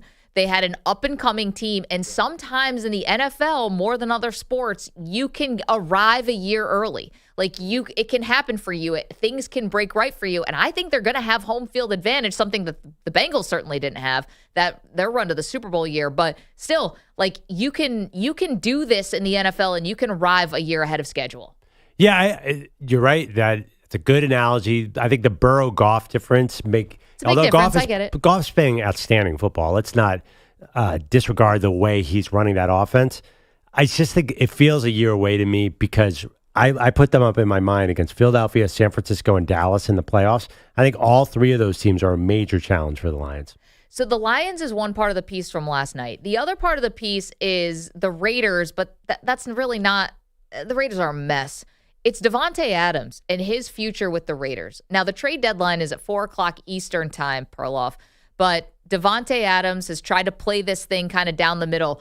Last night, you saw him clearly frustrated. He had 1 reception for 11 yards. 7 targets, 1 reception, 11 yards. He was just not part of the offense last night, or a meaningful part of the offense. And it feels like a great career is kind of languishing in Las Vegas. Yeah, so last year he was great in Vegas, even though the team wasn't good. This year it's been the opposite. He's been bad. The team's been bad. Last night he dropped a key third down pass that would have kept the Raiders in the game. And then Jimmy G had a clean pocket and missed him wide open, streaking in for a touchdown. So Davante threw his helmet down and cursed out nobody in particular. I just don't understand why the Raiders aren't looking to trade. There's nothing happening this year. Adam Schefter reported the Raiders are going to stand pat. So next in the offseason, he's gone. He's not going to stay there. So why not just do it now and get a first-round pick? Maybe you get a first-round pick next season. Is it a matter of putting people in that beautiful stadium they have in Vegas? Maybe, but I think Raider fans get what this is, which is a moment where they probably could have taken advantage of a bit of a soft schedule once they beat the Packers on Monday Night Football, and then they go out and lose to the Bears. I mean, nothing inspires confidence about this team. Garoppolo gets hurt all the time, but you knew that was going to happen. And they need a quarterback, and they need a different coach. Josh McDaniels just cannot succeed outside of New England, and he's another one of those failed Belichick disciples. Yeah, and it's also the body language and the facial expressions. We shouldn't, if he was winning, we wouldn't mind all those. He just seems like a not fun experience to play for. No, not at all. And if you can't be fun in Vegas, where can you be fun? 100%. They need a fun coach. They need a coach who's going to have character, who's going to be confrontational, who's not going to be afraid to bend the rules. They need Jim Harbaugh. Yeah, and stat. I know the NFL doesn't want Jim Harbaugh, but Mark Davis is a bit of a wild card. He never goes with what the NFL says. That'd be a great fit because they need something. And I'm being serious. They need something totally different. They need to take everything that they've been doing and get rid of the Gruden era, get rid of the Mike Mayock era, get rid of whatever this era is, and just start over. 855-2124-CBS, 855-212-4227. Let's go to our pal Jay is in Nashville. Good morning, Jay. Happy Halloween. Man, happy Halloween. I see you got that Gryffindor reject sitting next to you. He looked like he got too old and they had to kick him out dude. You should have graduated 20 years ago. Go cast a spell on somebody at the sports book. By the way, you're too old. Jay, did you see Robert Griffin was Robert Gryffindor this weekend? I saw that too. That was awesome. I saw that too. So how can he do? Well, okay, yeah, he's a little younger than me, so he can get away with it. But okay, both of y'all look crazy, man. Y'all two grown men trying to be Harry Potter characters. It doesn't fit. It only fits with older ladies that might fit because they can do the sexy little freaking Gryffindor thing or whatever, but older men is dude, you look like you're up in there you look like your middle name is Chester up in here doing that. And as far as Maggie, you look like you're about to bust out a freestyle on a mechanical bull or something somewhere in New Orleans. For real. You know what, Jay? You look like a hip-hop cowgirl or something. I've always said there are two types of people in this world, the people who get on the mechanical bull and the people who don't, and I stand by that. Hey, you got to get on the bull. You got to get on the bull. Well, you're not living if you don't get on the bull, man. You're just sitting on the sidelines, heckling. Yep. It's dude, that's weak sauce, man. But as far as Man, if I'm the Tennessee Titans, I'm going after Davante Adams right now. But that's the problem. I've been living here in Nashville for like I said, it's been a few. The Titans, yes. Jay, the Titans were a Will Levis 50-yard bomb away from getting rid of Derrick Henry and DeAndre Hopkins today. You can't have DeAndre Hopkins and Davante Adams. That's unfair. Exactly. I mean, but they still need to trade him. I think they'll bring on Davante, trade those two, get some draft picks. What they need to do is get some draft picks and spend it all on an offensive line and at least have one target to throw to. I think Davante Adams is the better. You're right, but what you eat too many Twix bars? If you can't also have the draft capital if you're going to be trading for Davante Adams. That's going to cost you draft capital. Yeah, a little bit, but I mean they've already traded. Everybody's holding the funeral because they traded their safety. And I'm looking at everybody like, first of all, I don't care if they had Ed Reed back there. A safety is not going to win a chip for you. Yeah, you know what I mean? And like they already traded their safety. They got other people to trade. The main problem is like, dude, you need to like spend your money, spend your draft capital on at least a nice target on the outside, and then at least. Wait, Jay, here's the real question. You should have an offensive line where my grandma can sit back there. Where in the lead? What's your costume today, Jay? I know you're dressing up as something. The natural born loser, myself, basically. Oh, come on. No, I don't dress up for Halloween. It's another day to me, for real. I'm one of those guys. All right, Jay, thank you for the phone call. Thought Jay might be coming with a costume. Titans are not getting Davante. And we know he loves McGriddles. I thought maybe it'd be McDonald themed. Oh, yeah. Ronald McDonald. That's not scary. He wears great T-shirts. They're not quite. That's why I thought he would go costume too. What was his? Can we say the name of his best T-shirt ever? Yeah, your mom's my cardio. Yeah, if you can wear that T-shirt, if you can wear that T-shirt, you can wear a costume. So I kind of expected Jay to dress up too. I should have came as Jay in Nashville for Halloween, not Deion Sanders, which is I'm dressed as today. Lee is in San Diego. Lee, good morning. How are you doing, dude? I'm doing great. How you doing? Fantastic. So what do you got for us? Well, I just have a problem with salaries in professional sports. Okay. And I think any team in any professional sport can win a championship any year if these guys would just accept a little bit less millions. Lee, you want to go into the owners? They need more money, right? No, I think he's talking about like Tom Brady. Needs more money. I probably made $1 million in my whole life, so I can't relate to it anymore. Yeah, well, Lee, I mean, none of us can. It's funny money. You know, guys signing $250 million contracts, $500 million contracts. Like, it's funny money. At some point, it's just abstract. You can't get lost in the numbers. I will tell you, if I'm a quarterback, I would definitely take less money. And this has nothing to do with going to the owners or not. I think that at the end of the day, Kirk Cousins will never be able to spend all his money. But he will look back at his career, and Drew Brees, for example, a Super Bowl is invaluable. They'd pay, on their deathbed when they have $100 million in the bank, they're gonna be like, "Oh, I would have given up half of that to win another Super Bowl," right? Or is that a terrible investment on my part? No, I think it's up to every person. I don't think you can come to somebody and say take less money than another guy, because I think there's a lot of competition amongst the quarterbacks on who gets paid the most. Yeah, but I mean, obviously the two best of our lifetimes, Brady took less and Mahomes took less. So that's the gold standard. Hung is in Harrisburg, Pennsylvania. Happy Halloween, Hung. What are you dressing as today? Me? Luigi. I'm a Super Mario player, I love it.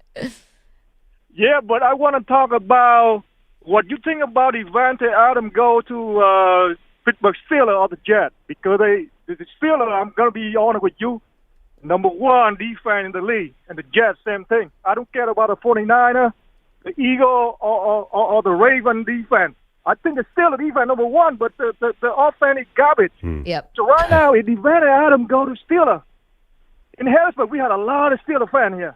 And, sure. I want to see the Steelers fans coming back and go crazy, Hung, listen, I like it for both of those teams.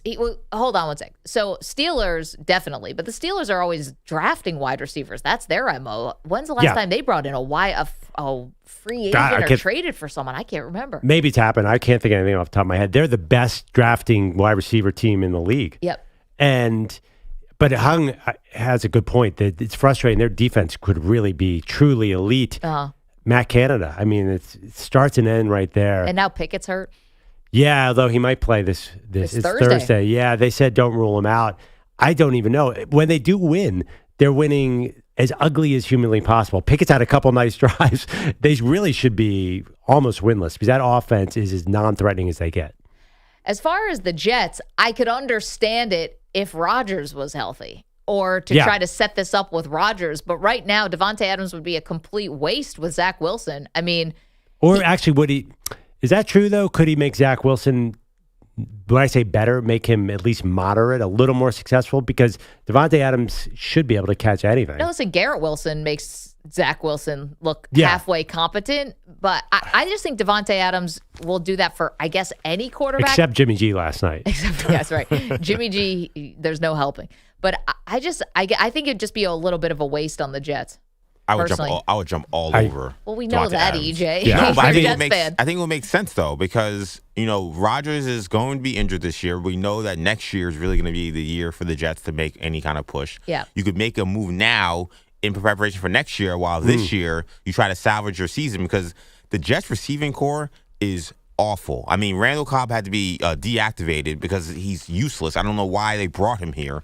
Well, you know why. And then Alan Lazard, I mean, he's dropping passes. I know he had a big catch over the middle to get them in field goal range, but Alan Lazard is so overrated and was not worth $11 million. They have a problem at receiver. You know the reason why Cobb and Lazard are there. That's all because of Rodgers. Yeah, no. So let's get one of his actual good receivers that he played with, and maybe then we'll see some improvement in the Jets offense. That's the deal with the devil you make a little bit. You want to bring Rodgers in, you got to bring in all of his guys. Nathaniel Hackett, you got to bring in Lazard, you got to bring in Randall Cobb. I feel like Rodgers doesn't go get a drink of water at night without Randall Cobb by his side. So that's just part of it. Also, Davante Adams, when you're looking at it from his point of view, as we mentioned earlier in the show, he's trying to build a Hall of Fame resume. And even this half year, I just can't see him producing a lot of numbers with the Jets. So if I'm him, I want to go to a more explosive offense, say the Cowboys or the Bills. I don't know if the Bills are...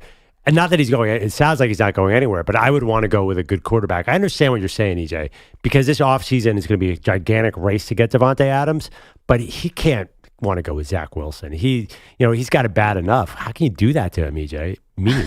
I mean, look, maybe he has some control over where he goes, but at the end of the day, the Raiders can trade him wherever. Yeah, but it's the NFL's got a little NBA-ish where the stars can dictate a lot of this. I mean, he did direct himself to Vegas to be with Derek Carr. Where should Davante Adams go? Well, I don't know if he's going anywhere. I'm sure he'd love to go somewhere now. He couldn't imagine that the season would go this far off the rails. 855-212-4CBS, yes. What did I tell you the age of wide receivers hitting that cliff is, though? 30? Wide receivers after 30. I don't know if Davante Adams is going to do anything anywhere because I think he just hit 30 very recently. Last December he turned 30. That's getting old for a wide receiver. I mean, I know. Look at Odell Beckham trying to stay on the field right now. It's just hard to stay healthy at that position. 855-212-4CBS. Okay, coming up, we do have really story we never thought we'd get from one college football coach talking about a former star. So we've got that, and we've got all the latest in terms of Halloween fun for you, Maggie and Perloff. We're all dressed up here. YouTube.com/CBS Sports Radio if you want to see. Twitch.tv/CBS Sports Radio. Of course, we say hi to our CBS Sports Radio affiliates who we appreciate so much. We're back in a minute. Don't move.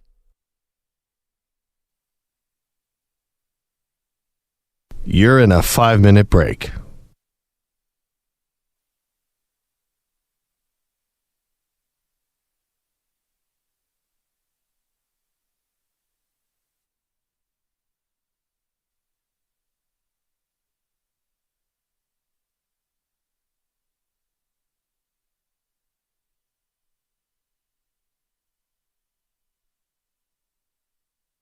Four minutes, 30 seconds remaining.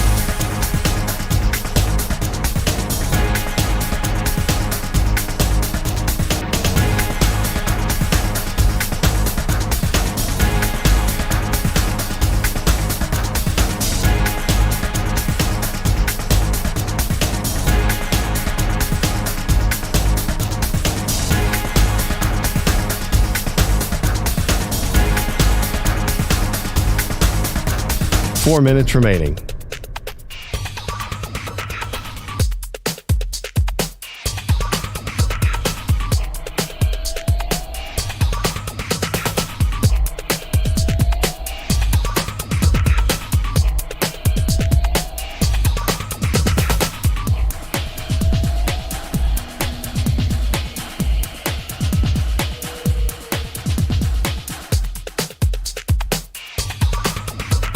Three minutes, 30 seconds remaining.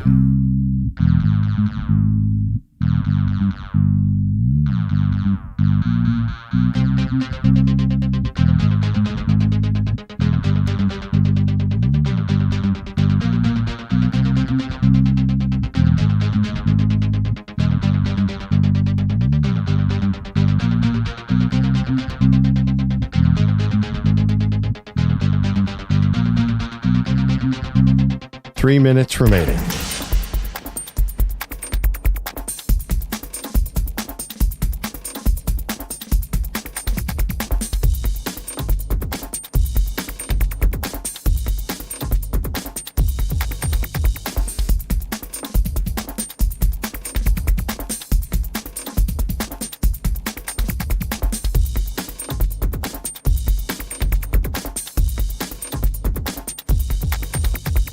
Two minutes, 30 seconds remaining.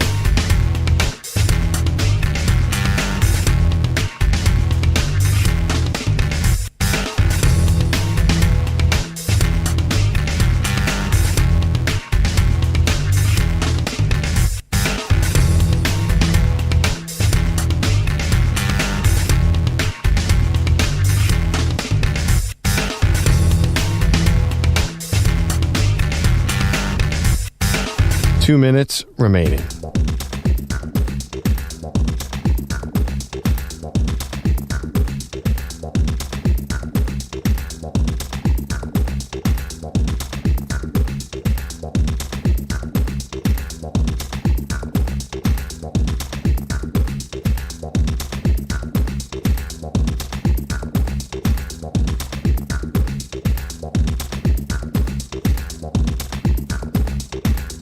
1 minute, 30 seconds remaining.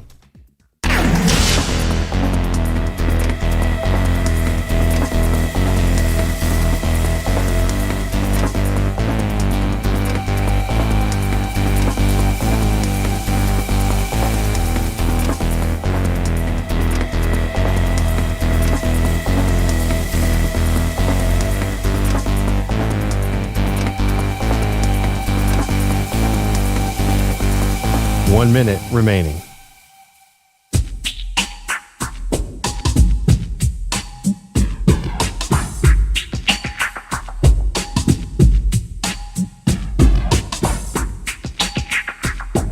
.45 seconds remaining.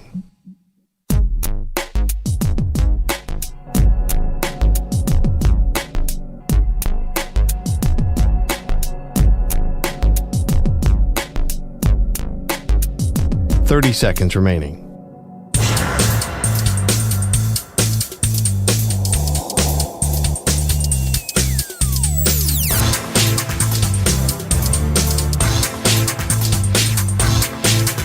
.15 seconds.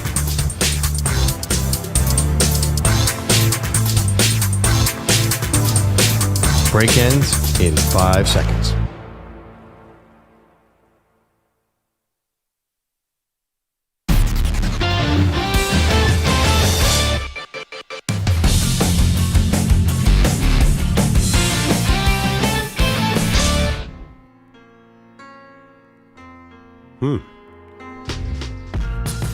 Welcome back to Maggie and Perloff. This is a great day. Not only am I getting to wear short shorts to work, but the 76ers have made what maybe I'm getting out of my skis here.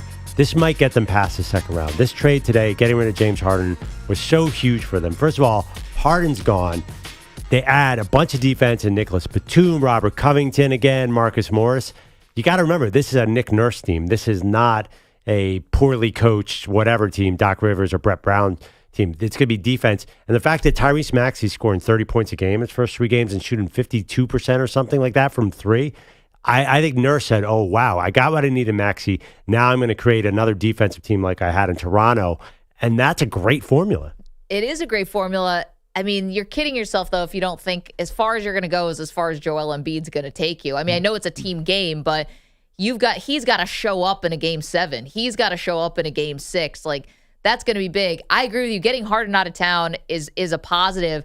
I don't know how they got a first-round pick. I know it's James Harden, and he's got, pedigree, and he's been an MVP, but there was no other team involved in the trade. It was just the 76ers and the Clippers duking this thing out. So if I'm the Clippers, I'm like, go find another team then.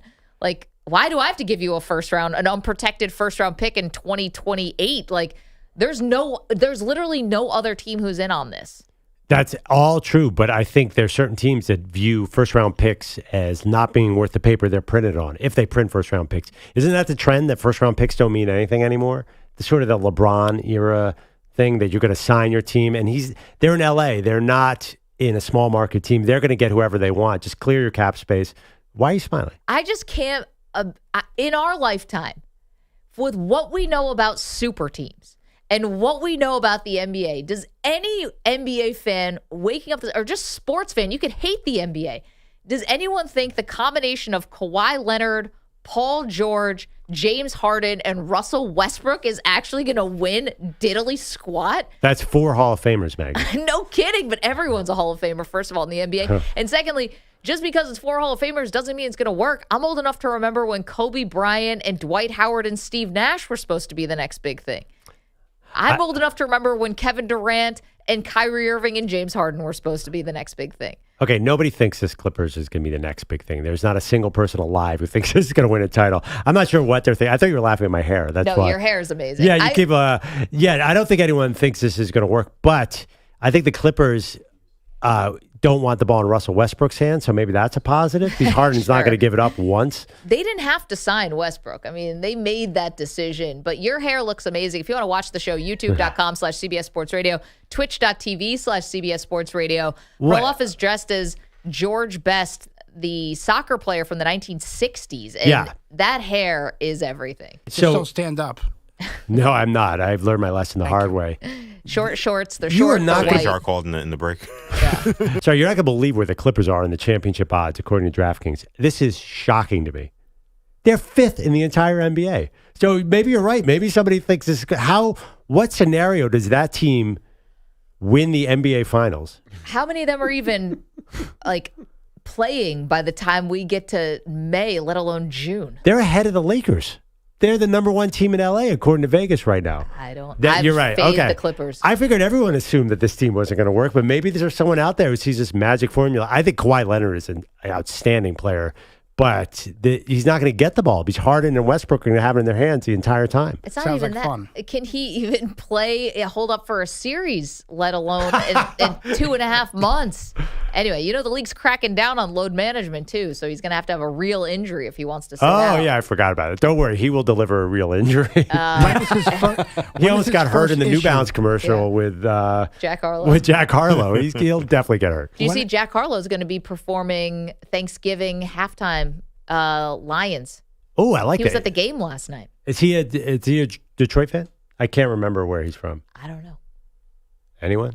I'm not sure. I have no idea where he's from. I feel like I should know that. Yeah, he's a Kawhi Leonard fan. None of us are going to know. All of us also, basically Joe and Troy were thirsty for Eminem last night. Did anyone else hear that? Oh, were they talking about Eminem in Detroit? They're like, well, we have one more game here, so if Eminem wants to drop by, we'd love to have him. It's like, that should probably happen behind the scenes. I don't know if you just can make a plea for Eminem. Then again, do you really want him? I mean, the greatest, I think, booth appearance of all time was Eminem with Brett Musburger and Herbie. What I was thinking about. An all-timer. It's the single best guest. Maybe John Lennon coming on a Monday Night Football, but that was unbelievable. I can't imagine that Troy would enjoy that. Very Does he really want Eminem in the booth? Bogus is here with some headlines. Good morning. Good morning once again, Coach Prime. The offense only scored 7 points, managed just 157 yards. He only had 1 catch on Monday Night Football, but Davante Adams still thinks the Raider offense can be useful this season. No, it's not hard to maintain the confidence in our offense. It's just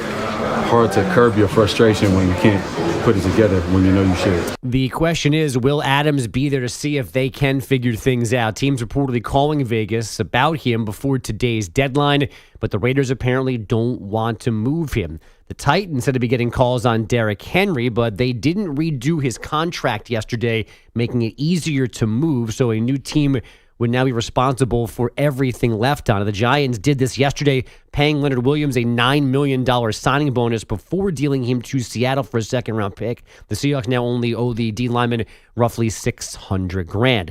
Back to that game last night, the Lions offense, ugly at times as well, settling for 3 early field goals, committing 3 turnovers, but rookie Jahmyr Gibbs ran for 152 and a score, and that defense smothered Vegas for a 26-14 win.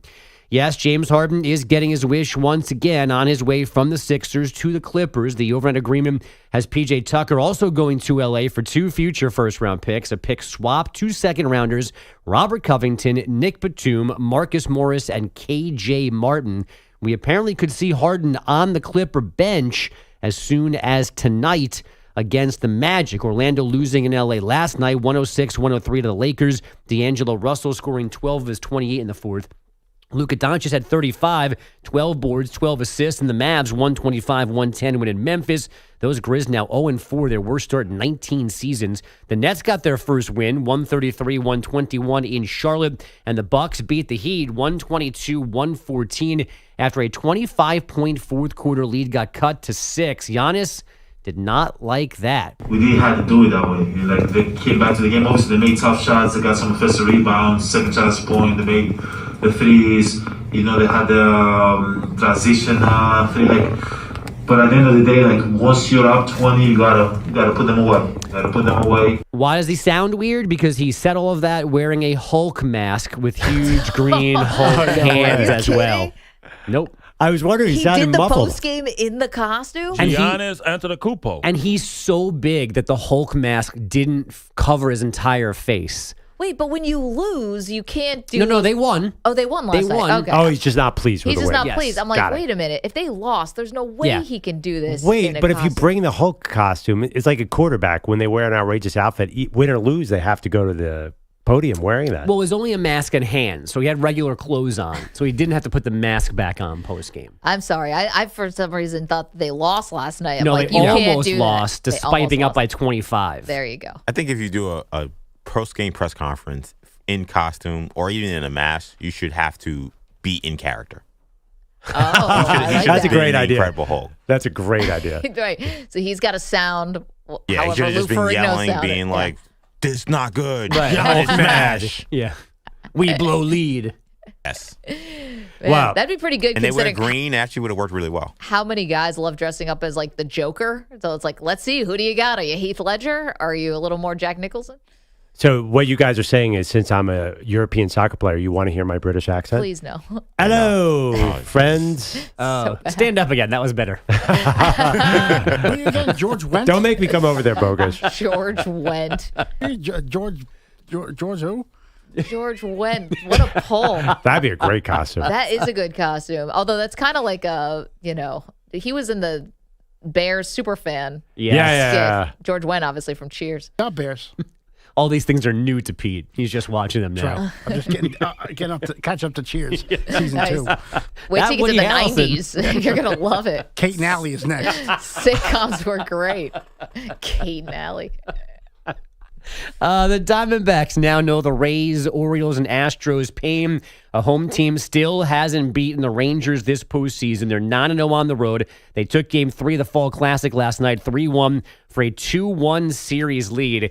Arizona manager Torey Rurudo on what could have been. It's a game of capitalizing on the right pitch at the right time, and sometimes it's with 2 outs, and we just didn't get that job done today.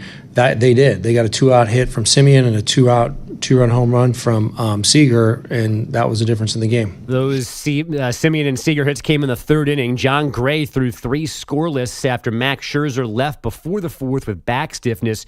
Adolis Garcia hurt his left side on a swing in the 8th. He went to a hospital for an MRI, so the Rangers do have some issues ahead of Game 4 tonight now with that 2-1 lead. Away from the postseason, the Guardians reportedly interviewing Craig Counsell for their managerial job yesterday, and Aaron Judge won the prestigious Roberto Clemente Award for his charitable work off the field. They broke out the funnel cakes in Seattle. The Kraken a 4-3 OT win in Tampa Bay last night. Also in OT, the Bruins topped the Panthers 3-2. The Red Wings 4-3 winners at the Islanders, and 2 more MLS best-of-3 first-round series began last night. Orlando City topped Nashville SC 1-0, and a 2-0 win for Seattle over FC Dallas. Coach, back to you. Oh, well, thank you, Andrew Bogish, for all the latest headlines there. One other thing about the Harden trade, as I've been dissecting that a little bit this morning. After Dame Lillard got traded, there was maybe this thought like, oh, teams aren't just going to acquiesce to the superstars anymore. You can't just name where you want to go, right? Like Dame wanted to go to Miami, only Miami, and they're like, no, we're going to trade you to Milwaukee, which is not a bad Well, I think plan B. Dame approved of that beforehand. And he approved it, but it was like for most of the summer, it was how are they going to get him to Miami? Right. And I think there was an idea like, oh, the superstars aren't going to call the shots anymore. Meanwhile, James Harden only wanted to go to the Clippers. Here he is going to the Clippers. He's not a superstar. So I don't think it's the main difference, I think. Yes. I mean, and no one else wanted him. That's what I mean. Maybe that's more of it. Yeah. Still, how did the 76ers get an unprotected first-round pick if nobody wanted him? Remember this idea that Houston wanted to bring back James Harden to be a veteran presence? Yeah, that made no sense. That was all perpetrated by James Daryl Harden's. Yeah. Oh, and also the story was that apparently Harden was telling people that he wanted to go there so he could go back to being an MVP candidate and lead league in scoring. And then that's when Ime Udoka said, hard pass. Yeah, no way. Not we going to do bring not that want in. him coming here thinking he's going to lead the league in scoring. And for what it's worth, you guys have been the most complimentary of this trade from the Sixer perspective that I have seen or heard or read this morning. The first dozen tweets I saw at 4:30 were crushing them for getting fleeced, that they got nothing for Harden. I think this is a bad trade still. Well, not are you necessarily kidding that me? it's bad. It's just that I would have done Harden for Marcus Morris straight up. No, but that's because you want to get rid of him, and that makes sense. Because I like winning basketball right, games. so the Sixers just trading James Harden to like addition by subtraction for sure. I'm shocked that people didn't expect you to attach a first-round pick to James Harden. He's such a cancer. He's terrible for teamwork. People apparently thought that they could have done better. Did any NBA writers think that? That is wild to me. My problem is that they could have done this earlier, in my opinion. I think they caused too much chaos. They didn't allow these guys to get chemistry together. Now you came in with one team, and now you're essentially ushering a new team that you're going to have to try to build chemistry with. I know it's early in the season, but it's unnecessary pain. Maybe they can do that other suitors in the next 14 months of the NBA season. Maybe they'll have time to build chemistry, EJ. How does this hurt their in-season tournament chances, EJ? We say on that, those but ridiculous how many courts? teams make these trades even early in the seasons, and then when they don't win late in the summer or in the thing, they say, well, we didn't have training camp, we didn't have all those things. I mean, that's basketball 101. Meanwhile, you got the Suns out here making a trade for Kevin Durant. They're like, no, I think we're good. We're never going to play together. He Everything's didn't going to even be play fine. the regular season. They thought they would be fine, and they complained that he wasn't ready. By the way, EJ, I got your back on the in-season tournament. I'm into it now. I think because the courts, the new courts. I'm a sucker for alternative courts. I think the Sixers actually have a chance now in the in-season tournament. I think everything alternative court. Honestly, what is there to lose? These games don't mean anything now. I'm on Team EJ here. I think I know, Bogus, you hate it. Yeah, I hate him. Yeah. So I hate them even more after seeing these courts. And you hated the in-season tournament in general. They could build a roller coaster in the middle of the court. No, that would work. Or build a moat in the middle. Give me something like that. Alligators in it. Yeah, let's throw some danger. Drop a peach basket. That's 50 points up in there. I'll be honest. When I saw those courts drop, I had that what's the name? That Arrested Development moment where I said, I may have made a mistake here. The courts get so busy, I can't watch them. My alma mater did this in D.C. at GW, and they did like a whole thing with the Washington Monument, like the most phallic thing that we have. Just going to put that right in the middle of the court. Didn't need it, guys. Didn't need it.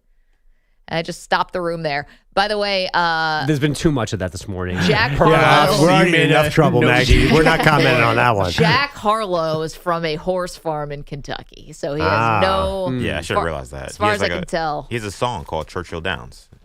He's all about Kentucky. No connection with Detroit, but he was at the game last night, and he's going to be performing halftime of Thanksgiving. And he did the remake of White Men Can't Jump, right? Yeah. Right. Which I don't know anyone who saw. Did you? I guys? wanted to watch it and I didn't. I heard it's garbage. I meant to, and I never got around to it. And you've been okay since. Yeah, I've been fine. Yeah. Sad though. I love that first movie. It's a great movie. 855-212-4CBS. Thank you, Bogish. 855-212-4227. Okay, we've been teasing it. We've got to get to epic story. When I tell you I've got a story with Mike Gundy and Brian Bosworth, you might want to stick around for that. We'll do it next. Don't move. Maggie and Perloff, CBS Sports Radio. You're in a 5-minute break.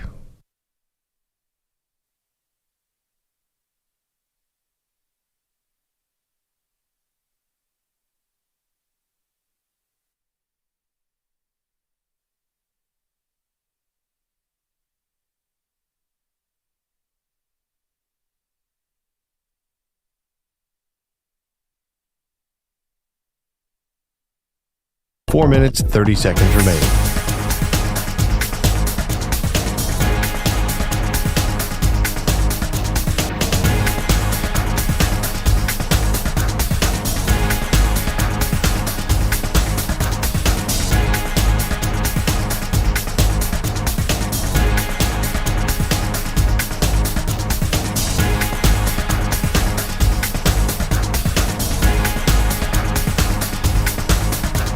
Four minutes remaining.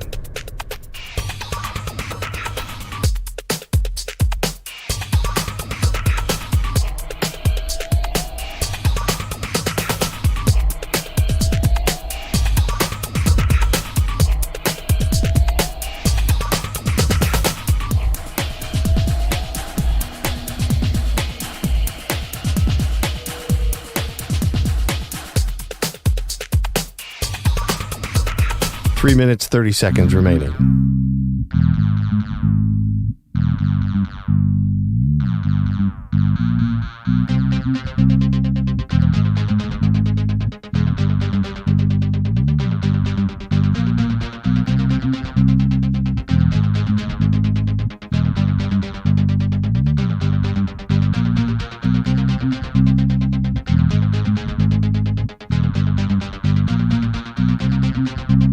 Three minutes remaining.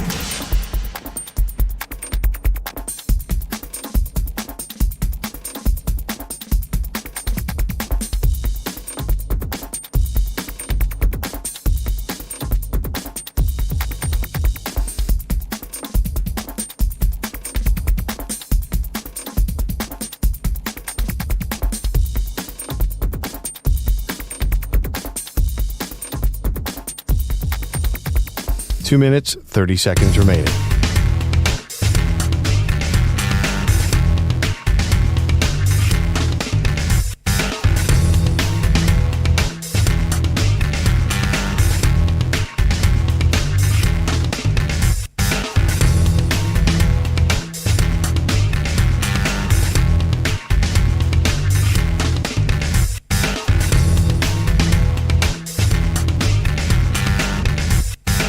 Two minutes remaining.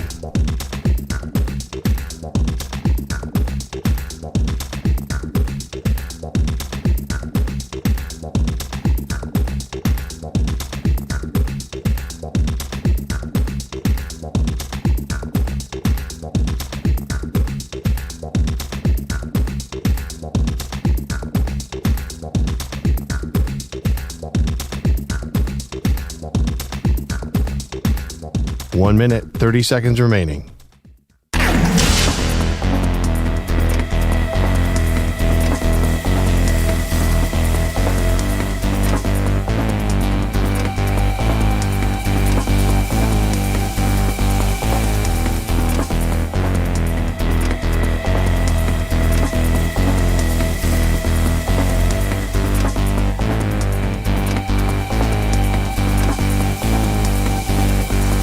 One minute remaining.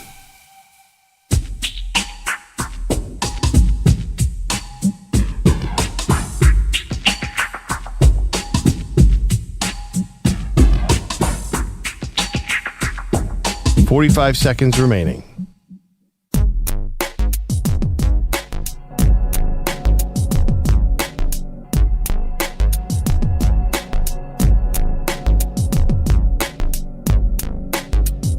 Thirty seconds remaining.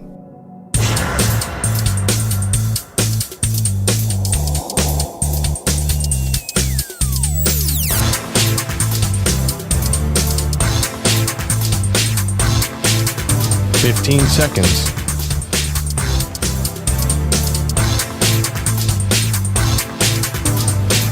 Break ends in 5 seconds.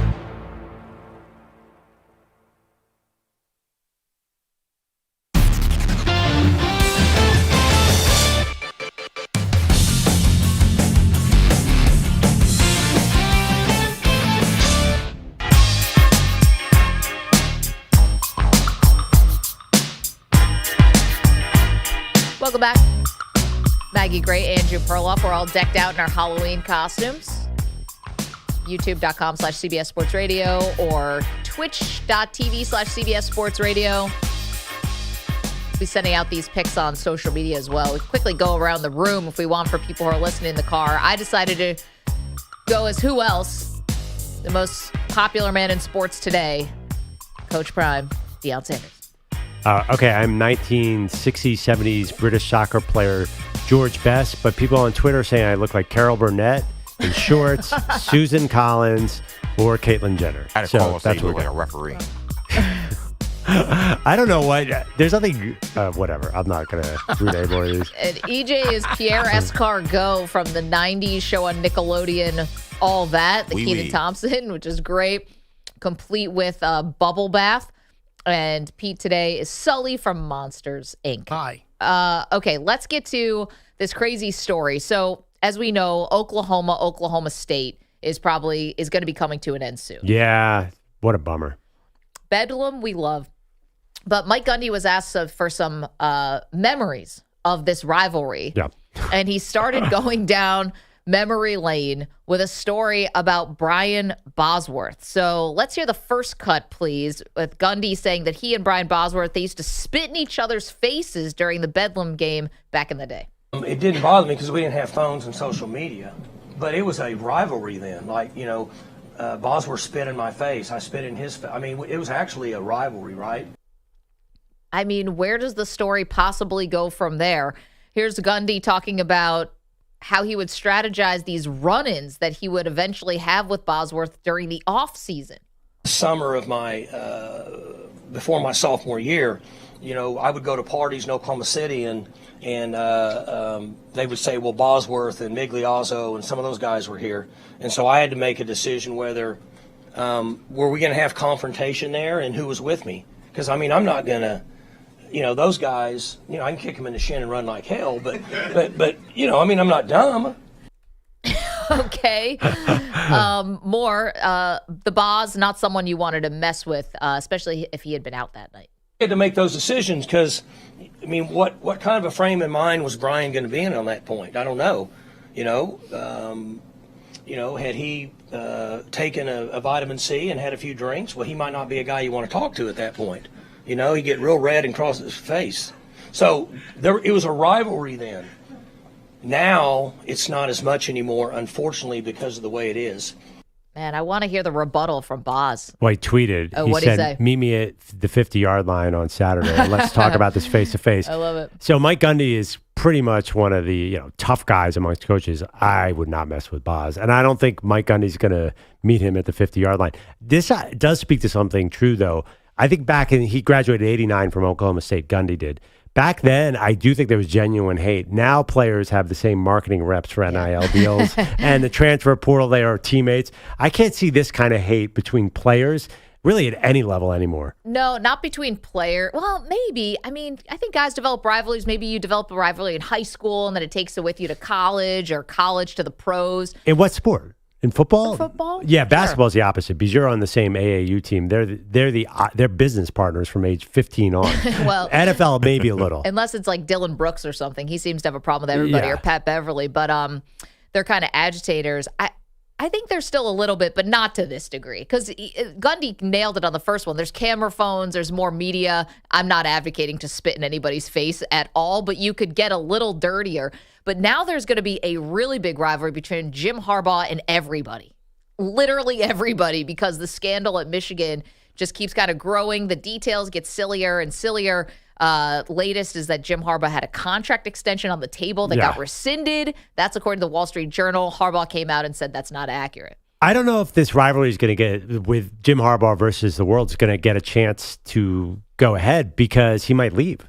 So if you want to get retribution and you're a Big Ten team, you're probably not going to get the chance. And this year, I think you and I differ a little bit. I don't think Michigan's necessarily going to suffer on the field because of this. They might rally together, and they have a big advantage. You know, they're playing at Penn State, but Penn State has no offense, and they are hosting Ohio State, who also has no offense. They could use this. Can you see them using this as bulletin board material, saying everyone said we cheated, but we're really the best team? I think what's interesting tonight with the first college football playoff rankings coming out. Now, we can give our top 4. I think Michigan's definitely going to be in there. I think they will, though, because of this scandal. And there's a case for it. I think they will go Georgia at 1. Yep. They will go Michigan at 2. You're not going to give Michigan the top spot. I think they're going to go Florida State 3, and then I think they're going to give Ohio State. And here's why. I think they're going to give Ohio State the nod because they've played bigger competition. And once you're already in the Final Four in the rankings, it's a little bit harder to drop out as opposed to when you start outside the Final Four to try to get in. Does that make sense? I actually think it goes Georgia 1, Michigan 2, Ohio State 3, and then Florida State 4, because Ohio State has those quality wins over Penn State and Notre Dame. Florida State, I know, beat LSU, but they have really been screwing around against bad teams. And I think the committee is looking at, I actually think there's a competition maybe between, I think Washington might try and either get out Ohio State or Florida State. Maybe I would think the competition would be Florida State and Washington, because Washington has that win over Oregon. Yep. So it depends on how they look at strength of schedule. Yeah, but FSU has the win over LSU. They've got a win. Yeah, over but I mean, Duke. Oregon's number 6. No, listen. Duke's not even top 25 That's anymore. true. Washington has that big win over Oregon. Maybe they do put Washington in and put Ohio State or Florida State on the outside. And the funny thing, too, is I think Oregon has a great they are arguably on paper, or actually if you look at them play, they are one of the top 4 teams as well. They fit right there. And then Alabama's looming around, but they have to beat LSU. And Alabama's messed around with bad teams, too. I mean, they took Arkansas to the wire, and Arkansas is not good. Yeah, that was, 2 weeks ago? They were still figuring out the quarterback situation earlier on in the season. Let's get to our shot of the day. He shoots! He scores! And the shot of the day is brought to you by Casamigos Tequila. Casamigos Tequila is brought to you by those who drink it. And what's more perfect than Casamigos and Halloween together? Today's shot of the day comes from our big reveal, all of our costumes, but particularly Perloff when he did the tearaway pants. Why are those shorts so short? Well, that was a personal choice. Yeah, this is like artist choice. No. I feel a little uncomfortable. If you look at a picture really of George small. Best in 1969, all the soccer players wore really short shorts. So if I'm going to go in and be George Best, I got to wear short shorts. Is this just so you can do your bad British accent again? Hello, Maggie. It's George Best here. So bad. Wow, you really look like a 60s soccer player, though. You're like swinging 60s. You got like the shag haircut. Yes, Maggie, I won the Ballon d'Or. Ballon d'Or. This is awful. Oh, man, but well done. All you're missing is like the bad teeth. I don't know about George Best, but did he have like crooked teeth like people in the 60s? Oh, yeah. Yeah, there's so much going on with this guy. He's such a hero in England. There's a chant they do. It's called "Gonna Go on a Piss with George Best" at the games. I don't know what it is. I don't know if I'm allowed to say any of this. You're not sure what that means? Well, no, I know what it means, but I don't know what these lyrics are in here. I'm not sure that I can say this, but apparently it's one of the big United chants. He was really, really good. I watch highlights. I've been looking at George Best photos and watching highlights for a month now. I thought of this a long time ago. This is a vintage 1968 cool Manchester, 1963. It says Wembley. This is authentic. Cost me a pretty penny here, but it's well worth it. It's really cool. You're going to get a lot of mileage out of that. I'm so disappointed, though, that you actually didn't get the actual Deion Sanders Company glasses. Remember we made such a big deal out of that? This whole entire outfit, I was so proud of myself, cost me about $40. I think those how much are the Deion glasses? I don't know. I didn't even $68 or something? Yeah, I'm not doing that. That's a good value for sunglasses because if you try and buy a pair of Ray-Bans at Sunglass Hut, it's $200. I think I'm going to buy those Deion glasses. You can have these. I got them for $14.99. And I think, they're basically the same. Yeah, they're pretty good. Basically the same. How about that? This hat is very cheap. Yeah, I was going to say, I know cowboy hats a little bit. That is not an expensive one. It doesn't fit on my head. It's made out of, I don't know what. It's kind of uncomfortable. Are you dying to take that hat off? Because I cannot wait to take this wig off. The only cowboy hats you can get now online are Barbie because of the movie. So this was the cheapest one they had. Who's going out tonight? Anyone trick-or-treating? I'll be trick-or-treating all night till 5:30. Yeah. I'm doing nothing. Yes, out with the kids. Yeah, I'm out with the kids. I'm going to clean up on recess tonight. It's my favorite night of the year. Protein snack / candy. How many people will know who you are? In Brooklyn, 15. No chance. shot. Under. Taking the under. This Hammering the under. This is Brooklyn. It's basically soccer central. Hammering the under. Thank you to EJ Stewart / Pierre Escargot. Thank you to Pete Bellotti / Sully. Thank you to Andrew Bogush and Andrew Kaplan, the Weedos, the coffee drinkers, the callers.